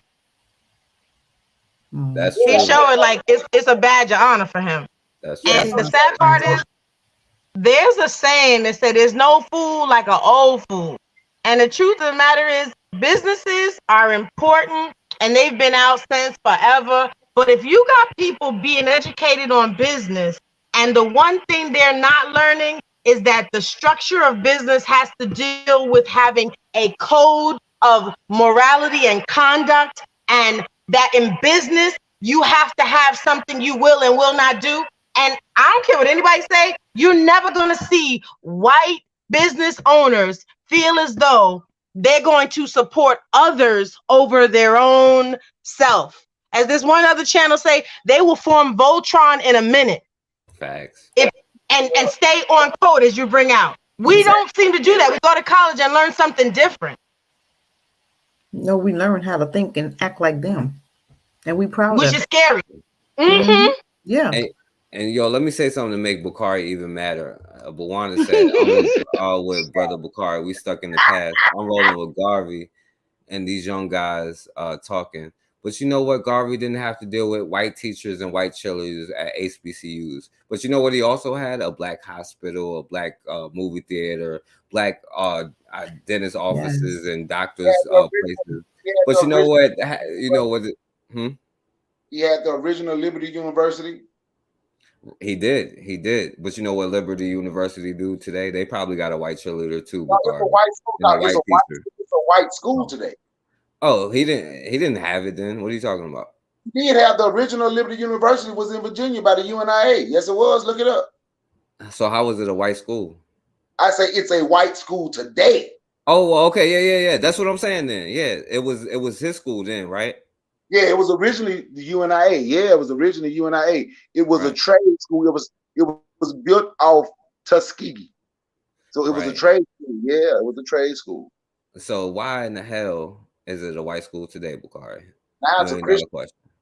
Why is it a Christian white school that's been used to indoctrinate us and kill us and stuff? Why is it that today, Bukhari? It shut down due to lack of funding. You said it's a white school. Now you say why is it a white school? Is you saying why they don't have it anymore? I'm saying when they had it shut down due to lack of funding. Then I don't know who sold. I don't know how they end up with Liberty University or the land. Because it was in Virginia. It's where Liberty University is today, in Virginia. Maybe they let a white girl be a cheerleader and they own it today. How about that? No, I doubt if the UNIA let a white girl be a cheerleader. No, I ain't saying the UNA. I'm saying the difference between Marcus Garvey's time and our time. Because maybe what Marcus Garvey was saying is something that we have an additional problem, which is the illusion of inclusion.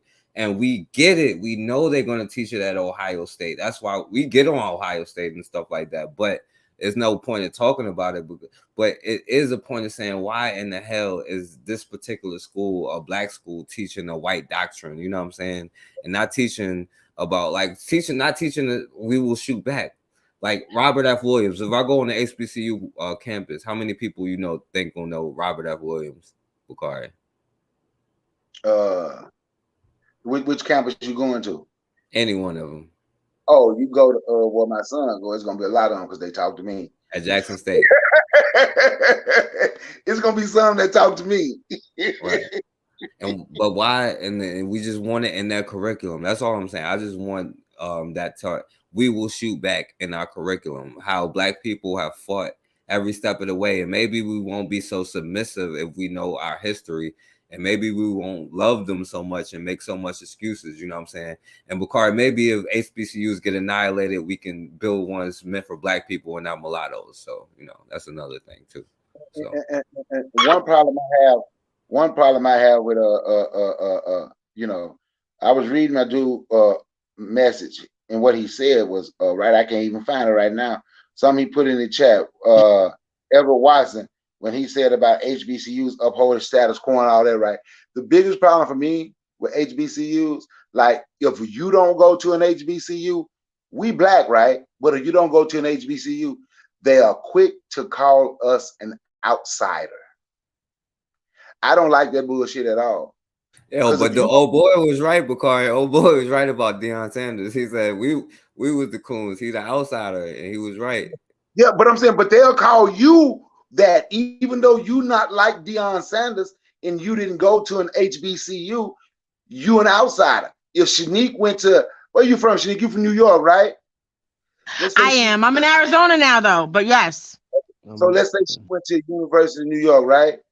And people from HBCUs will call her an out, even though she's black. They look at you, they're going to call you an outsider. And I don't like that. I don't like that. But don't you? Well, see, don't you think that says something about what's being taught there, the elitism that's going on? Because we should be all black first and then everything else after, because those schools didn't get started with just the elites, right? You had to have the maids working there. You had to have other people in different classes for things to get built. But it becomes an elitist establishment. Preach. Go ahead, Cassandra. I'm not disagreeing, so y'all ain't gonna get me to say nothing else bad, but I'm not disagreeing with you, Shanique. I'm just clowning. You were right, but I'm saying that's one thing. But when he put in the chat, he was like, yeah, they uphold it. But yeah, because they will tell you're an outsider. In a heartbeat, you're an outsider. Especially if you went to a white school. Well, I gotta go to bed, you guys. I'm sorry. Thank you for the forecast. I'm sorry, Cassandra. I'm sorry. No, you guys good. Thank you. Good night, you guys. Oh, good night. I enjoyed it. Good night. Good night. Yeah, all right. So we will close out, y'all. I'm sorry. Thank you, Cassandra, for coming on. Shouts out, and y'all support Realm in the Bush. I put her channel in the chat earlier. We're gonna go ahead and close out. Shanique, you want to close out? Yeah. By the way, Shanique, I'm glad you came on. It's been a minute since I, got you to come on here. Oh, I'm glad I got on too. Honestly, I would have probably stayed in the chat were it not for the brother saying to bring it the link, and I didn't even think about it. But it's always incredible to hear you guys talking and just really getting me to think about different things. I have 6 sons, and Everett Watson, that's the husband. And so we sit and we constantly, whenever we get an opportunity to hear you guys, we're like, oh, get on, because we want to hear what's going on, just to be able to be in touch with. I don't mean to cut you off. You said Everett Watson, your husband? Yes. Oh, shouts out to both of y'all, yo. That's what's up. Yes, yo. yes. Hey, He'll call me from work. Y'all right no more. I ain't gonna never tell y'all. I ain't gonna never tell y'all right no more going against me. No. I don't care how. Wait, there's times though. He's the opposite of me. Hey, I don't care how. Yes. Y'all ain't gonna ever do it no more. We gotta go tag team. No. Yeah, no, I totally respect you, Bakari, because honestly, what you and this show is just awesome, because I've met, like, even earlier when I was listening to, I think it was Blue, just the different things that we can have this discourse with one another. We don't always have to agree on everything the other person is saying, but we can have that exchange, which is incredible, because you would think that it doesn't exist if you listen to the rest of the media, the way it goes on. Facts. Yeah, and you know what, Shanique? Hey, hold on, Bakari. Yo, what up, Everett? I heard him in the back. There you go. See? My brother, I just told my wife, when Black Wall Streets pop up all across America, that's when we know HBCUs are working. Facts. Okay. Hey, I'm gonna be looking for that. Everett, I ain't gonna agree with you no more. I just want you to know that. I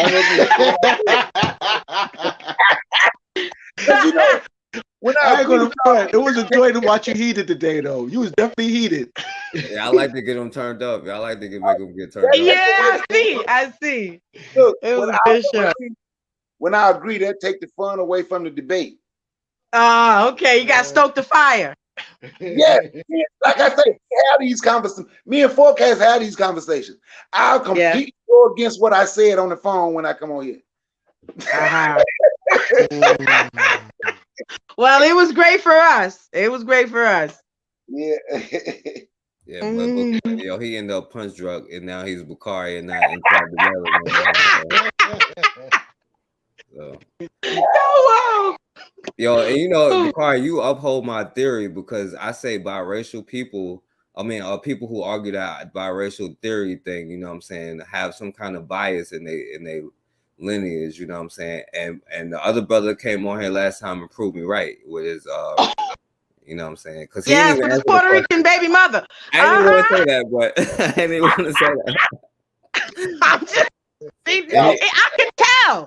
I could tell that same thing you're saying, because it was like something is just odd, and just the way he was speaking, I thought, okay. He was real guarded, and I think that was it. He was waiting for somebody to kind of bring it out, and it's like, oh, you don't have to be ashamed. You love who you love, but and know that it's affecting you. And you know how it's BS too, because I'll be like, yo, can a white or non-black woman have a black child? And there was no answer. And they said they have black in them. You know what I'm saying? So, but you won't say you have black in you because you are black. So that answers the question without answering it. But yeah. But we've been messing with him about that. You know, I'm really? We are. You know, I might have to do me a show soon, right? All right. I might do one tomorrow. But let me ask you a question though. Do you understand? I'm quite sure you do. When I say the business of school and the business of sports, and why we should be getting that money. So once we start getting that money, I'm a firm believer in holding HBCUs accountable. So once you start getting that damn money, we can't say, well, we underfunded. No, y'all just made $300 million from football and basketball. Right. You ain't underfunded no more. Some got to change. Okay, but if they don't change their philosophy within the school, they will get that money, and then one generation and it'll be gone, and we'll be like, whatever happened? We'll be talking about it in the history terms. Facts. That's all I'm saying. It don't matter what you do. Like, I can learn chemistry, but if I know chemistry to create a bomb and I give it to the U.S. government, it ain't helping me none. You know what I'm saying? Not one bit. And that's how it is. Sadly, we are the smartest people, but because we let them get in and influence us and convince us that the whole, what we know as our culture, which is that we are a a village people. We're a mindset of a whole. They want us to be separated into singular cellular minds. And so it's one individual. And it's like, oh, we got a whole bunch of celebrities with millions or billionaires. But meanwhile, we can't collectively do anything. If we went to the UN to make a statement, they couldn't be done on our behalf because they won't get together. Yeah, you're correct. And we have, there's enough money. Like for me, like I forget celebrities. It's more of us than them, right? So we need to on a collective. Now it's way more of us than it is them. It's more of us than it is LeBron James and Jay-Z's. It's more of us. And too many of us look to celebrities to do something for us when they're not gonna do. They're not gonna do anything. They ain't been taught right. They don't care. But you know what I think they have been taught? They have definitely gotten into that collective mindset of whether it be Masons or fraternities or groups. There groups that they're involved in that we aren't considered. We're others when it comes to that because they want people to look up to them and be, oh, they're so incredible. But meanwhile, you'll never get into that crew because you won't do what they've had to do in order to be there. And they have to keep doing it to stay there. And that doesn't mean uplifting the group that is Black people. Yeah, that's not required. I got a guy I listen to. He and I agree. The new boule is the athletes and entertainment. It's not even the educated Black people have to take a back seat to the athletes and the entertainers because the athlete and entertainers got more money than them now. That's the new latest of the Black boule. Yeah, I think you're right. And to be honest, if you're educated on, if you know what's going on behind the curtain and how it affects 20 years from now, and not just you, you're not of any use to the thing that's going on right now. So they don't want the truly educated. And I don't mean just book knowledge, but I mean those who are, as they say, awoke about what's going on, what it means to be able to get involved, because then you can't go along with the program. So yeah, they want athletes. They want, as they say, the new money, because you only see what's in front of you. You only see how it affects you and your 3 people in your home. You don't see how the whole community and 20 years down the line, what you're doing right now will impact the rest of the people that look like you. So tell me, your husband want to say something. Oh, my husband wanted to say something. Yeah. Yo, check this out. I know you remember back in 2020, right before the bubble, the NBA went inside the bubble. There was an officer that shot a Black man in the back. And then right after that, Kyrie Irving was like, you know what, we can start our own league. Yo, I remember that. Facts, yo. And then you have people like LeBron James. Remind you, if you look at his chest, he has a boule sign all across his chest. That's a boule sign. He's like, no, we got to continue playing, especially after he so-called got that word from Obama that we need to continue to play. Now, my question to you about HBCUs, if so many people graduated from HBCUs with that mindset, or all these people, if NBA and NFL, 70% of the players are us, would they feel comfortable literally starting their own league? Feel comfortable leaving a construct and developing their own construct because they have all these educated people on the same mindset? If the HBCUs was on that mindset. You see, right now, if an athlete do want to start his own league, he's basically he's almost like Nat Turner right now, basically on his own. But if all these people was on the same page, could we literally take the player pool of the NBA and NFL and start our own league? That's my question. Do I think we could? Yeah, but I'm gonna tell you something. I don't think starting it in America would be a good idea. That's my take. I really think because we at war over here, and these people don't mind dropping guns and all. We gonna be ready to fight. We gonna have to take it somewhere else. I would say, look, when Kyrie said something about the league, right? Like I said, when I was looking this up, and they've been saying it for about 10 years now, how Africa is the second best talent in the world in basketball behind America. They have passed Europe. The second best players in the world is coming from the continent of Africa. When Kyrie, the first thing came to my mind was they should just go start that league in Africa. That what came to my mind. Yeah. But you know who started the league in Africa? The NBA. The Chinese? The NBA started an NBA Africa. That's who went and started a league in Africa. I don't even know how I feel about that. I mean, it's weird to me because they could have just gone and gotten people the same way they go to China and get people. Like, why do you need a separate league? It's further to keep us divided, because this way, that part of the Africans and the African Americans never unite in mindset, because you guys now have this separation. They slick as oil. Also saying they stand 10 steps ahead of us. Yep, and I'm gonna show you something else. Kevin Durant. It was Kevin Durant. Damn, I forget the other. It was 3 of them. Kevin Durant was the star that was in it. He's the one that's a star in the NBA. The other one's just they in the NBA, but they ain't big stars, and I can't remember their name. They were wanting to start. You know, in Europe, people get paid at age 15. They start getting paid to play high school basketball. They don't truly have high school. They have pro teams, right? So Kevin Durant and 2 more players started, and they were going to start. They had literally, and they went public with it. They're going to start a professional league where these kids at 15, 16 can start getting paid to play, right? A year later, they created the NIL deal. Name, image, and likeness, and they can start getting paid while they're in high school. Wow. All right. Yep. Now, I wonder how the college students gonna feel. But they getting paid. The college students supposed to be getting paid, right?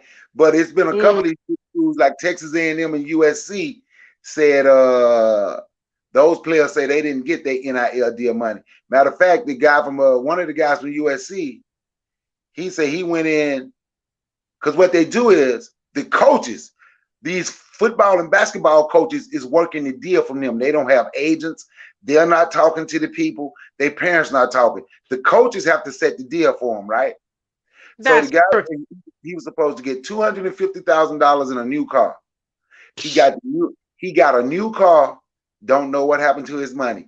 It was about 4 of them from USC, and it's about 6 of them from Texas A&M. What a scam! That's ridiculous. That's ridiculous. This is too late in time to be getting scammed like this. This is like, what is that Cadillac Records? This is ridiculous. That's ridiculous to me. Name, image, and likeness. Yep, and they are, but it's a lot of them, and they, of course, they getting bigger deals than what most of the HB. But the first one with an NIL deal. Damn it, Forecast, you know, we did a show on that too. The first student with an NIL deal was a black dude that went to an HBCU. He got an NIL deal through a black hair care company. You know, $80,000. That's a lot for a college student. You ain't got no bills, no kids, and you getting $80,000 a year. Yeah, that's good. It is. So although, I mean, you know what they did at White School when he got 80. Oh, let's start giving. Let's make sure they can get $300,000-$400,000.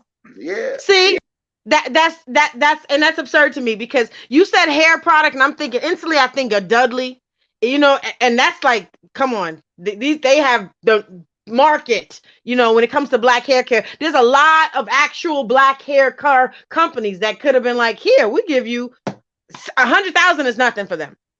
I mean, it's a lot for that individual, but it's nothing for the company.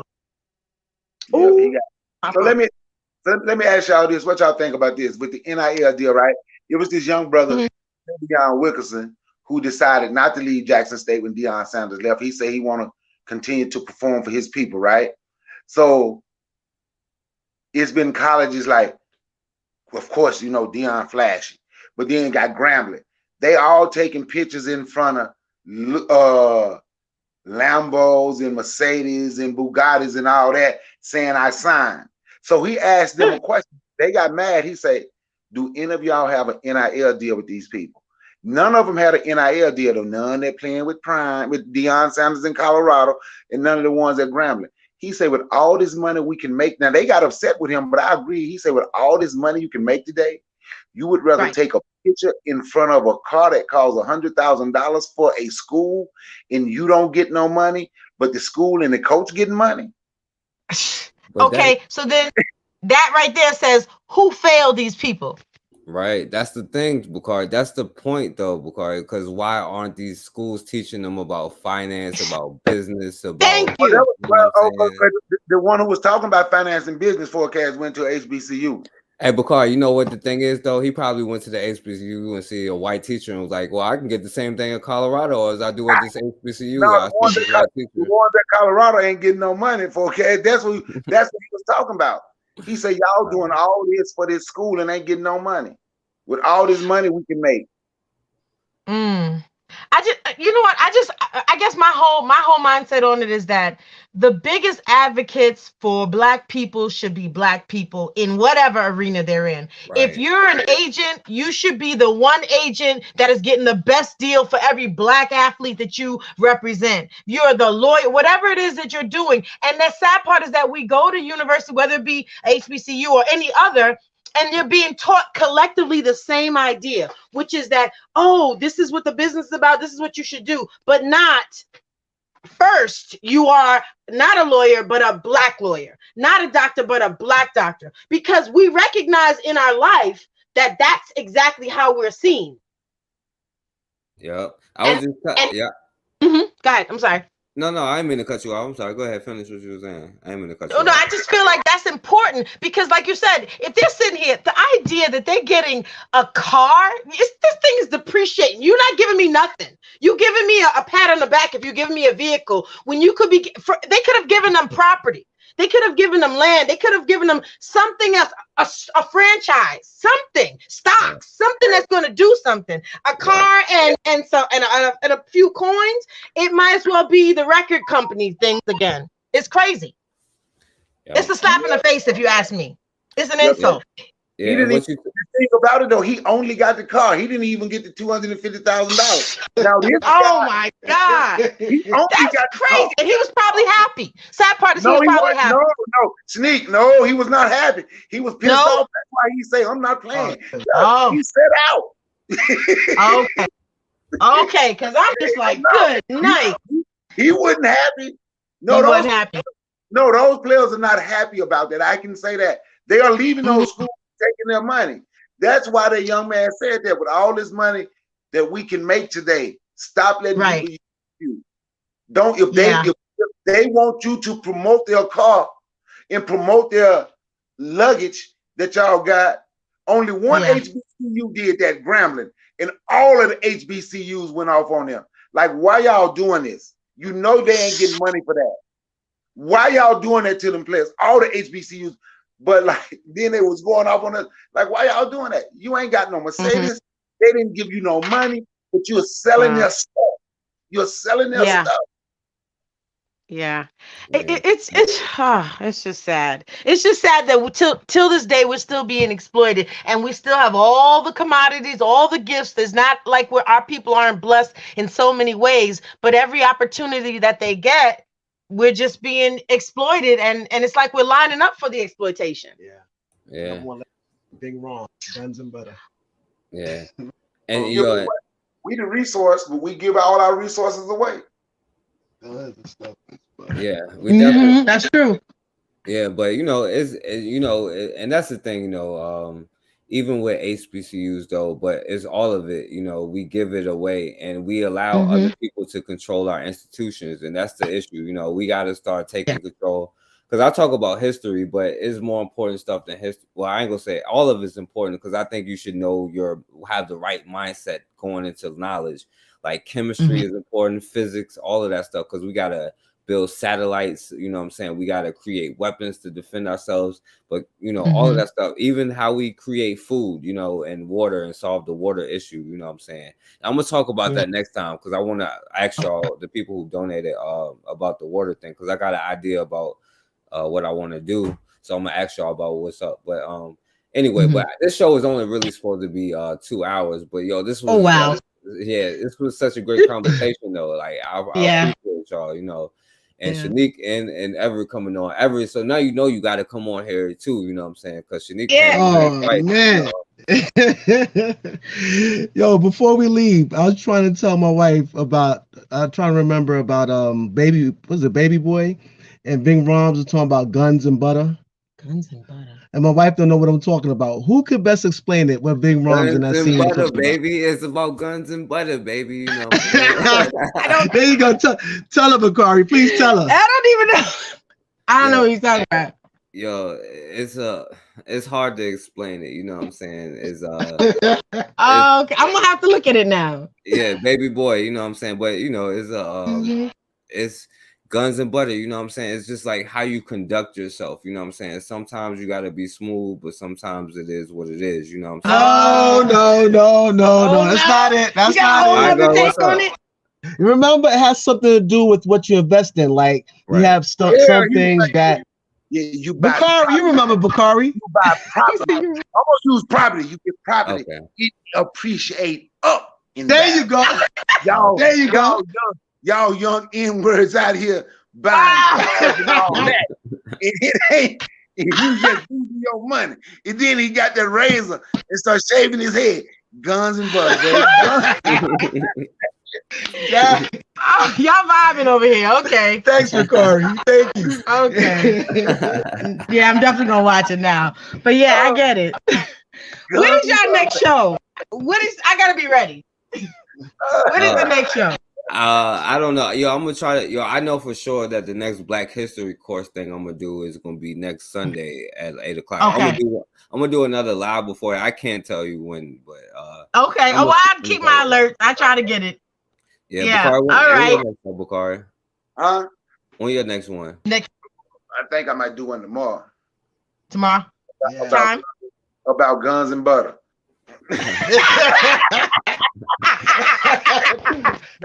Hallelujah. Okay. But I'm gonna be looking out for your show. Yeah. So Shanique, yo, did you see the thing earlier about the dude I was playing? Did you see that part? The earlier part of it.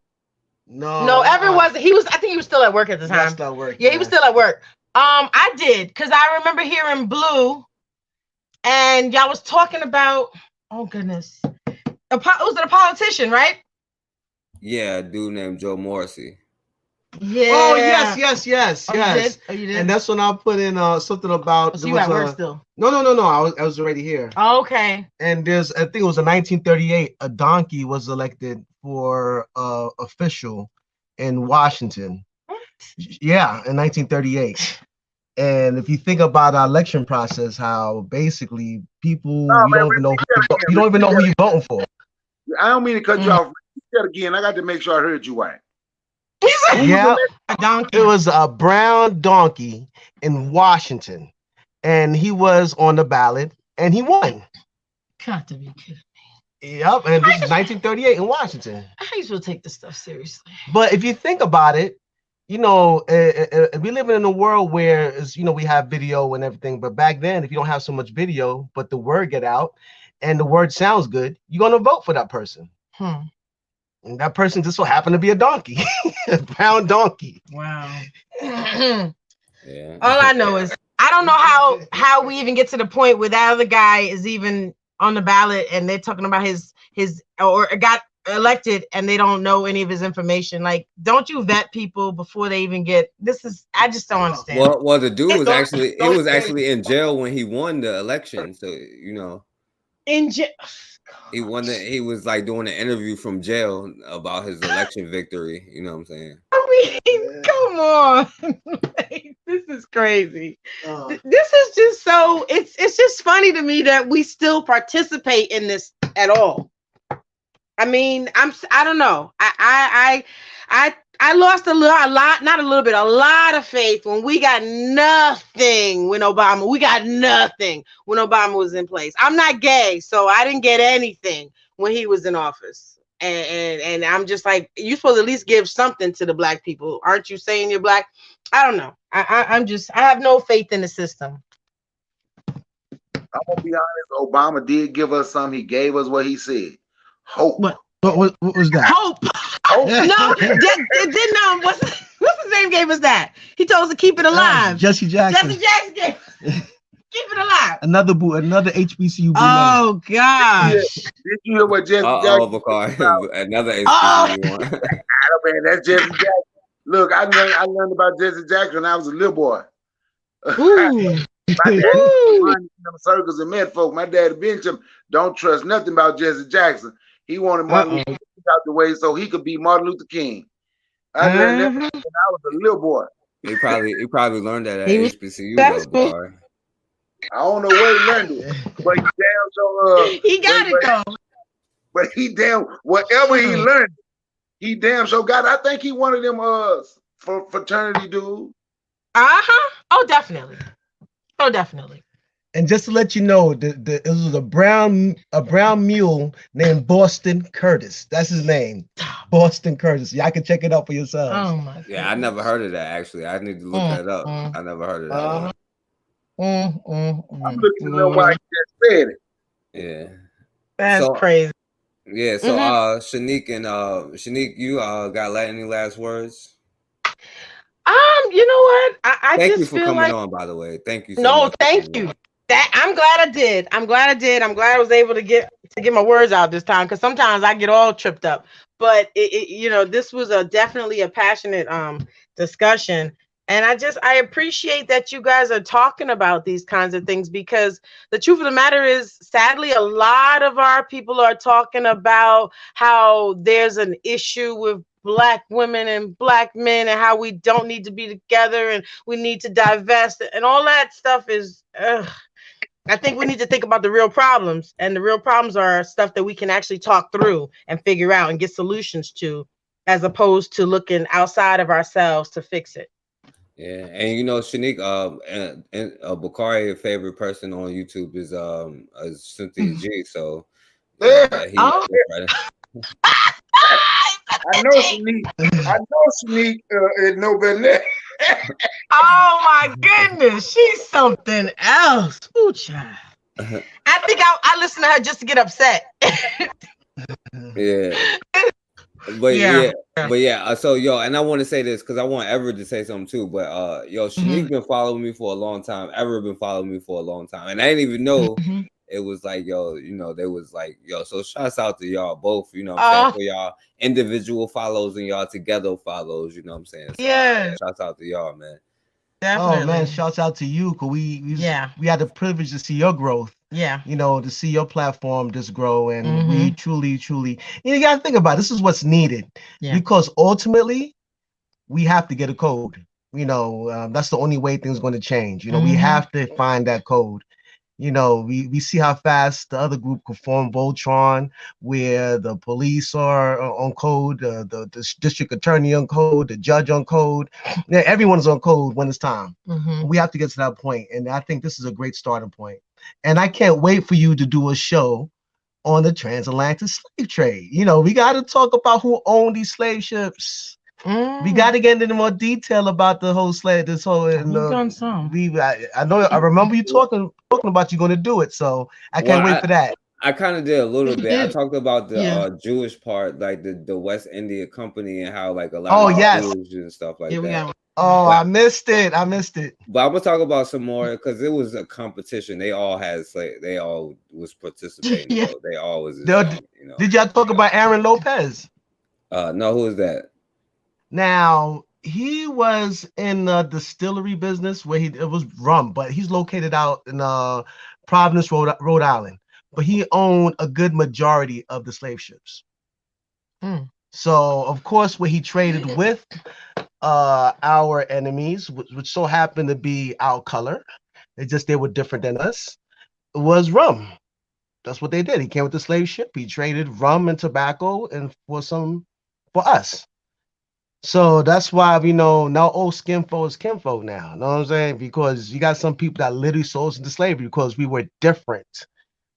And that's us throughout the diaspora. When you look at us, whether we in South America, whether we in Central America, Mexico, they knows how they look like us because they are like us. They just dropped off at different spots in the Americas.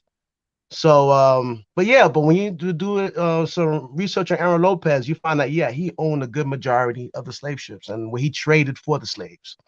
Okay, yo, you got to come on because Sunday I talked about a lot of the slave ship rebellions, but there's people that come on here that be like slave ships don't exist. So yeah, I heard that. Yeah, I want y'all to come on here and talk about that, because and like I said, that stuff is like complicated because different groups did different things, you know what I'm saying? But yeah, there was a lot of these people who and the rebellions on the slave ships. I want to touch on that. So yeah, I want you to come on here because I know I'm gonna need backup because I know Totally. they're gonna have some crazy, Yeah, they really believe in what they talking about. I don't understand it. And you gotta remember, in 2019, Ghana had that year of return. That's why a lot of people got dual citizenship.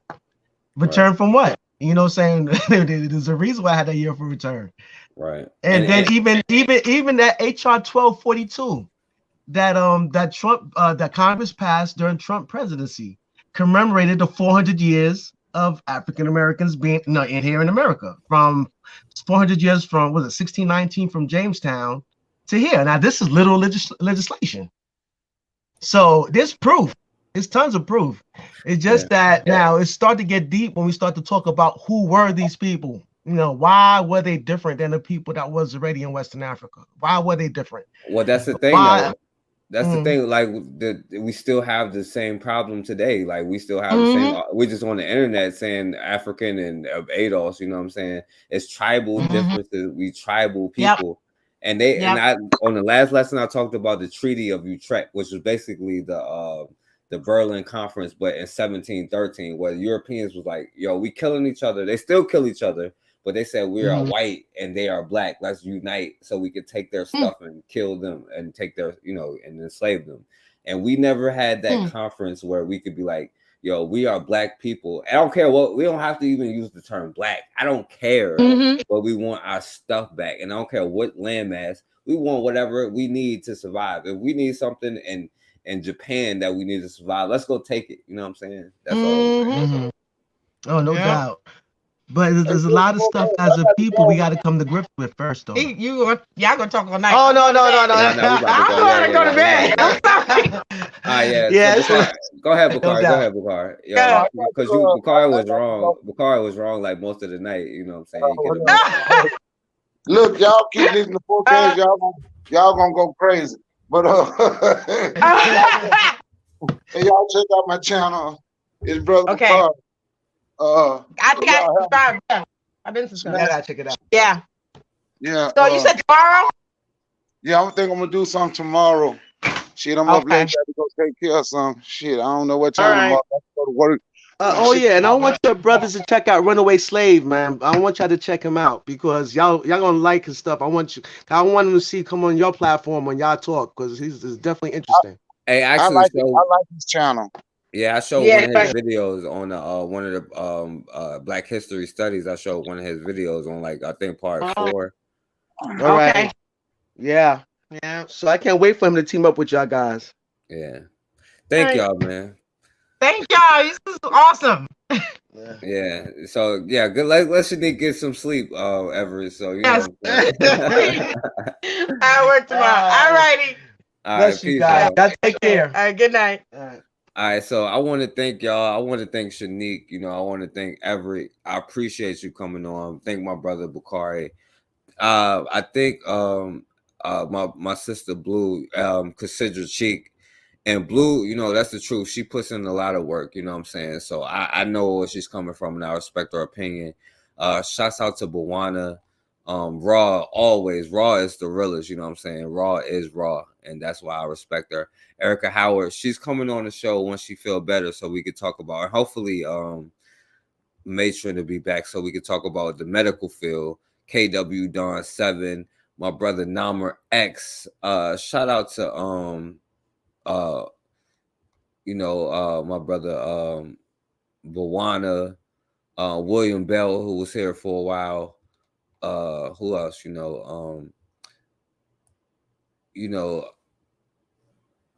Everybody that came through, shouts out to y'all and my people that didn't come through. Bobby, Hopefully he can come through soon. I don't know what's going on with Bobby. You know what I'm saying? Hopefully he all right. Melanated Goddess. Everybody that came through. So thank all of y'all. And for the last words, I'm gonna let this be the last words, y'all.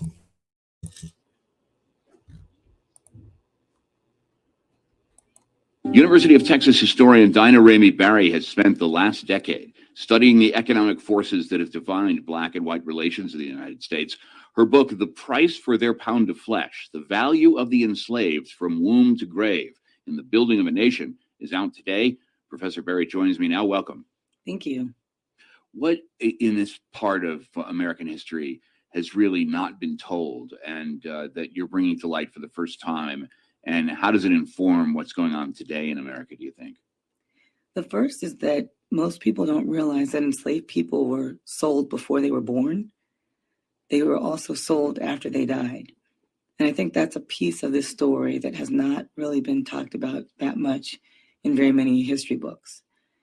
And to understand that valuation occurred, anticipating women's fertility, anticipating the health of their unborn children, and accounting for that in the records. And then also this sort of illegal clandestine market of cadavers that were sold to medical schools for anatomical research. When you think about all of those features and the value of the unborn, how would a woman be evaluated in her fertility? I mean, would it literally be said, well, she'll probably have this many kids?